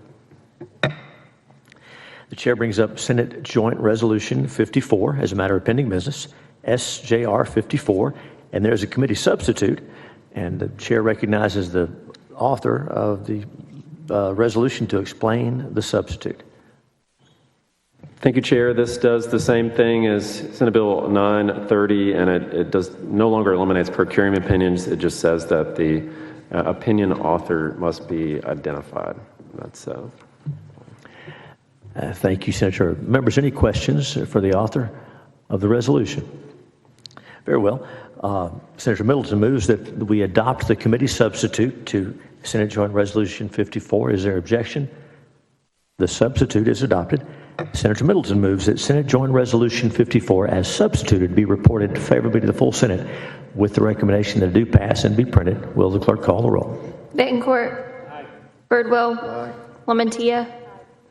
Menendez. Aye. Middleton. Aye. Parker. Aye. Perry. Schwartner. Zaffarini. Paxton. Hughes. Yes. There being 8 ayes and no nays, the committee substitute to Senate Joint Resolution 54 will be reported favorably to the full Senate. Since that's a joint resolution, I think it has to go to the floor. Is that right? Okay. Very well. The chair brings up Senate Bill 500. This is Senator West Bill 500. There is a committee substitute, and on behalf of the author, I'll explain that. Members, you'll recall this is the bill that has to do with the maximum value of a home that can be auctioned off for charitable purposes. The substitute will set that number at $500,000. That's all the substitute does. It's consistent with the discussions we had. Are there any questions about the substitute? In that case, the chair moves adoption of the substitute. Is there objection? Substitute's now before us. Senator Parker moves that the committee substitute Senate Bill 500 be reported favorably to the full Senate with the recommendation that it do pass and be printed. Will the clerk call the roll? Betancourt. Birdwell. Lamantia. Menendez. Middleton. Parker. Perry. Schwartner. Zaffarini. Paxton. Hughes. Aye. There being 8 ayes and no nays, the committee substitute Senate Bill 500 will be reported favorably to the full Senate. And Senator Middleton moves that committee substitute Senate Bill 500 be recommended and certified for placement on the local and uncontested calendar. Is there objection? Hearing none, it's so ordered.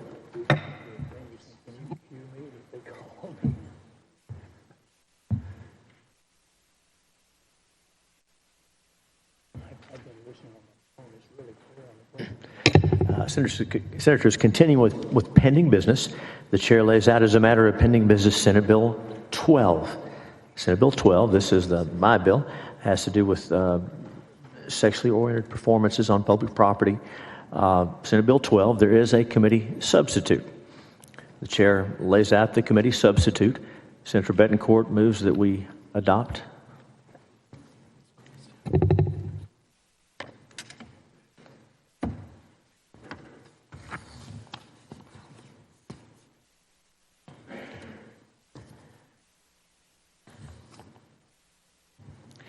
And so Senate Bill 12 is a matter of pending business. We're going to leave it pending at this time until I hand the gavel over to the Vice Chair. But while I'm here, the Chair lays out as a matter of pending business Senate Bill 1092. Senate Bill 1092 by Senator Parker. And Senator Betancourt moves that Senate Bill 1092 be reported favorably to the full Senate with the recommendation that it do pass and be printed. Will the clerk call the roll? Betancourt. Birdwell. Lamantia. Menendez. Middleton. Parker. Perry. Schwartner. Zaffarini. Paxton. Hughes. Aye. 16. There being 6 ayes and 2 nays, Senate Bill 1092 will be reported favorably to the full Senate. The Chair now lays out as a matter of pending business Senate Bill 1909, Senator Betancourt's bill about temporary restraining orders under the Election Code. The Chair lays out the committee substitute. Senator Betancourt moves that we adopt the substitute. That's what I thought, yeah. Senator Middleton moves that Senate Bill 1909 as substituted be reported favorably to the full Senate with the recommendation that it do pass and be printed. Will the clerk call the roll? Betancourt. Birdwell. Lamantia. Menendez. Middleton. Parker. Perry. Schwartner.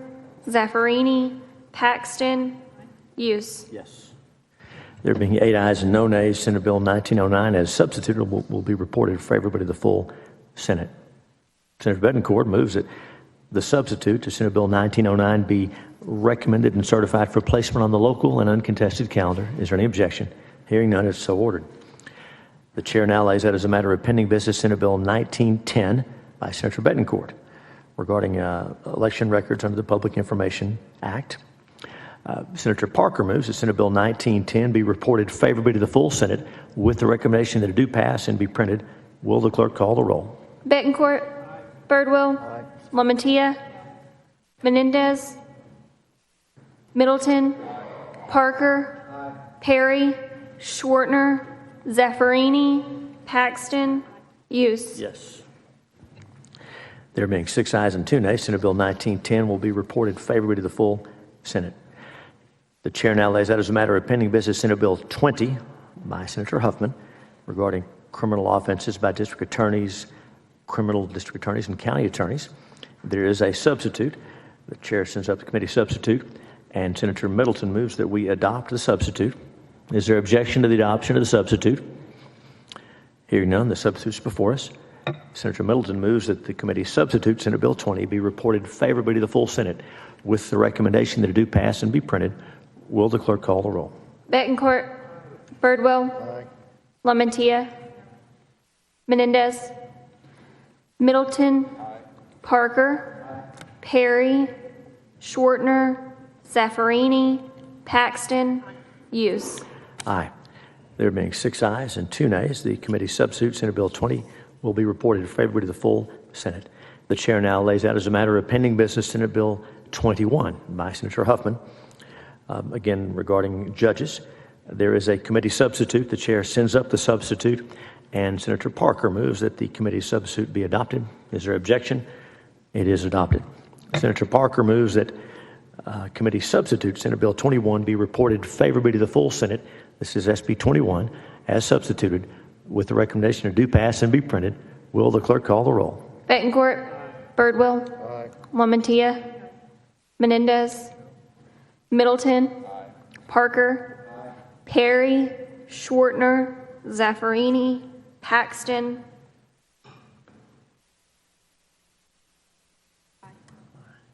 Hughes. Aye. There being 6 ayes and 2 nays, the committee substitute, Senate Bill 21, will be reported favorably to the full Senate. The Chair now lays out as a matter of pending business Senate Bill 23. Senate Bill 23. There is a committee substitute. Senator Betancourt.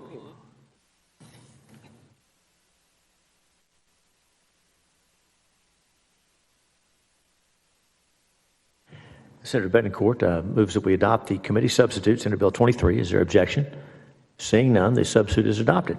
Senator Betancourt moves that Senate Bill 23, as substituted, be reported favorably to the full Senate with the recommendation that it do pass and be printed. Will the clerk call the roll? Betancourt. Birdwell. LaMantia. Menendez.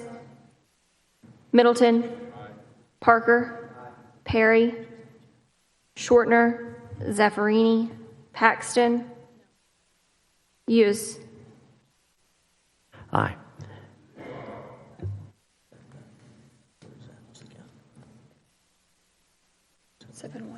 There being 7 ayes and 1 nay, committee substitute Senate Bill 23 will be reported favorably to the full Senate.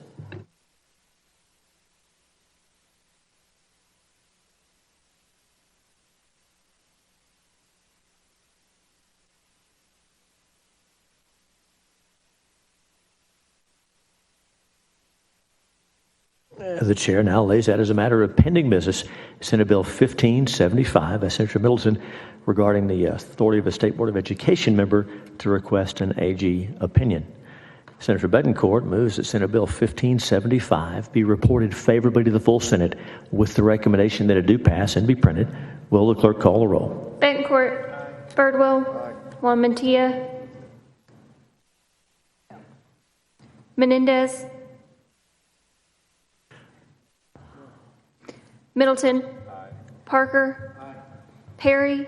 Shortner. Zaffarini. Paxton. Hughes. Yes. There being 6 ayes and 2 nays, the Senate Bill 1575 will be reported favorably to the full Senate.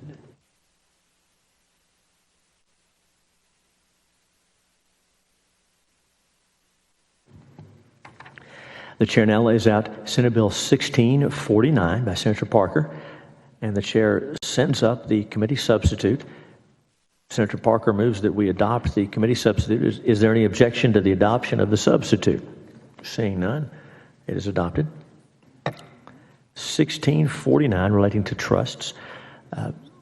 Senator Middleton moves that Senate Bill 1649 as substituted be reported favorably to the full Senate with the recommendation that it do pass and be printed. Will the clerk call the roll? Betancourt. Birdwell. LaMantia. Menendez. Middleton. Parker. Perry. Shortner. Zaffarini. Paxton. Hughes. Yes. There being 8 ayes and no nays, Senate Bill 1649 as substituted will be reported favorably to the full Senate.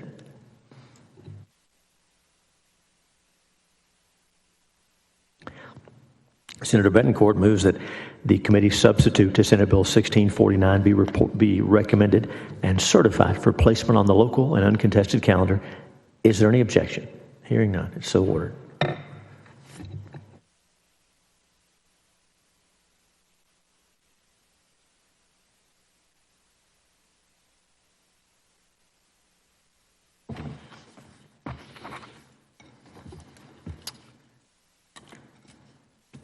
The chair brings up as a matter of pending business committee substitute to Senate Bill 12.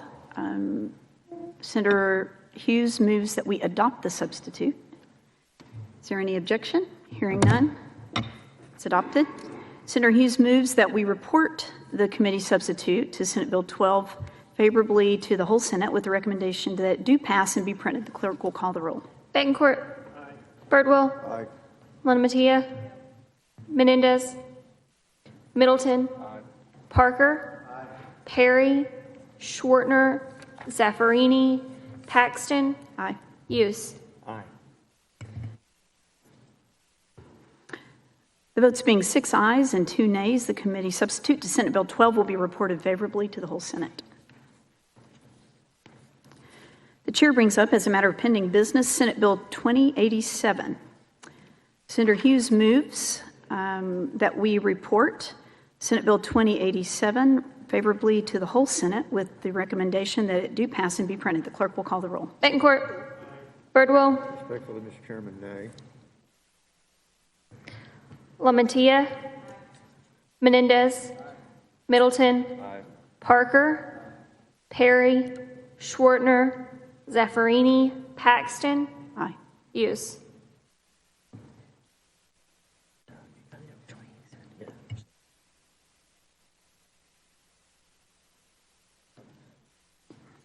Did you vote aye for your bill? Okay. The votes being 7 ayes and 1 nay, Senate Bill 2087 will be reported favorably to the whole Senate. The chair brings up as a matter of pending business Senate Bill 1601. Senator Hughes moves that we report Senate Bill 1601 favorably to the whole Senate with the recommendation that it do pass and be printed. The clerk will call the roll. Betancourt. Birdwell. LaMantia. Menendez. Middleton. Parker. Perry. Schwartner. Zaffarini. Paxton. Aye. Hughes. Yes. The votes being 6 ayes and 2 nays, Senate Bill 1601 will be reported favorably to the whole Senate. The chair brings up as a matter of pending business Senate Bill 1373.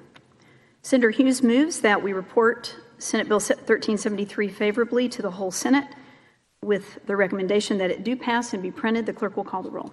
Betancourt. Birdwell. LaMantia. Menendez. Middleton. Parker. Perry. Schwartner. Zaffarini. Paxton. Aye. Hughes. Aye.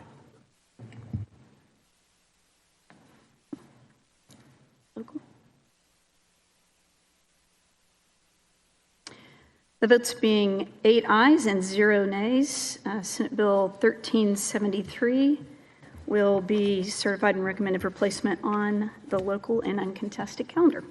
Any objections? Hearing none.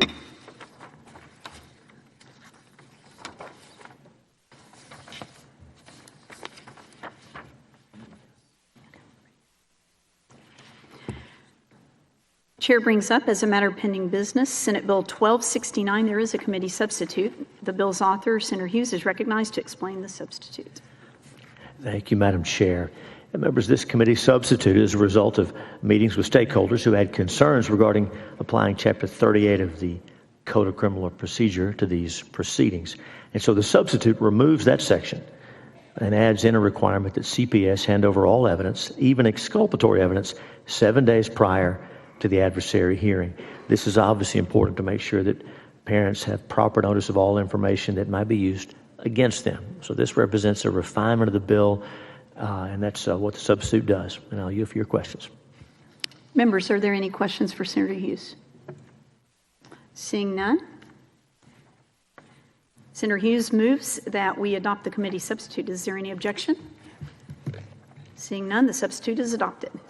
Senator Hughes moves that we report the committee substitute to Senate Bill 1296 favorably to the whole Senate with recommendation that it do pass and be printed. The clerk will call the roll.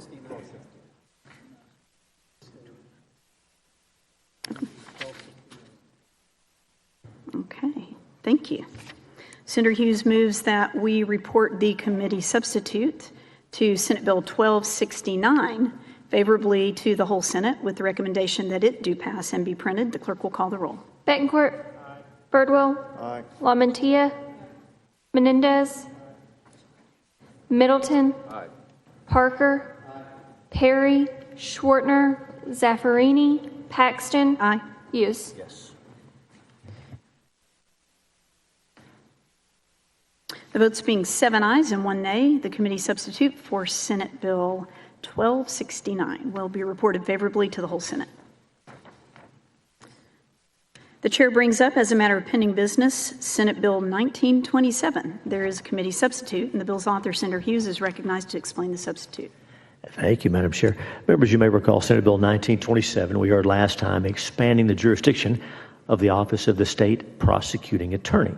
Since we're giving him more responsibility, they'll need some help, which will require hiring some people. And so the committee substitute simply inserts the fiscal responsibility amendment that says this bill takes effect if it's funded in the appropriations bill. That's what the substitute does.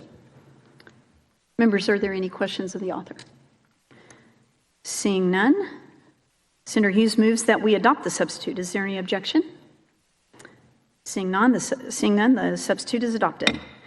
Senator Hughes moves that we report the committee substitute to Senate Bill 1927 favorably to the whole Senate with the recommendation that it do pass and be printed. The clerk will call the roll. Betancourt. Birdwell. LaMantia.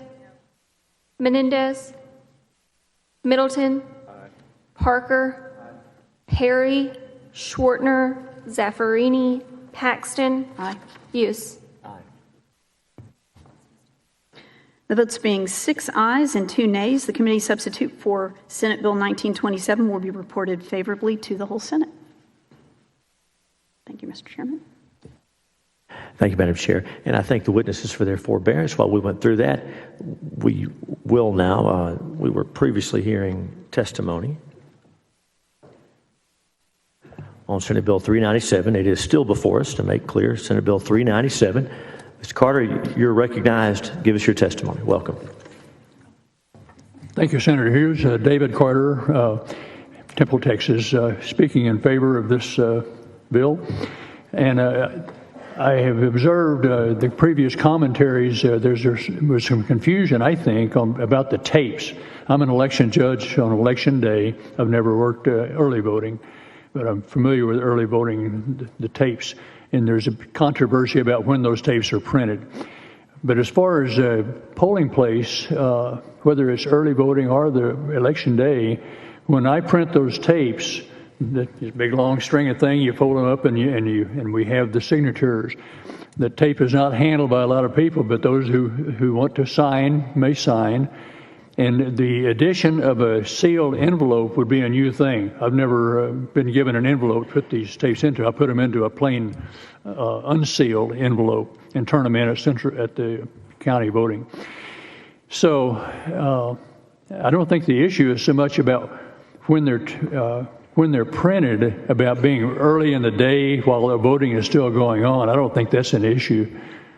It may be a possibility technically, but that's not the way it's done. Now, the obvious best solution would be to have a single voting period from the start of early voting until the end of election day. That's the preferred method. I'm not sure how that can be worked into this bill or some other bill, but that's the preferred solution. So you don't have the issue of printing early voting tapes. You're going to just have the tape printed at the end of the election day. So that to me, that's my contribution as a judge. As far as the exposure of the results, that's all covered by oath. And I don't know that, I can't remember what the oath of the watchers take, but in the statute, you can make it clear that you're not supposed to disclose the results of the thing. Should we continue to have an ending of the early voting period on Friday night? So just make it clear that it's against the law to reveal the things, and let there be a good penalty. I don't think it's a real issue that should stop this. Thanks for your testimony. Dr. Presley, welcome. Introduce yourself. Give us your testimony. Thank you, Senator Hughes. Senators, I'm Dr. Laura Presley of True Texas Elections, and I am speaking on behalf of True Texas Elections. I've trained over 600 election watchers across the state of Texas, and I believe that this bill is probably the most bill out of this whole legislature, and the reason is it memorializes the majority of the vote. 60 to 70% of people vote early. This memorializes that. We have to print the tapes as soon as possible. They have to be printed from the same machine that they came from. You go introduce the memory stick that has the votes on it into a different machine or a different computer that has a printer or whatever. You need to print it from the exact same machine. But we have to address, and the bill and the substitute does not address when the watchers can view the tapes.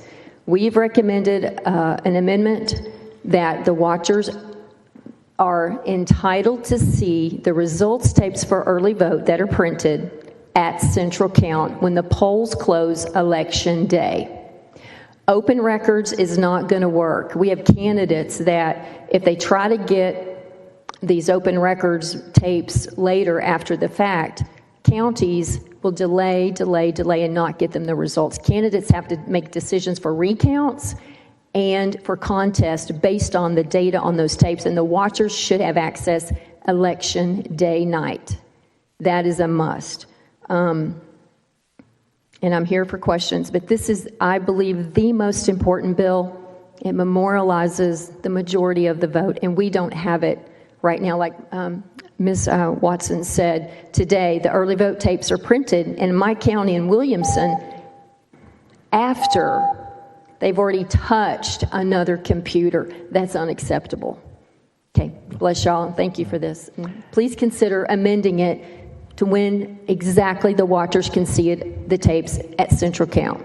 No, thank you for your testimony. Thank you. Thank you. Welcome. Introduce yourself. Give us your testimony. Thank you. My name is Thomas Larry Courtmas.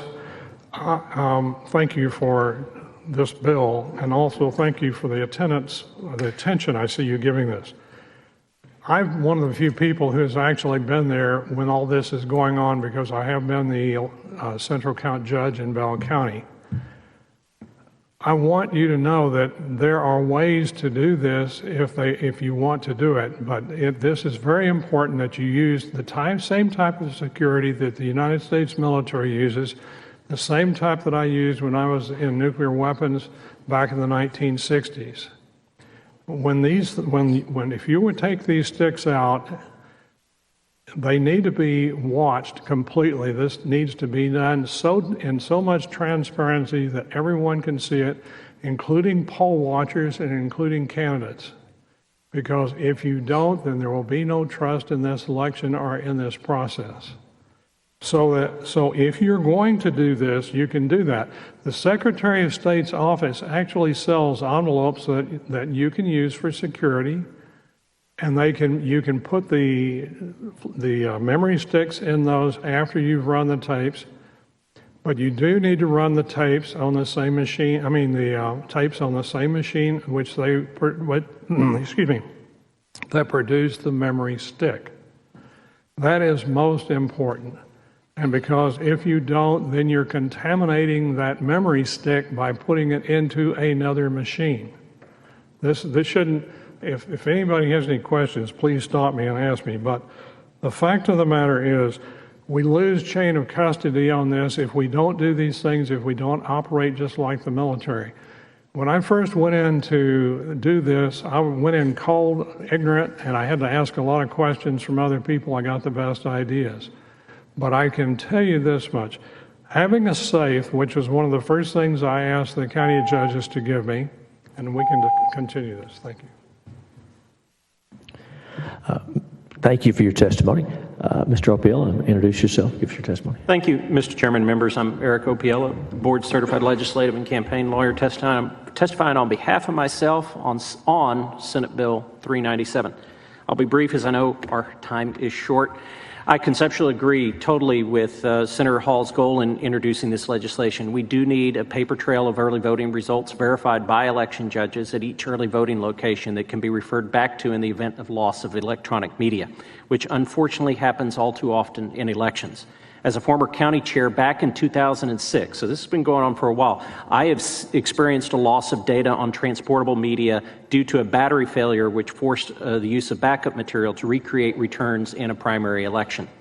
And as recently as 2020, Harris County experienced widespread loss of votes on the judges' ballot controllers due to implementing the method of curbside voting not authorized under the election code and the use of e-slate voting devices in a method that was not designed by the manufacturer. When each early voting location results were returned to central count, each device's backup media had to be read in to recreate election results through a long, laborious process, which might have been mitigated through the generation of paper results tapes at each location with each machine. I've represented 2 presidential campaigns in recount preparation and conduct in the state of Wisconsin, which has in prior cycles implemented paper tapes that record the vote inside of each voting device as a backup for use in recounts. It is correct that this process may not be possible on some current equipment that is used by some of our larger counties in early voting. However, the technology does exist to make this bill possible, and modern voting equipment can support its implementation.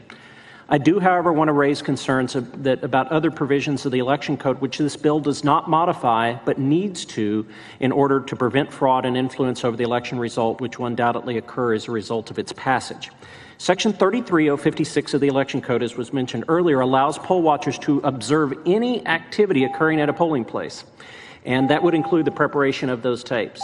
Section 61007 of the Election Code. We're going to do this. And can you ask me a question about that? No, this is very important. And Mr. Corkmas, you also had some suggestions. Because of the hour, we're going to have to recess because the Senate is coming in at 2 o'clock and these tables have to be removed. I apologize. Well, we'll see. For those of you that have specific recommendations like that, please share them with Senator Hall. Absolutely. Share them with me. Your testimony is important to us. If you want to come back and after the Senate adjourns or recesses for the day, we'd be happy to hear from you again. But make sure and give us your suggestions in writing, okay? I'll work with the author on that. I have another obligation after. No, thank you. Thank you. Mr. Horkmas, we want to hear your suggestions as well. Obviously, Dr. Presley, Colonel, Ms. Strickler, thank you each for being here. We're going to excuse you at this time, but we want to hear from you. And so, at this time, the Senate Committee on State Affairs will stand in recess. It is our intent to come back in here 30 minutes upon adjournment or recess of the Senate today. Good afternoon.